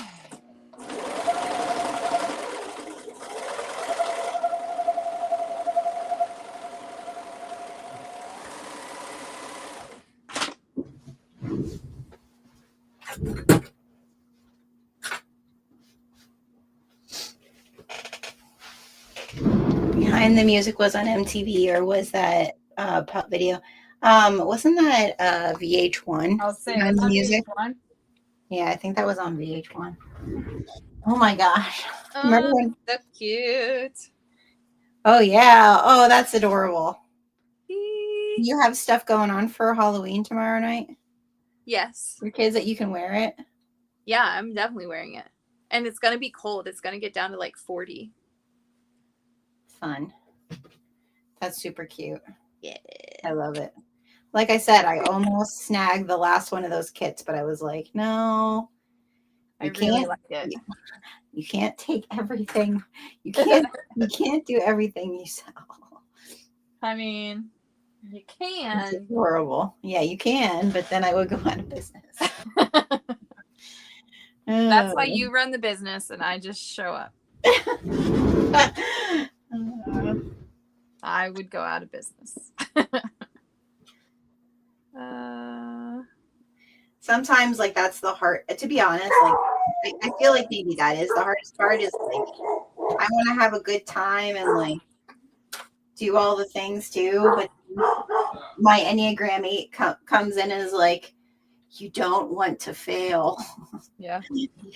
Like I feel my fear of failing. I got more kids coming in. Hi. I'm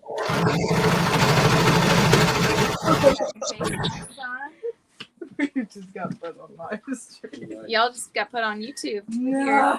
Murphy. Oh, that's funny. Okay.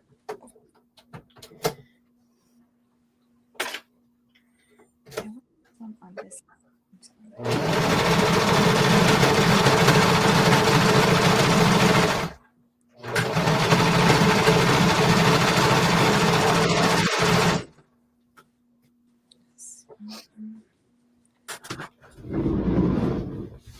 Pencil goes to the inside.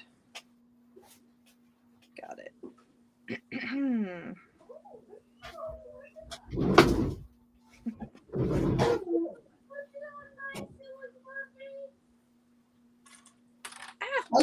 How's your little puppy doing? Oh my gosh. She's the best. She's so stinking cute. I'm taking her to a Halloween party tomorrow to go visit some residents at a nursing home. Aww. So I guess there's a litter of kittens in the barn, Oh. and my son-in-law, my daughter's boyfriend, who loves animals, who is the one who convinced us that they should have a cat, is now going down every day and trying to acclimate these kittens and feeding them. And I'm like, you're not bringing another one. Go We'll see how long it lasts until I got one in the house. Yeah. Well, and to be honest, like Apollo's been really, really good with Gunther, but I don't think he could handle another one. Yeah. Like if the two of them ganged up on him, because like, you know, a kitten is so much like he's at the stage where he's like, I want to take a nap, right? Yes. And the kitten will lay down for a little bit next to him. Gunther will lay down for a little bit, and then he'll be like playing with his paws. And Apollo, I'm the only person who can touch Apollo's paws. Oh my gosh. He doesn't let people. So like, he's like, what the heck?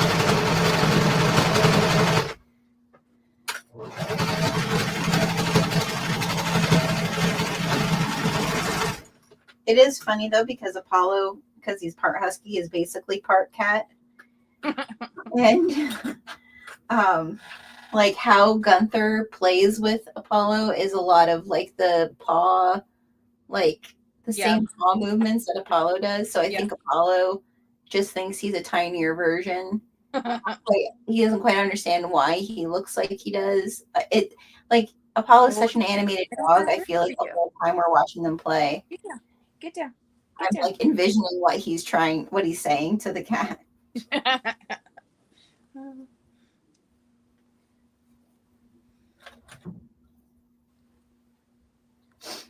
Murphy's over here like, it's time for bed now. Yep. I think Apollo's already in bed. He climbed up already. Wasn't here to wait.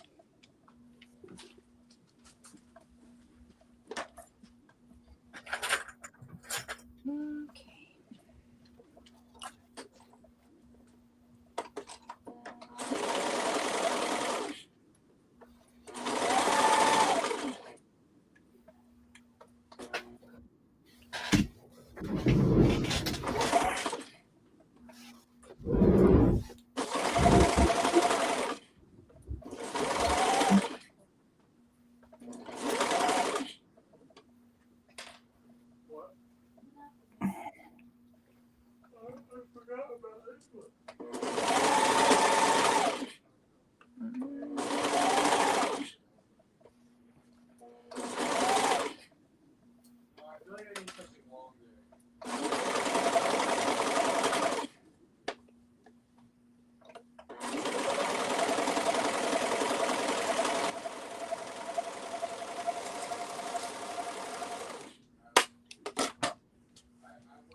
didn't talk about this, but when you do your sleeves and your band, you need to stretch it to fit and kind of stretch it while you sew it so that it gathers.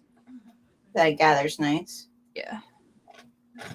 This front part is going to be beefy with Yeah. what, five layers of French terry.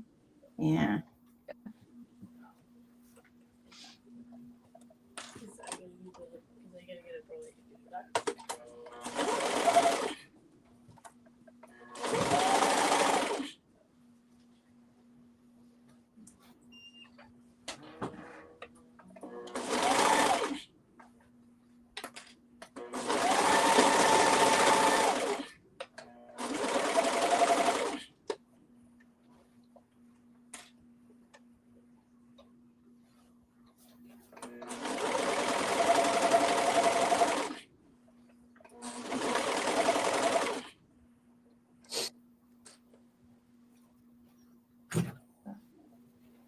Where is that coming from?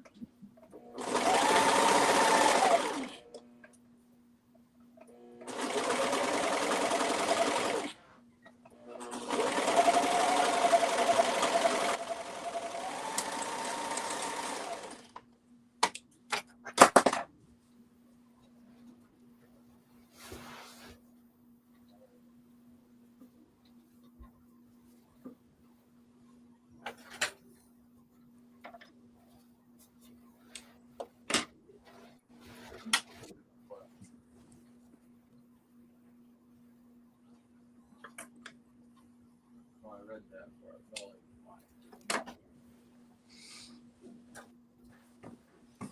like Okay. Here we go. Where did I put my band? Hi. You left the back door open today when you left. Dogs were out from the time that you left to the time Dad got home. You came home to an open door and then had to go down. my fault, cuz. It happens to the best of us. Yeah, you feel funny. There's only 3 left.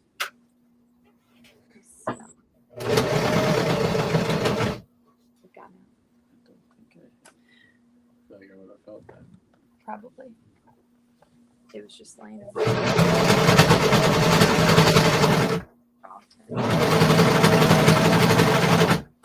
They on train tracks right now? Sounds like they're. It's their sewing machine. Might be the sewing machine. You need to. It's not latching. Don't get up. All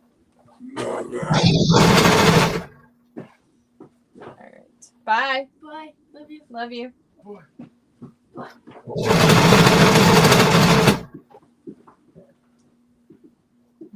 Okay. Now to make sure I sew all of my bats the right way.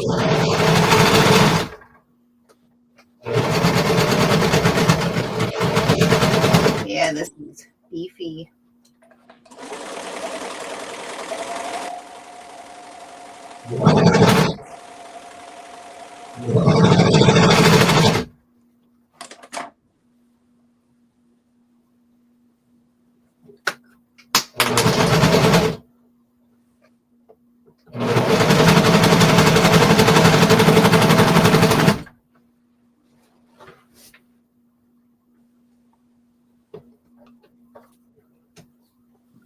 That's when it's helpful to use that eco knit on the lining pieces of your Yeah, pocket for sure. so you don't get that same.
Miss Ford took them. Well, did it.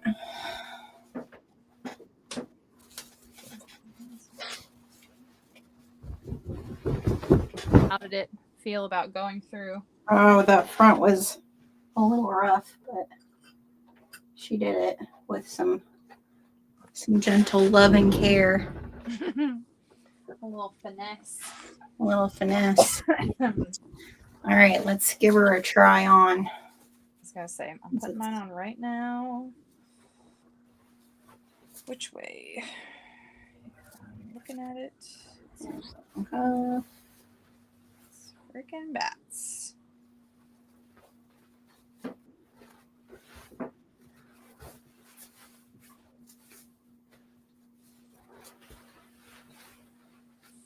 the hood feels cute.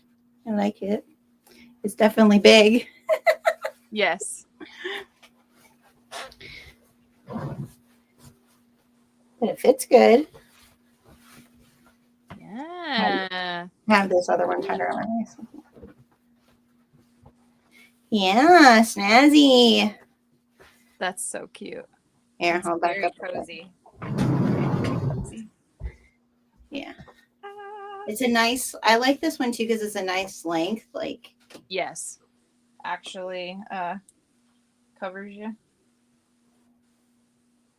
I don't love a short hoodie. Beauty patootie. Super fun. Super fun. I'm almost done. Just gonna whip this through. This is going to be a good, I'm going to take this with me. I'm going on that cruise with my best friend. Oh yeah. In the summer, I'm going to take, because the one piano bar is the Corella DeVille bar. Oh, that's awesome. Yeah. That I thought this would probably be, this will be good even like if we go to the theater or, like someplace I just need something cozy. Okay. Let's see if I Like can it a lot. whip this out real quick. Yeah, it does. It does. It covers your bum. So it's definitely a good leggings Okay. hoodie. Yepper. Okay. Almost there.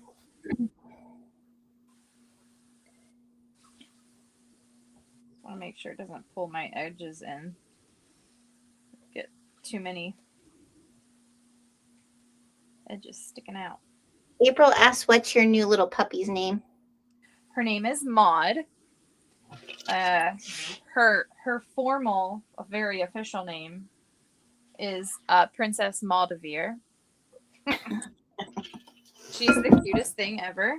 She weighs like 3 pounds. She is adorable. She looks like a little moo cow. She does look like a cow. I just love her so much.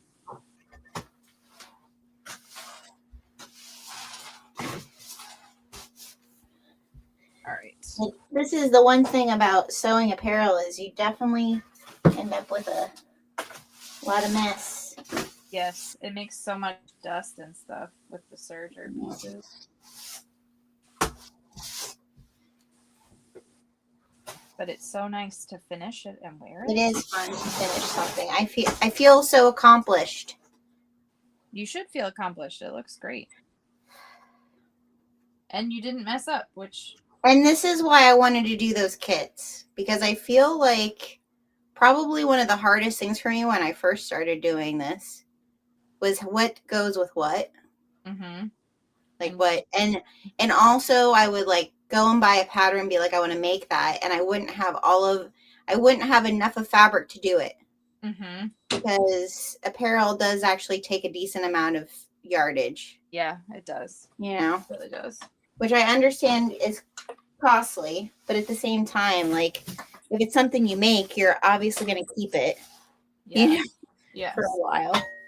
Well, and like the stuff that you have, that you carry, is such a good quality that stuff does just last. Yeah.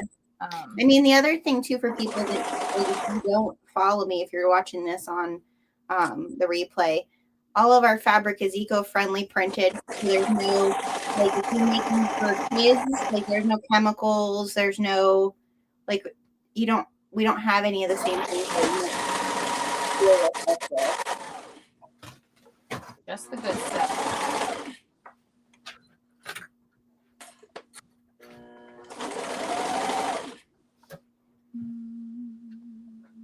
Mo's gonna need a really good cleaning. What'd you say? Mo is gonna need a really good cleaning in the morning. Yeah. I'm sure mine's full of lint. I cleaned it halfway through. I guess it does need a name.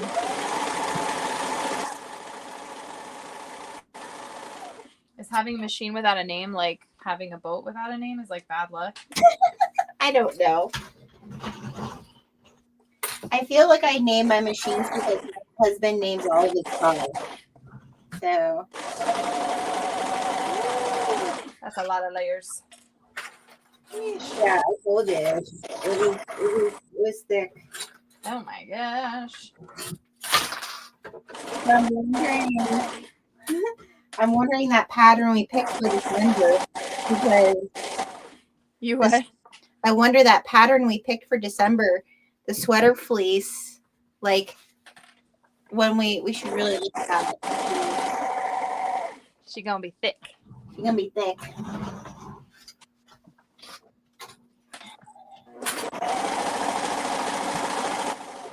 Okay.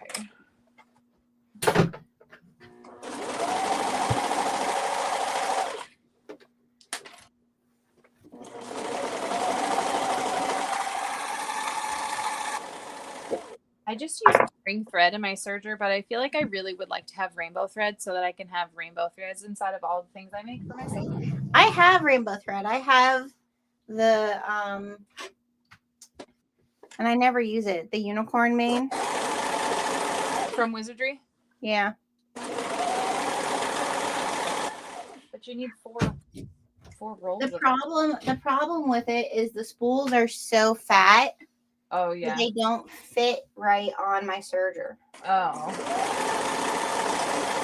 So I never use it because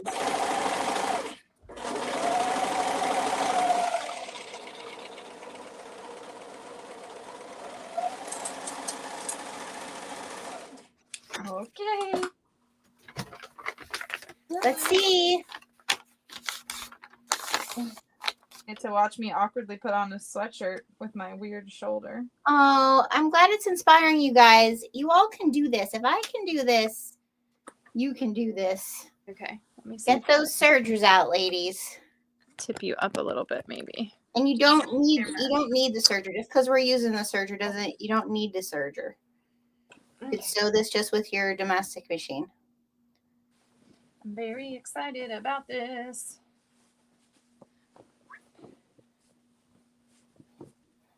Oh, those colors look so good together. So cute.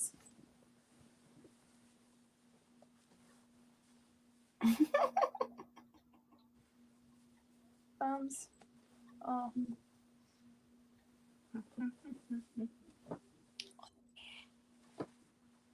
Oh my goodness, it's adorable. It's so cute. Oh, the colors are so good. I love it. It's great. Cozy hood. Yep. It's adorable. So cute. Yeah. We did it. And limited edition. There literally only a few of them out there in the world. There is one left in the shop. So this one? yeah. Thought it was gone. Because I did it for Sewist Day, and the ones that I had extra, I just got enough to have like 2 or 3. And so that's all that we had. That's it. What's there is there, and it's done. Yep. Okay. All right, everybody. I hope you guys enjoyed watching us figure this out. It was fun being It here. was fun. Yeah, it was. It was fun being here. The hood is really cute. I like, as much as it was an extra piece, I like the stripe on the hood. And I do like that we did this little extra. Yeah, I like having that in the front. Because this hood is like definitely like if you were outside in the rain or in the snow, it's a little visory. Good visor. You could flip it. Yeah. Extra color. Very cute.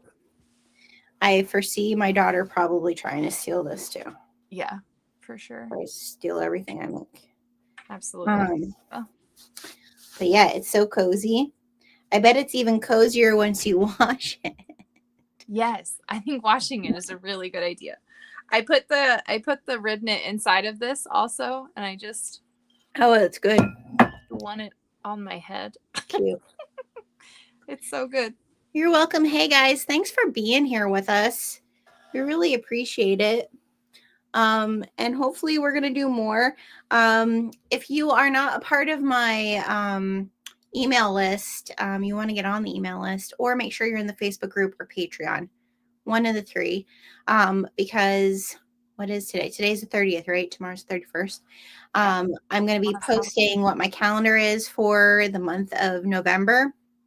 There's a lot of fun stuff going on, but my plan for November with live sewing is that pretty much every Sunday except for this Sunday, I'm going to do holiday sewing. Like, just join me. I'm sewing my gifts for the holidays. Come make your gifts for the holidays. Like, that's kind of my plan. There's a Bob and Buddies planned for next Friday with Katie and Jade. And then the end of the month, my trend prediction for 2026 for handcraft predictions. I recorded a whole video, and I'm sharing all of the different things that I think are going to happen, especially affecting us in like handcrafts and stuff for 2026. So make sure you're subscribed. Make sure you subscribe to Jordan's channel. She'll be back for sure in December to do the bougie chickens, but maybe she'll be back before then now that we did this. Yeah, hopefully. This is fun. Witchy Mystical? What are we talking about? Witchy Mystical? Oh, with Katie. I'm not sure what you're asking, Jamie. Was I talking about witchy stuff? They made hats last week. I know they made hats last week. Oh, trends with so Jamie, the one trend which you probably have seen. So if you remember in the 90s, everybody had the blue with the suns and moons. Do you remember that, Jordan? I do remember that. My brother has a sun.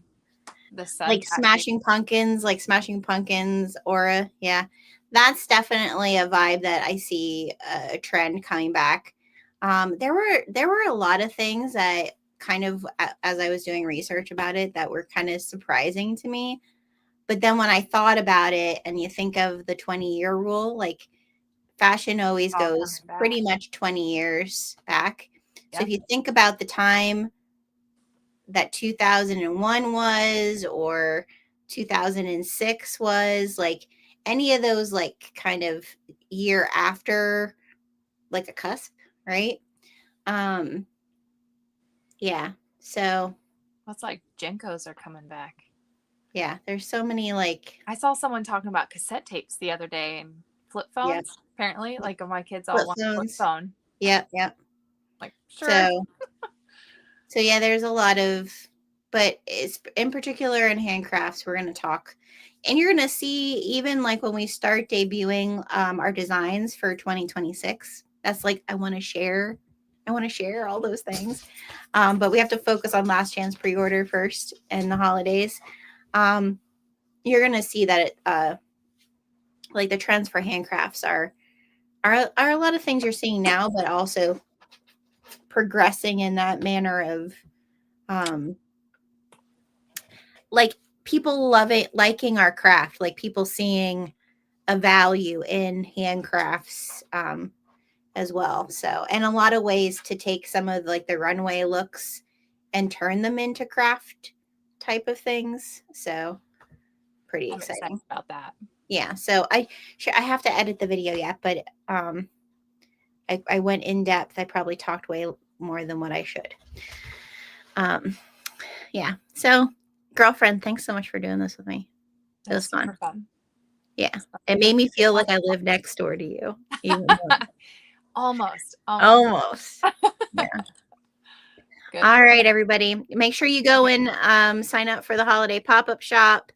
Make sure you go join Jordan, subscribe to Jordan's channel so that we can next time we do this, we can stream on her channel too. And holler if you need us. If you have questions about the apparel kits or the sews, or if you're getting your serger put together, we're here. We're not professional technicians, but we can maybe answer some questions. I do respond pretty well to messages on my Instagram, my Everyday Lyons Instagram. So if you have specific close questions or something like that, or whatever, that's sounds the good. Easiest way to get a hold of me. All righty. Have a good night, everybody. Bye, y'all. Bye.